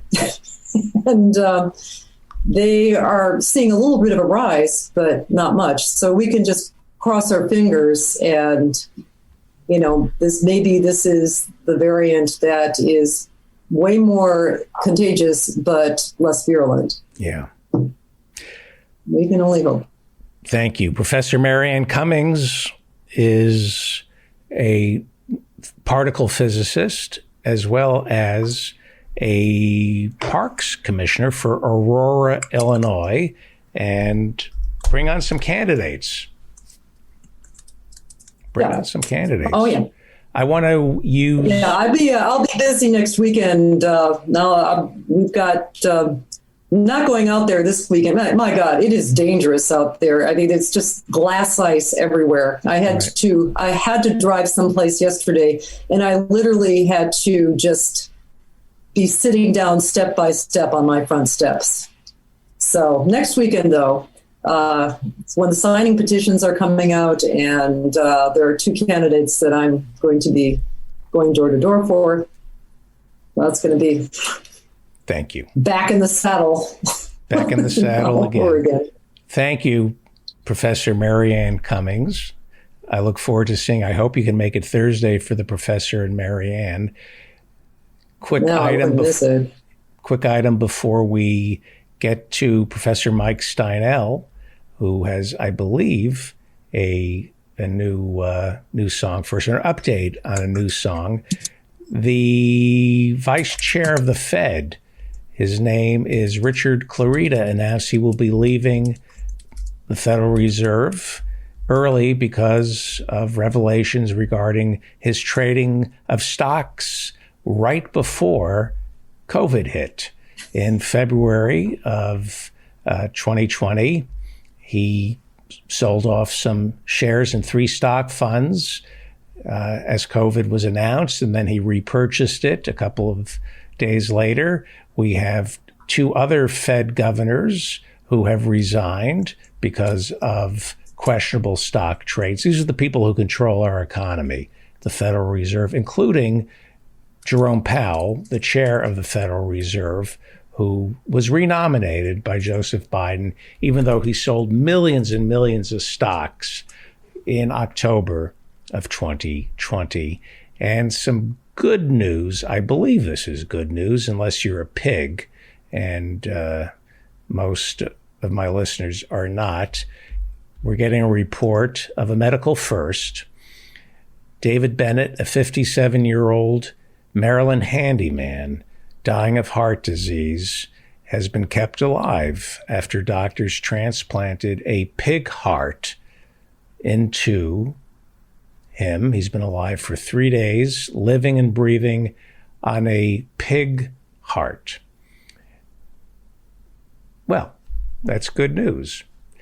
Let us now go to Denton, Texas, where the brilliant Professor Mike Steinel is standing by with a little bit of a hiss. A little bit of a hiss. Little hiss? A little hiss. Oh. And it's not because I'm telling jokes. Professor Mike Steinel, or maybe it is.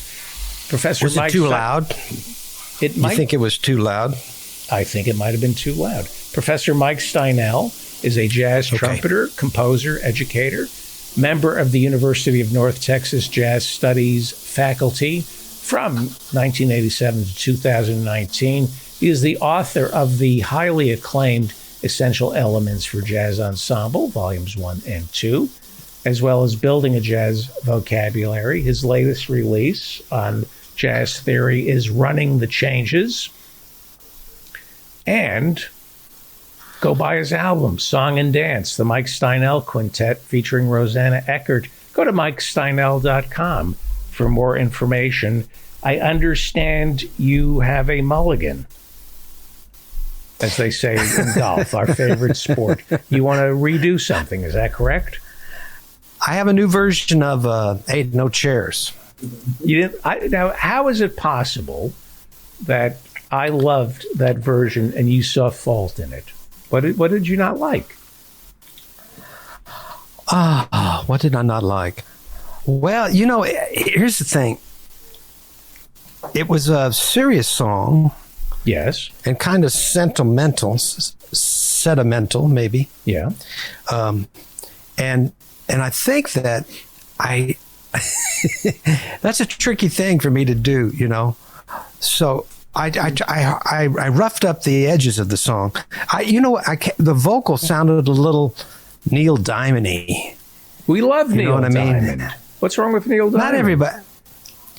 I don't. I like. He's a great song. I love Solitary Man. I remember when I was in high school that came out. Mm-hmm. But most of everything else, his vocal is kind of affected. And I thought that my song was. It just didn't. it didn't quite sit right. I thought, what's wrong with this? So I redid it with a little more anger to it, a little more rock edge to it, you know. Yeah. I put some guitar in it, and That's interesting. Do you mind if I talk to you about this for a second?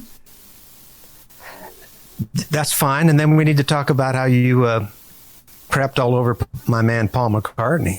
I was really upset with your opening. Okay, I'll get to that in a second. Okay. So we live in a culture where sentimentality coming from the heart is frowned upon.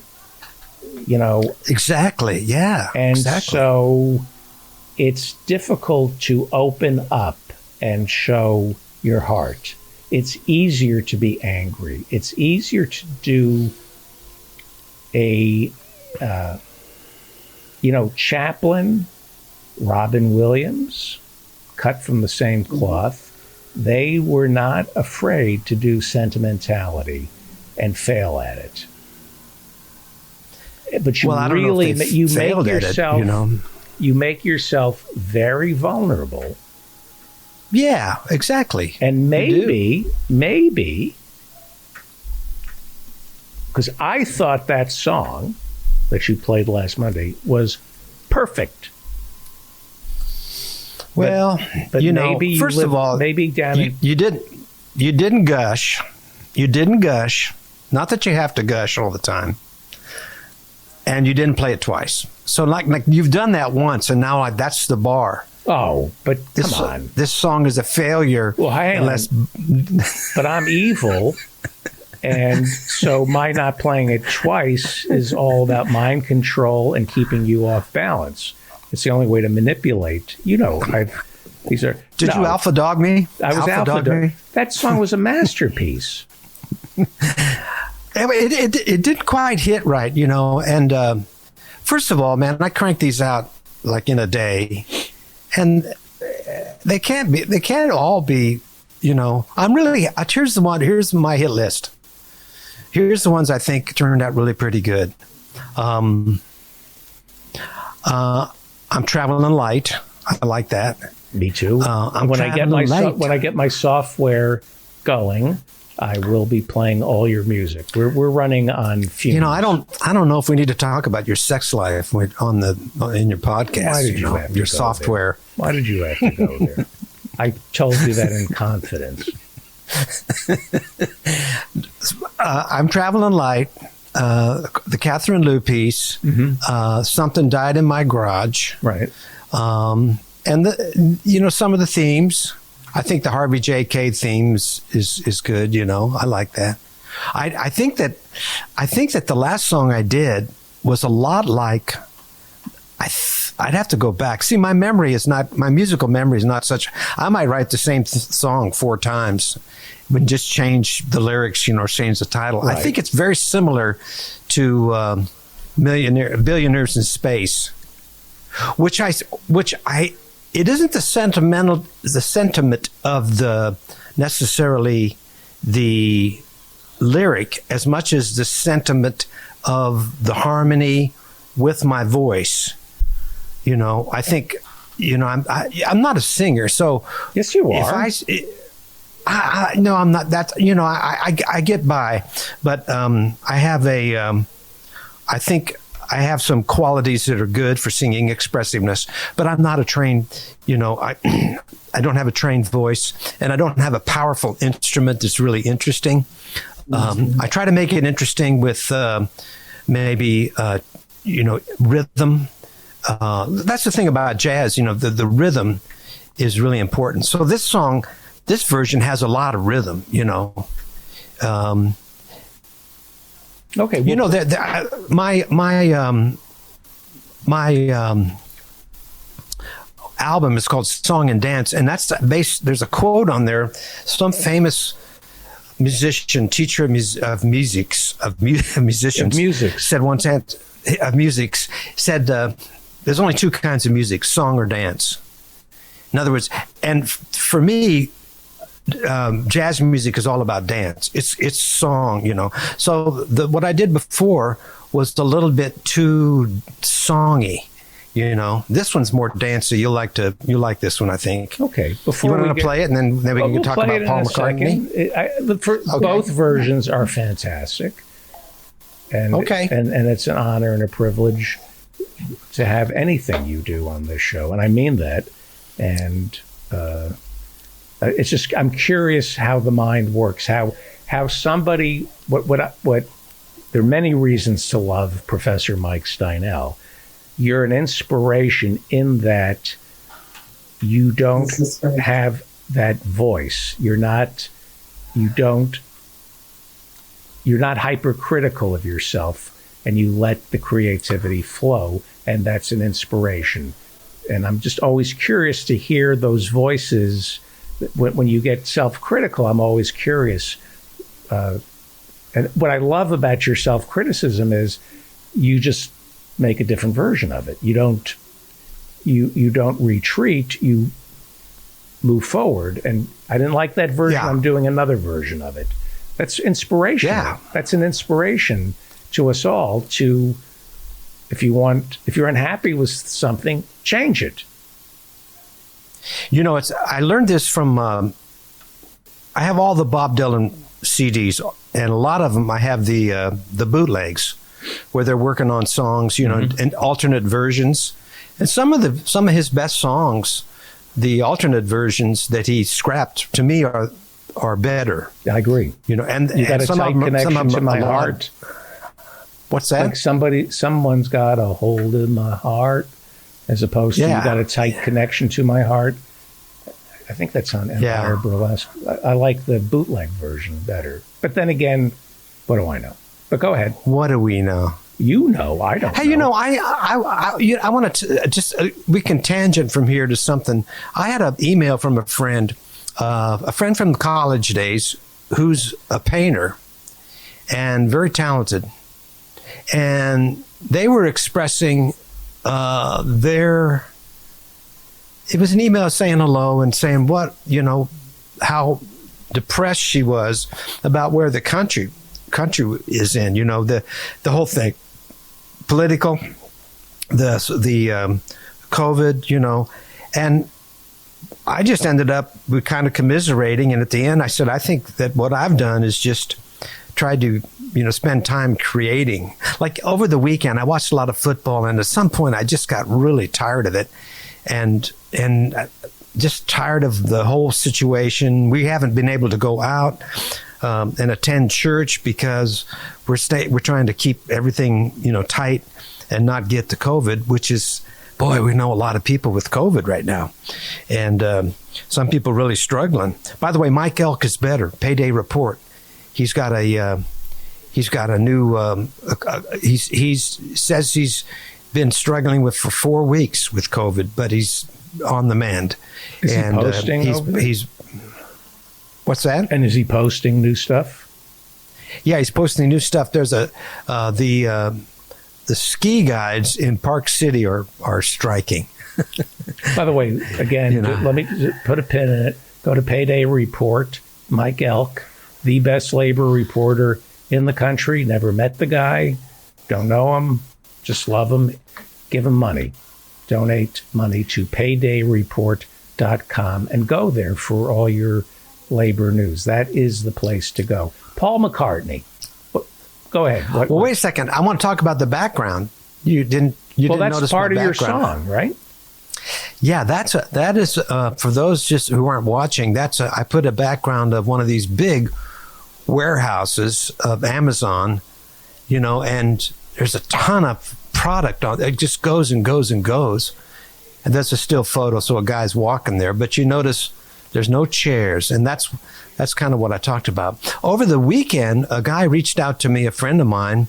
He's actually from the family. Remember I talked about Doc Severinsen coming to Kansas and his connection with the family up in Smith Center, Kansas. Not Smith Center, Clay Center, Kansas. But Kenny Snodgrass reached out to me. And Kenny left college years ago and worked union organizing. He went to the South and he went to California. He worked with Cesar Chavez and is a good friend of Dolores Huerta. You know that? Have you met her?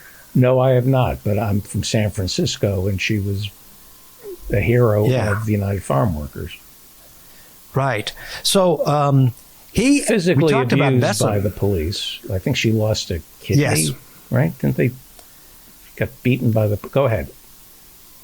Well, anyway, he had a bunch of stories to talk about. He's going down on in April to help dedicate a mural to Nan Freeman, who was the first. On January 25th, it'll be the 50th anniversary of her death. She was 17, 18, and she was working. She was on the picket line, handing out leaflets for United Farm Workers, and she was hit by a truck and killed. And it was a horrible thing. The Teamsters.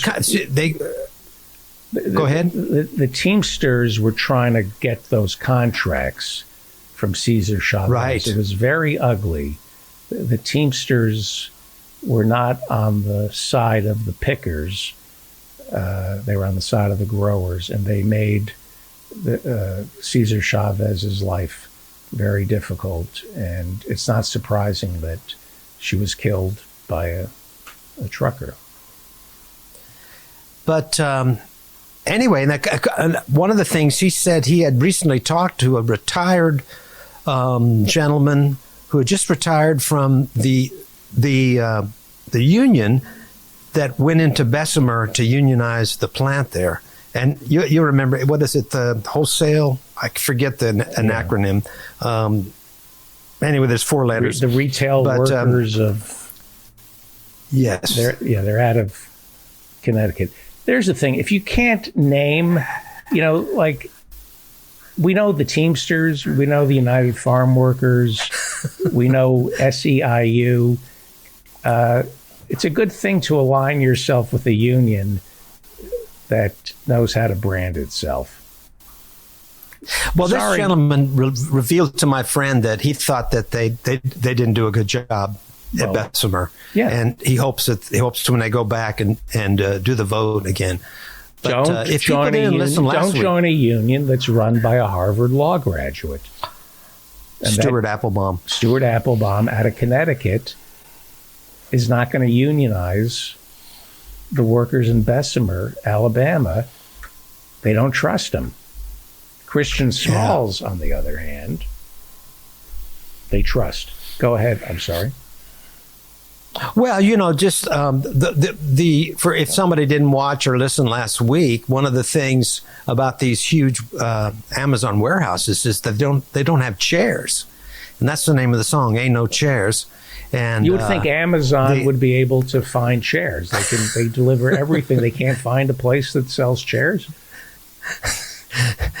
It's by design, David, to keep people. I see. Keep people on their feet for 10 hours, 12 hours a day, 10-minute bathroom breaks when it takes 8 minutes to walk to the bathroom. Yeah. And, it's just a horrible thing. But should we listen? You want to play the song and then we can talk about Paul McCartney? Yes, sir. This is not new music. This is an alternative version of Ain't No Chairs. Ain't No Chairs, number 2. Number 2. Written and performed by Professor Mike Steinel.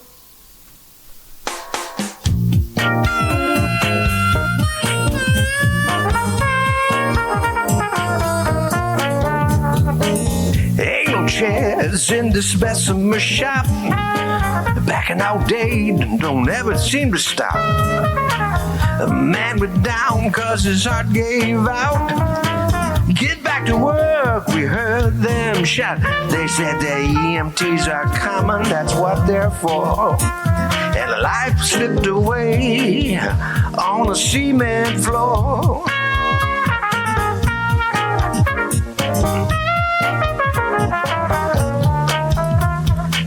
I know the bookstores are all gone away. Got me some books, I'll read them someday. Right now I got to make my rate in all these extra shifts. If I can make it to Christmas Eve, the kids will have nice gifts. And the big boss will have more money so he can go up into space. But there still won't be no chairs in this Bessemer place.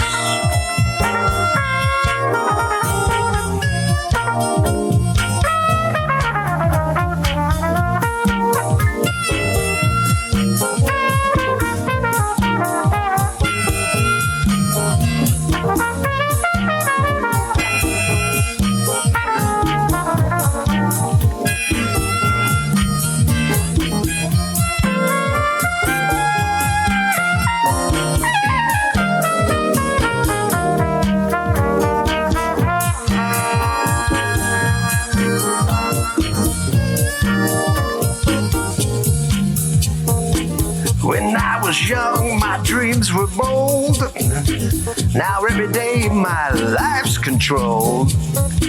Last year we had a meeting and they made us go.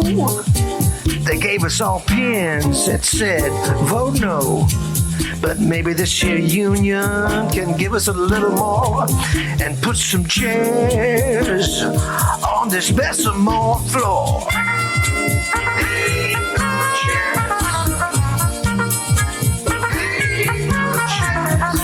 I'm hoping the union might make things right. Some days I just don't have the strength to fight. This plant down here can take its toll. It'll break your body, it'll crush your soul. Feels like this packing ain't never gonna stop, and there still ain't no chairs in this Bessemer shop. Ain't no chairs. Ain't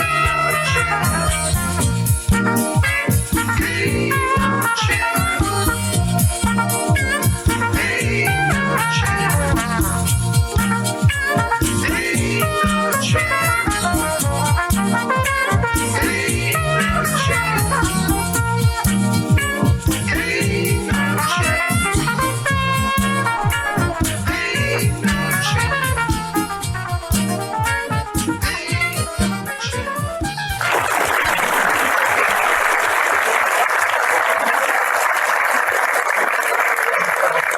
So, the Golden Globe Awards, they're not being televised.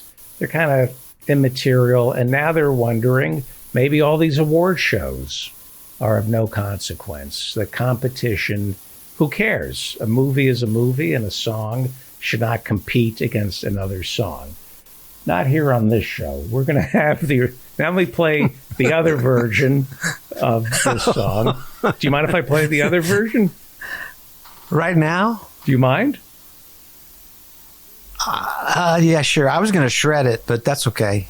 Oh, then I won't play it. Yeah, let's do it. Let's do it. No. We won't play the other version.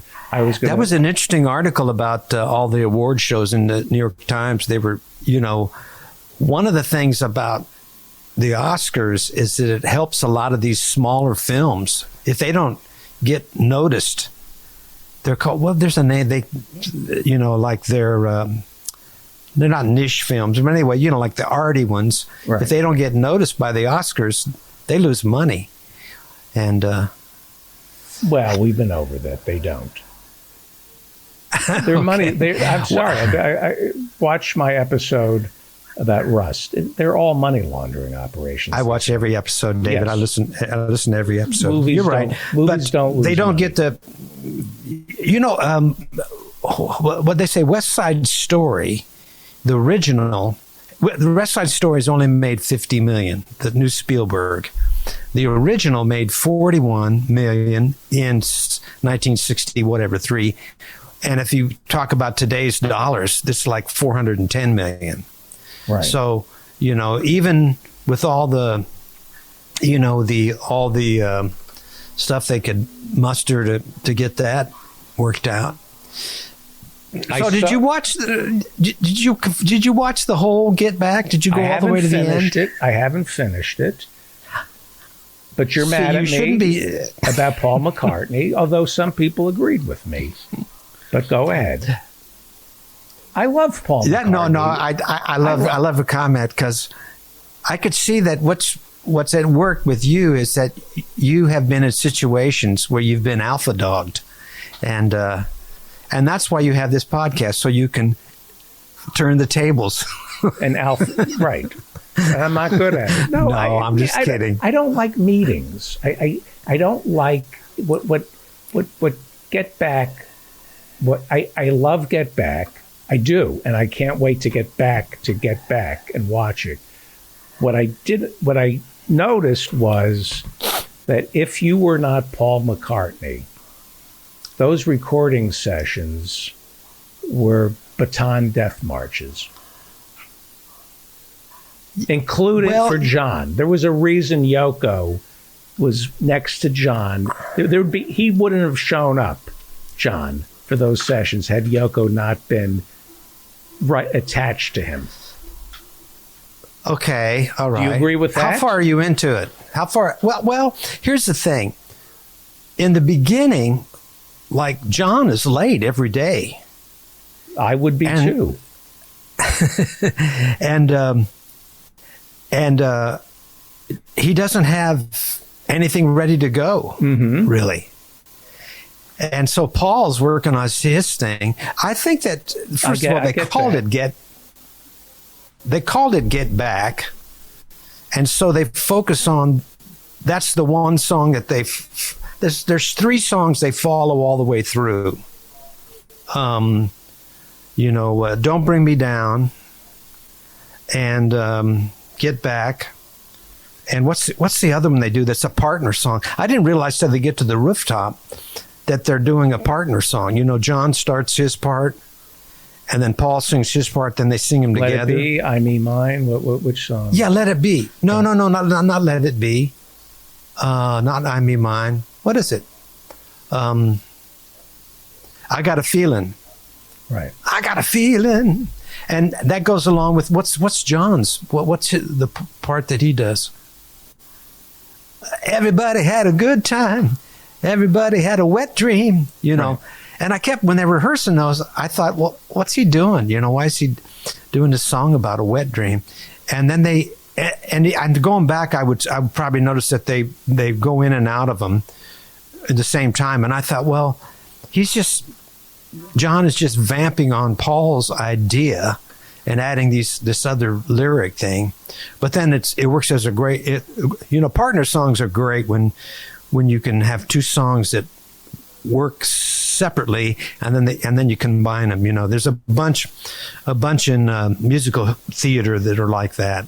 I think it's really, what to me, what's really interesting, if you could speak to this, is it seems the music came first and then the lyrics became like a chant, where the music, they found the lyrics through the music taking hold of them. So it becomes this incantation where it's dream work, right? But not everybody writes songs like that. That seems to be how. Well, the hook came first. Get back, get back. He had that hook, and he knew it was going to be memorable. And then he had to fashion a story out of it. I do think it was interesting that he backed away from a song kind of about xenophobia. Yeah. Does he try to come up with a rhyme for xenophobic? I read was that a joke? I read that originally. I can't remember where I read it. That he wanted to write a satirical song where he, in the voice of somebody who was opposed to immigrants coming to America. What I found interesting was, he was going to do a Colbert, like a Steve Colbert type of thing where he pretended, get back to your Commonwealth homes. And it was going to be a song about, it was going to be anti-immigrant song. And then he chickened out on it. I thought that would have been kind of interesting to write a song saying what you don't believe. But go ahead. No, I just think that the things, I have to go back and look at the Alpha Dog kind of thing. I want to go back and listen. Did you get to the part where they're having lunch and they've hidden the microphone? Have you heard that conversation yet?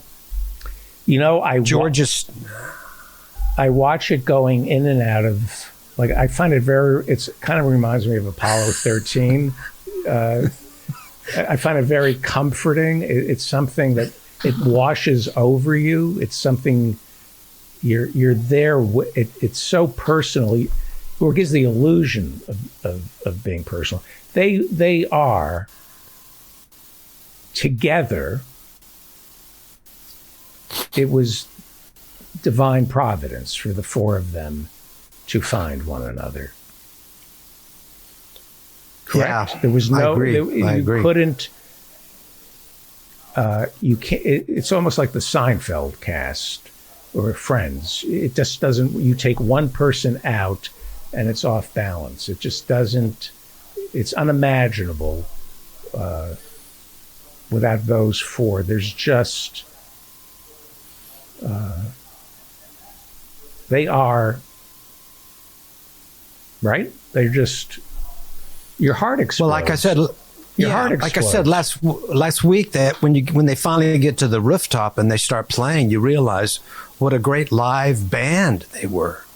You know, undeniably, just a great rock band, and so much of what they had done. So much of what they had done for a couple of years was just studio. They were a studio band, and it was great. You know, like I love.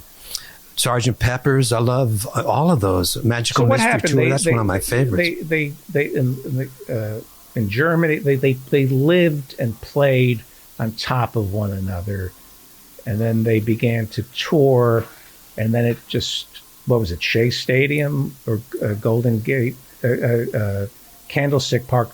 It was just, they weren't even listening to their music, and the crowd, it didn't matter what they played, they couldn't be heard over all the screaming, and they just stopped being a live band, right? I don't know how much they toured actually, but they did play a lot in the beginning, just every night. I used to play gigs with bands where you played every night for 4 or 5 hours, you know, and you're just nothing like that anymore. Even when you tour, if you take a tour, now, that's not true. There are tour groups that go out and do concerts, but they do like maybe 45 minutes. You know what? Like Michael McDonald's, they might do an hour, but they don't do 4 or 5 hours. Here's the thing. Here's I have to correct you. Not having any of your talent or genius. Here's what I know about stand-up. When you're young and starting out and don't care about money and don't have that self-respect, those gigs still exist. If I were 24 years old and I wanted to, if it was burning inside of me, all those stand-up gigs still exist. You know, where you're on stage, we're holding down the fort for 2 hours and grinding it out, but you lose the fire, and those gigs disappear. You don't know about those gigs anymore. They exist. It's like cocaine. If you do cocaine, it finds you. Somehow everybody does cocaine. You quit cocaine, nobody you know does cocaine. When you're addicted to performing, it finds you. I've right? You know that's true, right? Right, but when 40 years ago, when I was like just in college, you had a band and you would play with this group of people for a long time. And now you have like acts. There are not too many acts that will tour and play, for example, play in the same club for 4 or 5 hours a night. There's nothing like that. Just going back, you don't tear your instrument. You just turn the amps off and you leave. You come back the next night and you do it all over again. You know better than I am. I'm not trying to. I suspect that if you're 23 years old and you have a band, those gigs exist. They're underground. No, here's the deal. You're wrong about this, because I see these kids, they're in college. You'll go to these clubs, they'll have 5 bands, 6 bands. The first 4 are playing for nothing. And the last 2 are playing maybe half an hour, 40-minute sets. So it's different than, when you had, even in the world of jazz, there are tours, but a headliner might have a different band every tour. It isn't like Miles had his band for 5 years with Herbie Hancock and Wayne Shorter. There are very few acts that can do that. Most of the big name acts they'll come out with an album and they'll team up with somebody and they'll go do they'll play Lincoln Center and they might do a week like over in the Blue Note in Tokyo. But the closest thing to a band that's like from the old days is Bob Dylan's band that's out there 100 nights a year and doing long concerts and the same people. And he's had the same guitar player and bass player for at least 10 years. He just got a new drummer, and it was big news in the industry that he got a new drummer. He'd used George Recife, I think he was, for maybe 10, 15 years. So anyway, that's the thing that I enjoyed about the Beatles, is just realizing, oh yeah, these guys have so much,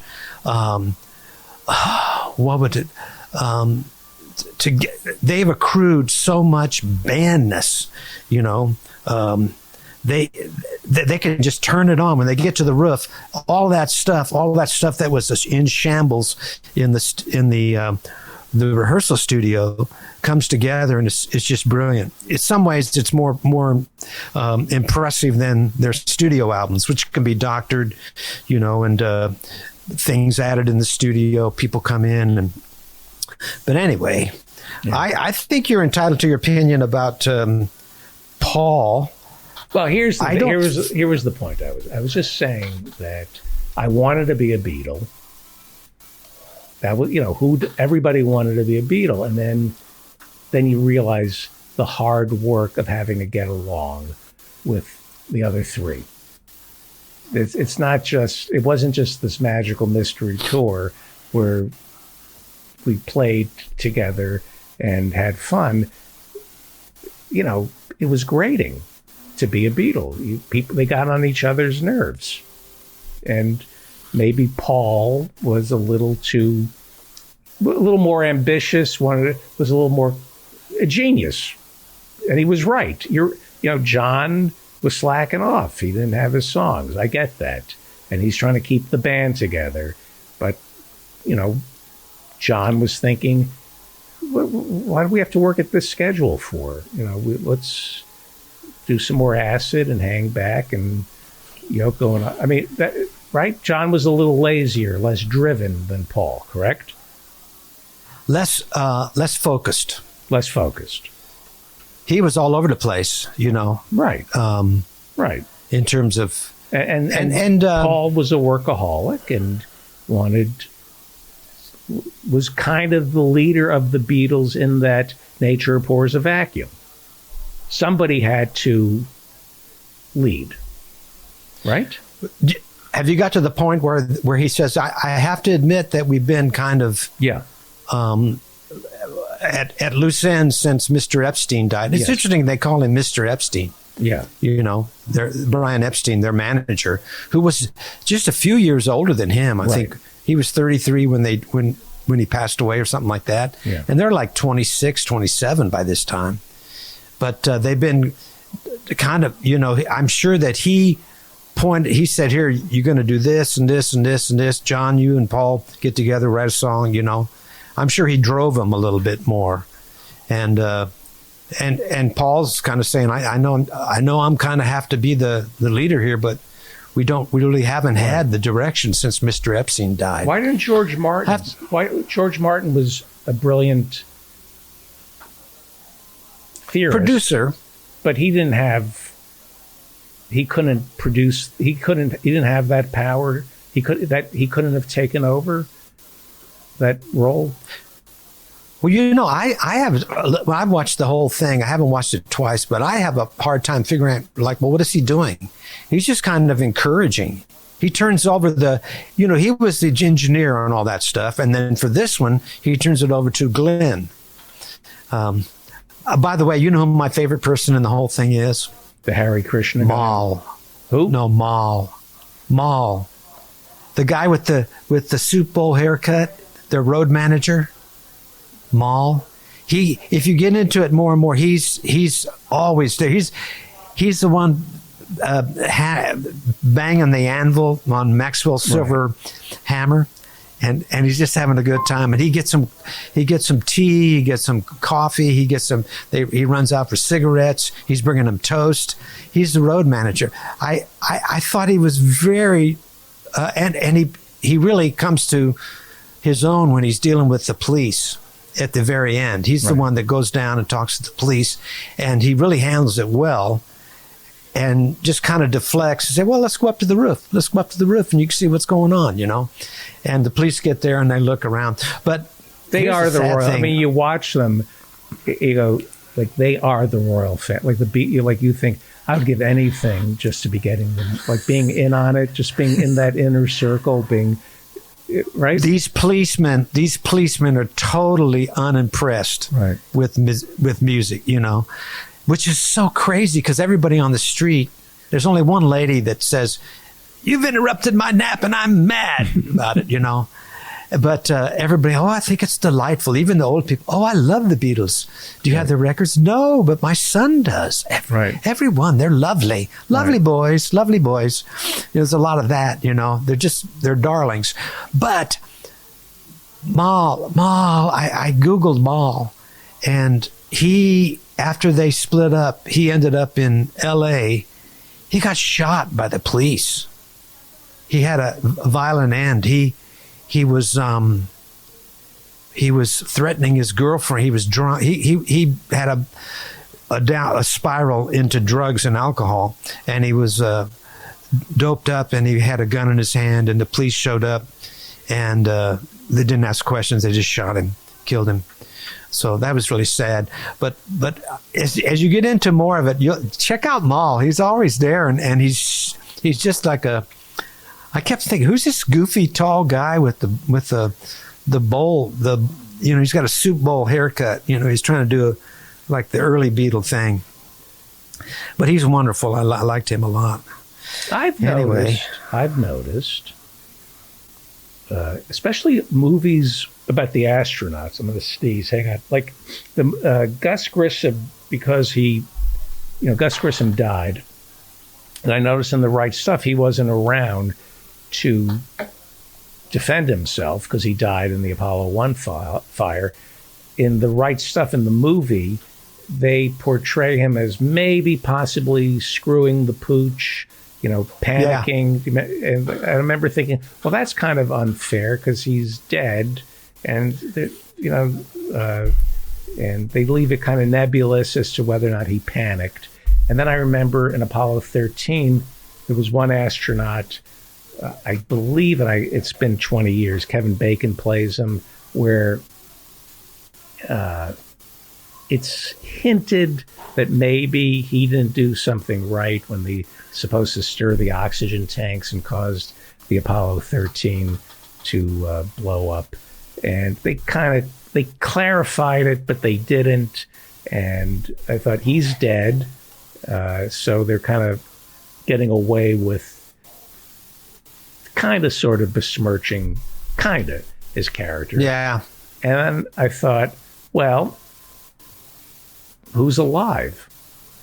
Paul and Ringo.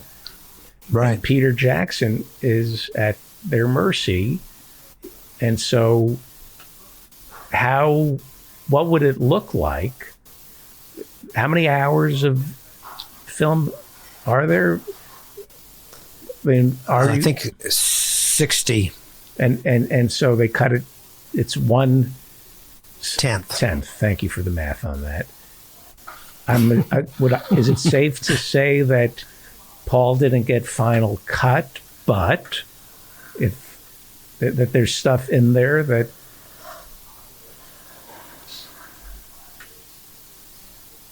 who knows? Well, is it safe to say that? Is there anything that makes Paul look bad? I don't think anybody looks bad. Right. I think everybody comes off pretty good. Everybody had a good time. Everybody had a good time. Yeah. Everybody had a wet dream.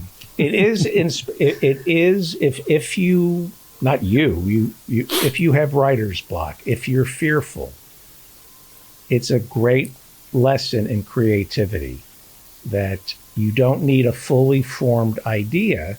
Just get it up on its feet, see what it looks like, and then and play with it. But if you don't put something up on its feet, and see what it looks like, you can't play with it. And if you can't play with something, you can't create something, right? Yeah, that's one thing that I miss is having like a gig coming up and new music and being able to bounce it off people. Like everything's solitary now. Back in the old days, and the real old days, you learned on the bandstand. Bands didn't have charts. But the recording studio, I would assume, changes the writing process, because you can't have that much in front of a live audience. You can't have like 1/10 of an idea, and it's the freedom of a 14-hour recording session where you're just jamming and playing. And here's my question. Yeah, but see, nobody can record. There are very few people that can record that way in a studio anymore. Miles Davis had carte blanche. They've recorded when my friend Bill Evans joined his band. Bill Evans, a tenor player who I knew from school here, when he joined the band, they recorded for a whole year, almost every day. The light was always on, recording everything. The Beatles, they were recording, obviously, they were tape, they were video. I mean, they were filming everything, and that's film. That's not. It's so funny. At one part, Ringo comes in with a camcorder. It's a new thing. It records on the tape. It's so funny because now we got phones and everything, but the expense of one recording audio, everything. The tapes like that. Did you ever record on tape? Yeah. A reel of tape would be what, $50, $70 back then, 2-inch tape. When I recorded a first album with the group I had in Chicago, we had to rent the tape. They said, that kind of tape. No, I magnetic tape. Oh no. Yeah. The big 2-inch reels. And then you would erase it. And the next act would come in. Once you would mix down to 2-track, 1/4-inch 2-track, and then you have your master, and then unless you want to buy the tape to go home with it, it'll cost this much, but we'll rent you the tape for the session. We'll keep it for 30 days, and then we'll record over it. We'll erase and record over it. How many times could you record over it before it started to decay? As long as they can keep erasing it, I'm sure they could. They use these powerful magnetic. It's not like recording over it doesn't really erase what's there, but they would use these big magnetic things to erase to realign all the electrons or whatever's on there. Hey, we're going kind of long. I'm sorry about this. That's all right. It's interesting. Memory. So if you're not recording, like John goes over to Paul's and they're playing, and they figure out a song, but they didn't record it. Can they remember how it's supposed to go without recording it? Don't you? I think it's so interesting. They say, remember this one? And they start doing songs that they've never recorded. That here's one we wrote, and they remember the words and everything. Because they played so much live in the beginning, repetition, things get in there. It's like nursery rhymes. They're stuck in there. Was it Paul? Was it John who played the Harry Lime theme song from The Third Man? Yes, that's him. He's playing that. Doodling, just playing from ear? Yeah. So that, I mean, this is going to sound, I got to wrap it up because I'm tired and I'm going to say something really stupid. Okay. I'm watching John play the Harry Lime, the opening theme music from The Third Man. Was that Django Reinhardt who originally played that? Who played that? I have no idea. Somebody. Anyway. And I'm thinking, he's just goofing around on the guitar. That's not something he learned. He's just playing it by ear. This sounds really stupid. And I'm watching him going, man, he's a genius. Like, I don't think of him being like, I think of John as being a visionary who kind of learned like what a sound was and what an idea was, but I didn't realize that he could. Wow, that is a. And then when he was dancing with Yoko, I thought, oh, he's at it. Like, I didn't. This is. I for some reason I think of John as a thinker. I didn't realize. Yeah, an intellectual. Yeah, yeah. sure. But watching him, I know this sounds really stupid, but I thought, oh my God, I think that him playing that song is nothing remarkable. I think any guitar player who had heard the song, and maybe he'd worked it out before, you know, and maybe there were played some along with clams it. in it. He wasn't really. Yeah, it's not. He isn't exactly nailing it, right? But it's interesting that he picked that up. You know, his mind is very interesting. His mind is unfocused. Plus, he's also, you know, I've heard that he was pretty much doing heroin at the time. Heroin or acid? You know? Well, I think he was doing junk. That's what I heard. But I hate to talk about somebody, you know, that way without really knowing that. And but, I always think of heroin where you're just strung out, eating candy bars and vomiting, but you can function that well on junk. So they tell me. I wouldn't know. Well, kids, you learn something every day. Don't judge something until you meet it and try it. Turns out that is and support the people down in Bessemer who support the union organizers in Bessemer and Mike Elk Payday Report. Jerry Stahl used to do this show, and I said to him, "How do you function?" He's written, you know, about, you know, he wrote Permanent Midnight, Jerry Stahl. Oh, really? Yeah. And I said, was he a heroin user? Yes, he was. And I've never tried heroin. I said, how do you function on heroin? And he says, no, it's how do you, once you start using, it's how do you function without heroin? Yeah. And I didn't understand that. I would think you take heroin to completely be unproductive and no, I guess they call it chipping. You just, if you can handle it, you can go through your day and people don't know that you're on it, which is terrifying. Did you until know until you don't have any. Until you don't have any. Right. I always thought the way it was painted, the picture that was painted to me as a child was just, you know, Sid and Nancy at the Chelsea Hotel, unable to move. But apparently you can write Layla and other assorted love songs. Your thoughts on that album? I love that album. Don't like the politics. In the album? Eric Clapton's politics. In that album? No, Clapton. Right. But that album, there were no politics in that. No, but him. Yeah. He's an anti-vaxxer. Yeah. He doesn't want to. He doesn't want to shoot anything into his arm that isn't first heated up in a spoon. I tweeted that, and like everybody, how could you say that about him? Okay. Thank you, sir. I love you. Thank you. As always, it's all right. My best to everybody. Okay. That is, thanks, David. Thank you. That is our show. I want to thank all our guests. Oh, Dan, Jesus, I'm sorry. Hello, how are you? Hello, JAG officer. It's been a weird day.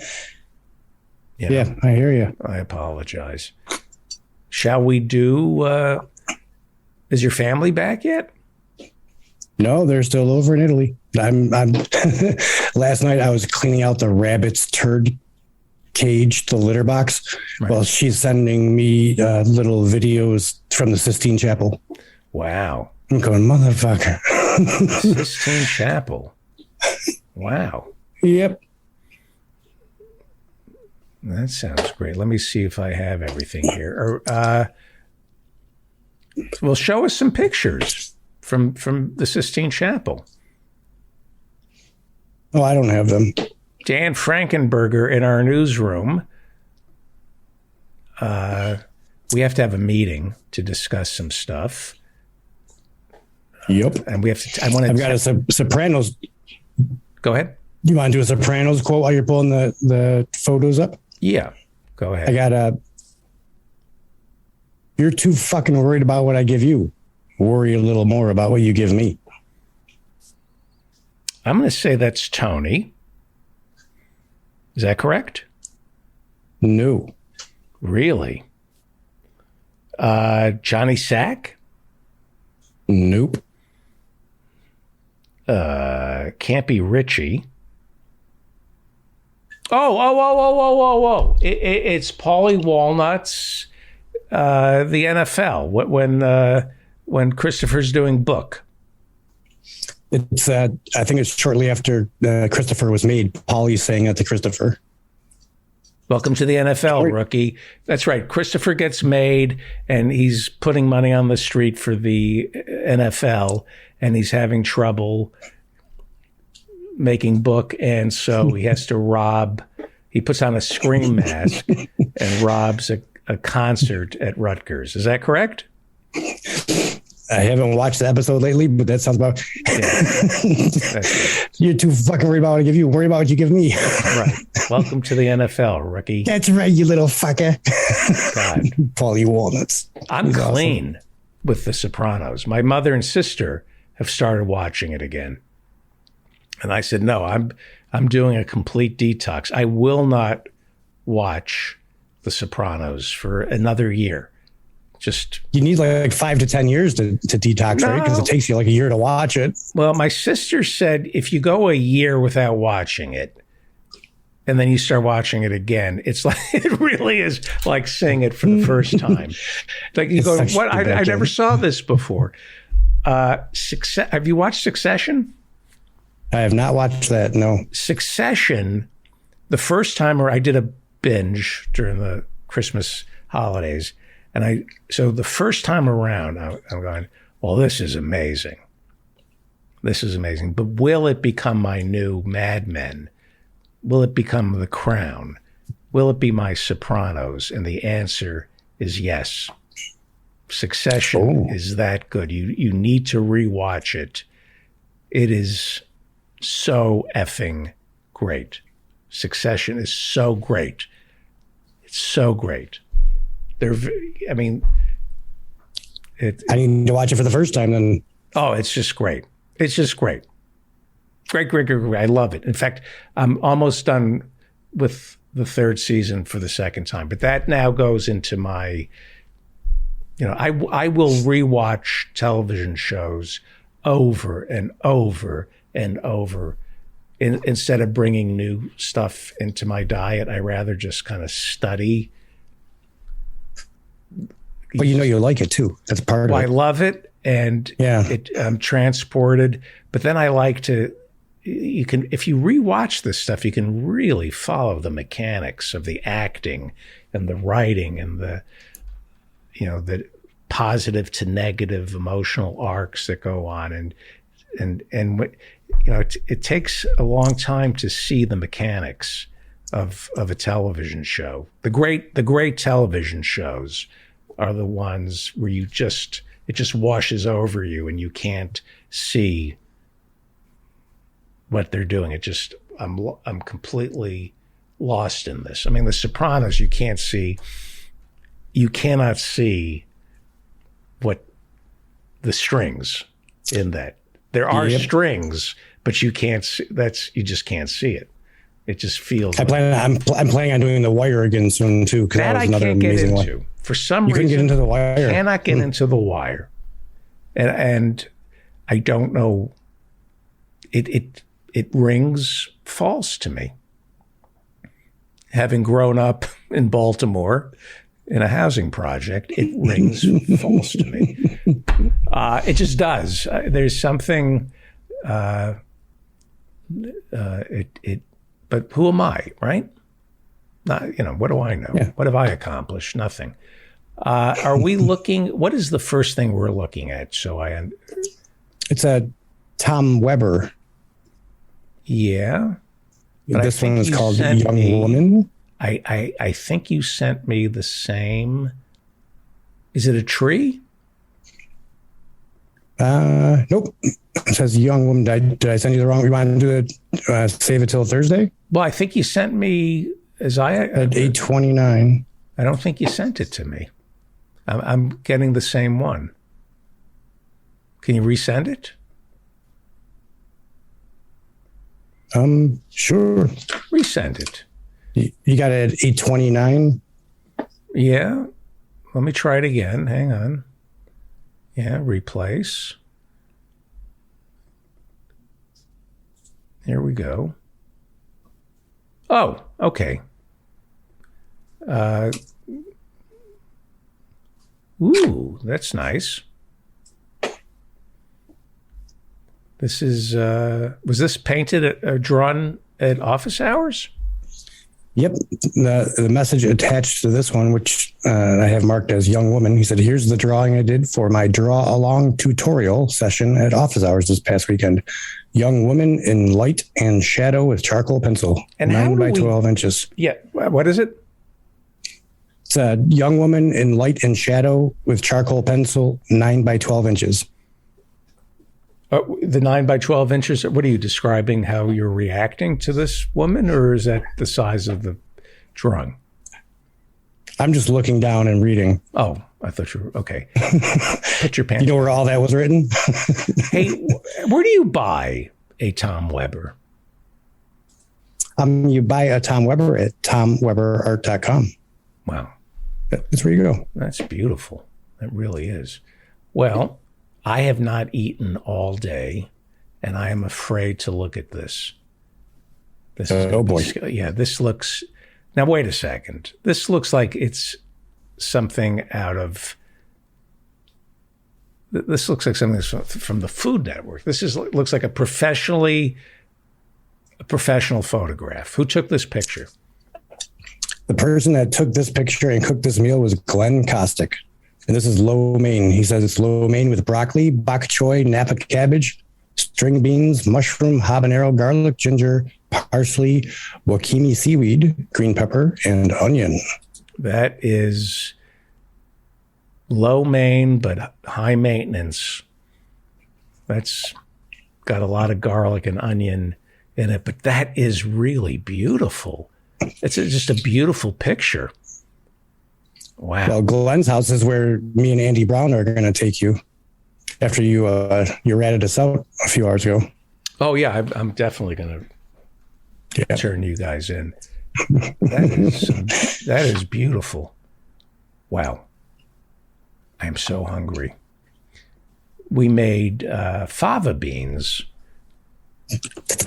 Yeah, but we didn't peel them. You have to peel. You can't eat the shells, correct? Oh, you didn't? Do you have dental insurance? Is that so? How, you can't keep cooking a fava bean in the hopes that the shell softens, correct? That's my understanding. I've never tried it. Right. Because I know that in advance, but yeah, apparently you don't. I didn't know that, and I kept cooking the fava beans, going there. Whoa, it's not soft yet. This is. You just kept doing coffee enemas over and over again until they got soft. The fava beans never got soft. I didn't know that. But I got a new shipment of beans coming in. This is a photograph of what? So the next two images here, this is the first of the next two. This is the model that Lane used for the next piece of art he did. He said this is based on a magnificent miners' memorial in Fishburne County, Durham by Northumberland. The artist was Keith Madison. And based on this picture, Lane did, I can't remember if it's charcoal or pencil, but he did a piece using that as a model. Oh, look at that. I hope he used Did he draw it in charcoal or coal? It has to be charcoal. That looks like chalk to me. Yeah, that's beautiful. When he posted it, I don't think he said what it was, but yeah, it looks like chalk to me. Yeah, that's awesome. Lane, the brilliant Lane. Well, next up we have Joseph Britton Jewelry. Hey, Valentine's Day is coming. Valentine's Day is right around the corner. And if you want to be loved, you got to give love. And by that, I mean jewelry. If you want to have physical relations with another human being, you must offer gifts or go home. Go big or go home. JosephBrintonJewelry.com. Look at those. Those are earrings with hearts and the sun. Looks beautiful, right? Yep, it's fantastic. I emailed Joe a couple of days ago. I said, Valentine's Day is coming. Send me what you got so we can get up there and promote it. And here we go. Go to JosephBrintonJewelry.com and check out his selection of amazing jewelry for the person you love or the person you want to trick into thinking you love them, so they will give unto you that which you so desire. Yes, you just can't get yeah. Here's a picture of me and lastly, Bob. we have David and Bob Saget. I grabbed this from your Facebook page. Yeah. And the caption on the picture was dinner tonight at the Algonquin Hotel, remembering Dorothy Parker by making passes at gentlemen with glasses. Yeah, Bob. And we're go ahead. No, you go ahead. I was going to say from earlier in the show in Bob's longtime charity due to his sister's illness is the Scleroderma Research Foundation. And you can check that out and make a donation at SRF, which is Scleroderma Research Foundation, srfcure.com. Can you I'm sorry, .org. Give that again, please. SRF Cure. So it's srfcure.org. Right. Yeah. Wow. Yeah. Wow. That was at the Algonquin Hotel. And that's where, anyway. Thank you, Mr. Dan Frankenberger. All right. Thank you. How do people contact you? You can send anything that you want to be read on the community billboard to dentfeldman@gmail.com. Do you want to try to remember the show's lineup? Sure. Or you host? Well, go for it. Let's see. We started with you, and then music by Professor Mike Steinel. Then we had Aaron Berg, then Pete Dominic, then, wow, hang on, that was from 5 to 6. Then Howie Klein, then David Cobb, then Dr. Harriet Fraud, then Mark Breslin, then Mark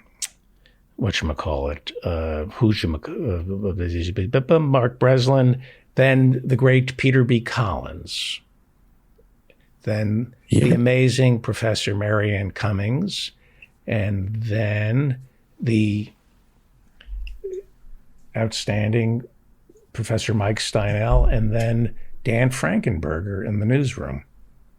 That's right. I still maintain it's something died in my crotch. Yes, it sounds like that. Yes. Yes. Good night. Good night, sir. Thank you. Well, we got through the show today. Not a good day. Let's see. We have some hands raised. Let's see. Let me stop that share here. Okay. Whew, that's a tough one. That's tough to look at that picture. Rodrigo.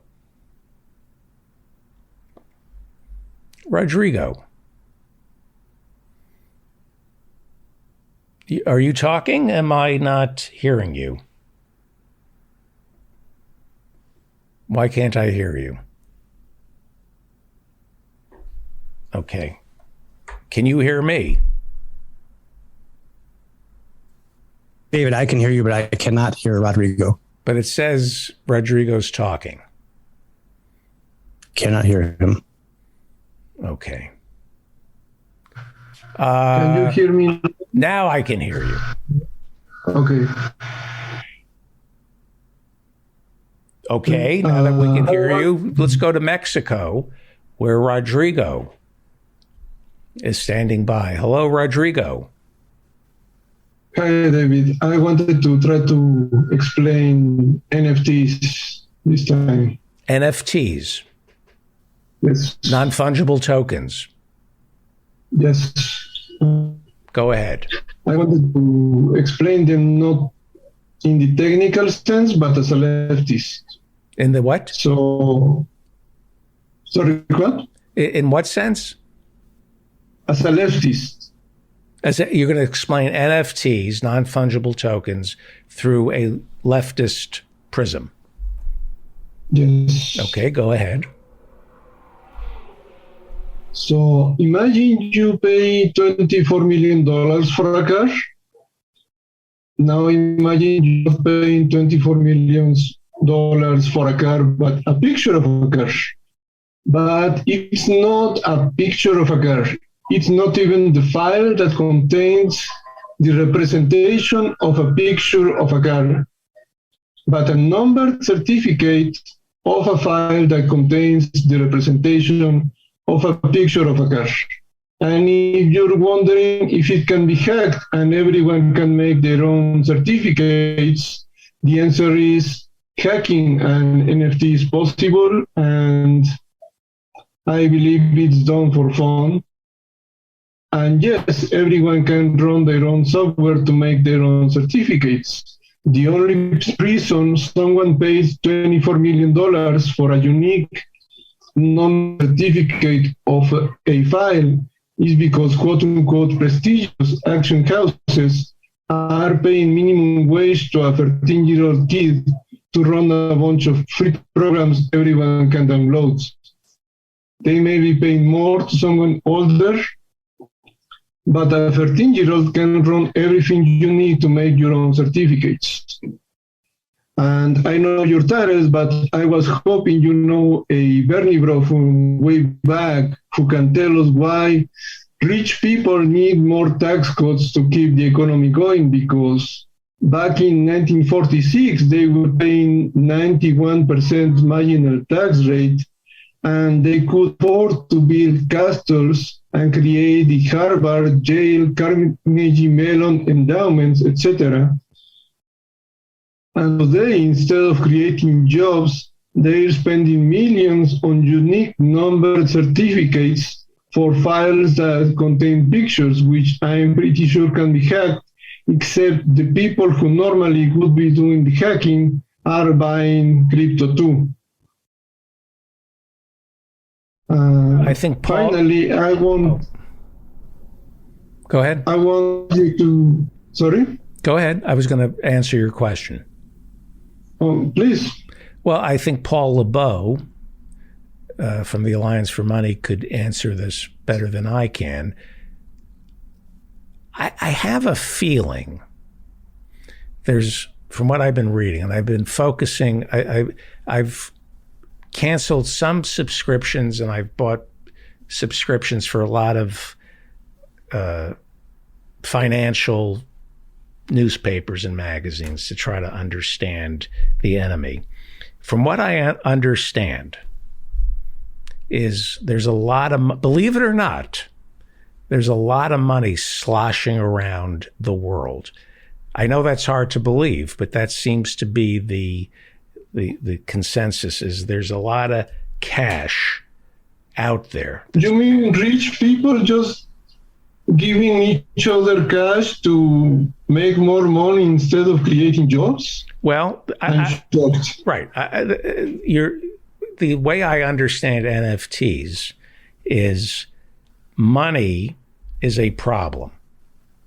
Cash, just from I know this is hard to believe, but cash is a problem for governments and rich people, not poor people. And if there's too much cash going around, there's like this multiplier effect that cheapens the dollar and causes inflation. And they don't want that. They don't want cash circulating. They want to retire cash. And so NFTs, and Paul LeBeau would be much better equipped to explain this than I can, and I may be wrong. But as I understand it, Jamie Dimon from JP Morgan Chase and the Federal Reserve and the central bankers like cryptocurrencies because it ties up cash in non-fungible assets, non-liquid assets. So it doesn't get into the hands, so the cash doesn't get into the hands of people who will spend it and create inflation. So they're looking for art, baseball cards, cryptocurrency, JPEGs, NFTs, anything that turns liquid cash into something solid that can't be tapped. That's what the government, the central bankers, and rich people want. Because if that money ends up in our pockets, we buy food with it and maybe spend it on something that causes inflation. That's my understanding of it. That doesn't sound like a lefty from way back would say, but I'm not defending it. I think you need to, before we can have a revolution, a peaceful revolution, I think we need to understand what the other side is thinking, why they're thinking it, and understand why this is happening to us and what the truth is. I think the problem right now is they're doing what Trump did to us. They're giving us chaos. They're creating chaos and fear and no clarity because they don't want us to see what they want and what they're doing to get what they want. So we're distracted and we're off in 20 different directions. We don't know where to aim our artillery. It's coming in from all sides. You need to know, I think, what the other side wants, why they want it, how they justify it to themselves, how they sleep at night, and then you know how to attack them peacefully. I think the reason the 99% is, half this country can't come up with $500 for a medical emergency. They do not want the 99% to have cash. They want us indebted. They do not want free-floating cash. They do not want the world awash as it is now in cash, because if everybody has cash, then the dollar, it's supply and demand. The dollar becomes weaker. The rich want a strong dollar, so that money has to be tied up in assets that are non-liquid. And then you retire that cash, goes away. And until we... I'm not saying you're wrong. I'm saying... I'm not saying it's right. I'm not saying it's right. I'm saying I think that's why we are... I think that's what the neoliberal order That's how they sleep at night. They're utterly convinced that Americans would drown in cash if we had access to it. We would drown in the cash. They envision, buying bread, wheelbarrows filled with dollars to buy a loaf of bread. That's how Jeff Bezos sleeps at night, thinking if the 99% has too much money, they'll drown in it from inflation. That's what they think. That's how they sleep at night. The thing that I'm a little disappointed on, that you won't give us the lefty from way back that visits Sam Cedar. That's what I was hoping for. Well, I can't do it without Sam or Michael. I mean, the guy who that guy can't host a show. He's detestable. I think remember Michael Brooks said to me, "I fucking hate you. I know it's not you, but I fucking hate you for being a lefty from way back." I don't think enough people know what we're talking about. Anyway, thank you. How is the war against Andy Brown going? Well, now that you share the picture of one of your feet, we're hoping that Andy Brown will take his shirt off in the next office hours. But I wanted to keep telling you for 2 minutes about NFTs. Well, but as I understand it, I am now featured on WikiFeet. Is that correct? That's what I hear, and David Mamal has to convince all of us to sign up so we can vote for your food, right, to become more popular than. Yes. I don't even know what happens over there. I just thought it was. I got the link. Very funny. I got the link, and my feet are now featured over at WikiFeet.com. It's monetaryalliance.org. That is Paul LeBeau's organization. I have to wrap it up. Thank you, Rodrigo. Okay. Thank you. Be well. Can I keep telling you on Thursday? On Friday? Can I keep telling you on the next show? About NFTs or my feet? Yes. No NFTs. About my feet. What can you say that isn't available to everybody over at wikifeet.com? My feet are featured at wikifeet.com. But all right, we'll talk about it on Thursday. Okay. Thank you. That is our show. And thank you for showing up. I cannot do it without the people who sit in the virtual studio audience here on Zoom. If you would like to join these animals in the chat room and in Zoom, go to my website and sign up for Attend a Live Taping. Office hours every Friday night at 8 p.m. where we really get to meet one another and talk about important stuff. I cannot recommend office hours enough. Every Friday night at 8 p.m. We also have a YouTube channel. Please subscribe to the YouTube channel. It's a great way to share segments of the show. And if you want to see what this looks like, you can. We live stream this show starting at 5 p.m. every Monday and Thursday. And if you want to see what we look like, watch us on YouTube or join us in the virtual Zoom studio audience. I think that is it.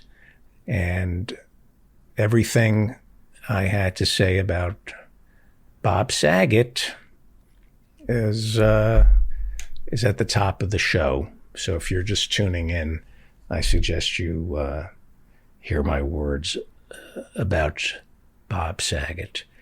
It's later than you think. Pick up the phone and make the call and forgive. If not that I need to be forgiven or I had to forgive anybody, but pick up the phone and make the call.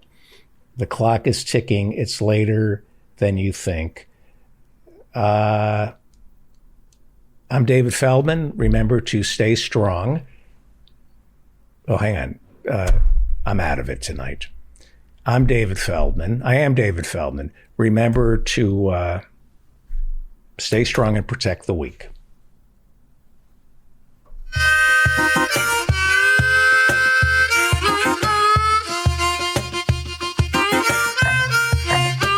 Something died in my garage. Yes, indeed.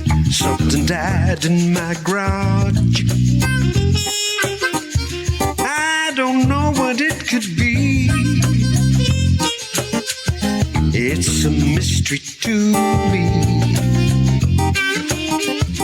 It might be a possum. It might be a raccoon. It might be my crazy neighbor who plays the bassoon. Something died in my garage. That's right. I alerted my entourage.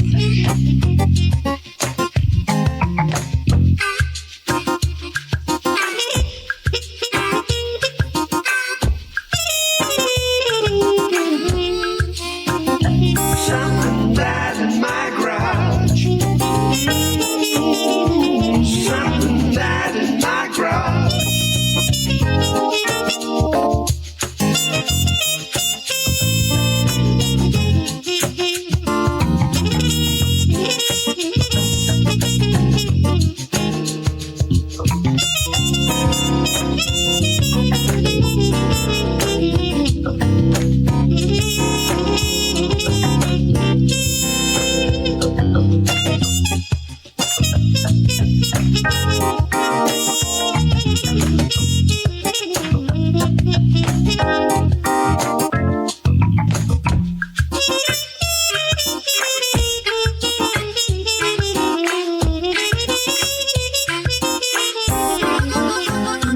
Something died in my garage.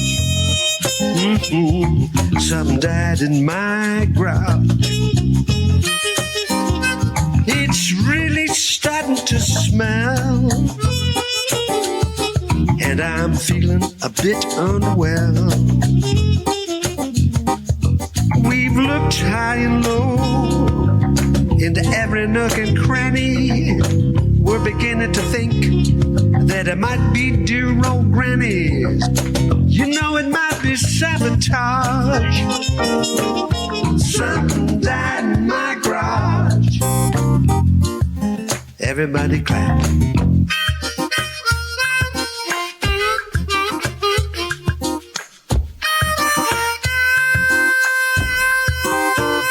Something died in my garage. Something died in my garage.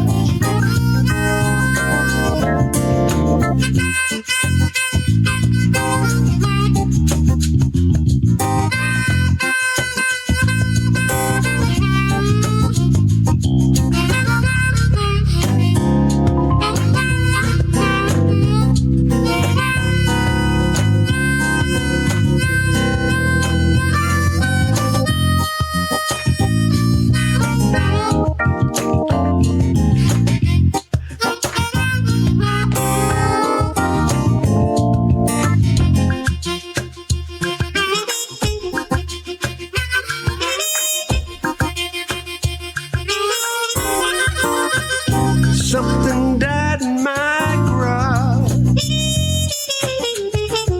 And here's what I'm supposing. I'm pretty sure it's an animal, and I think it's decomposing.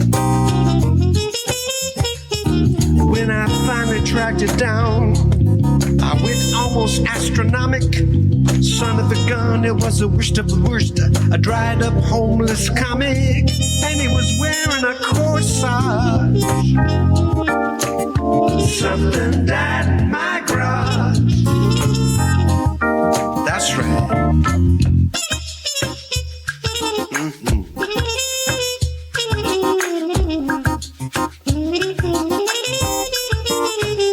Something died in my garage.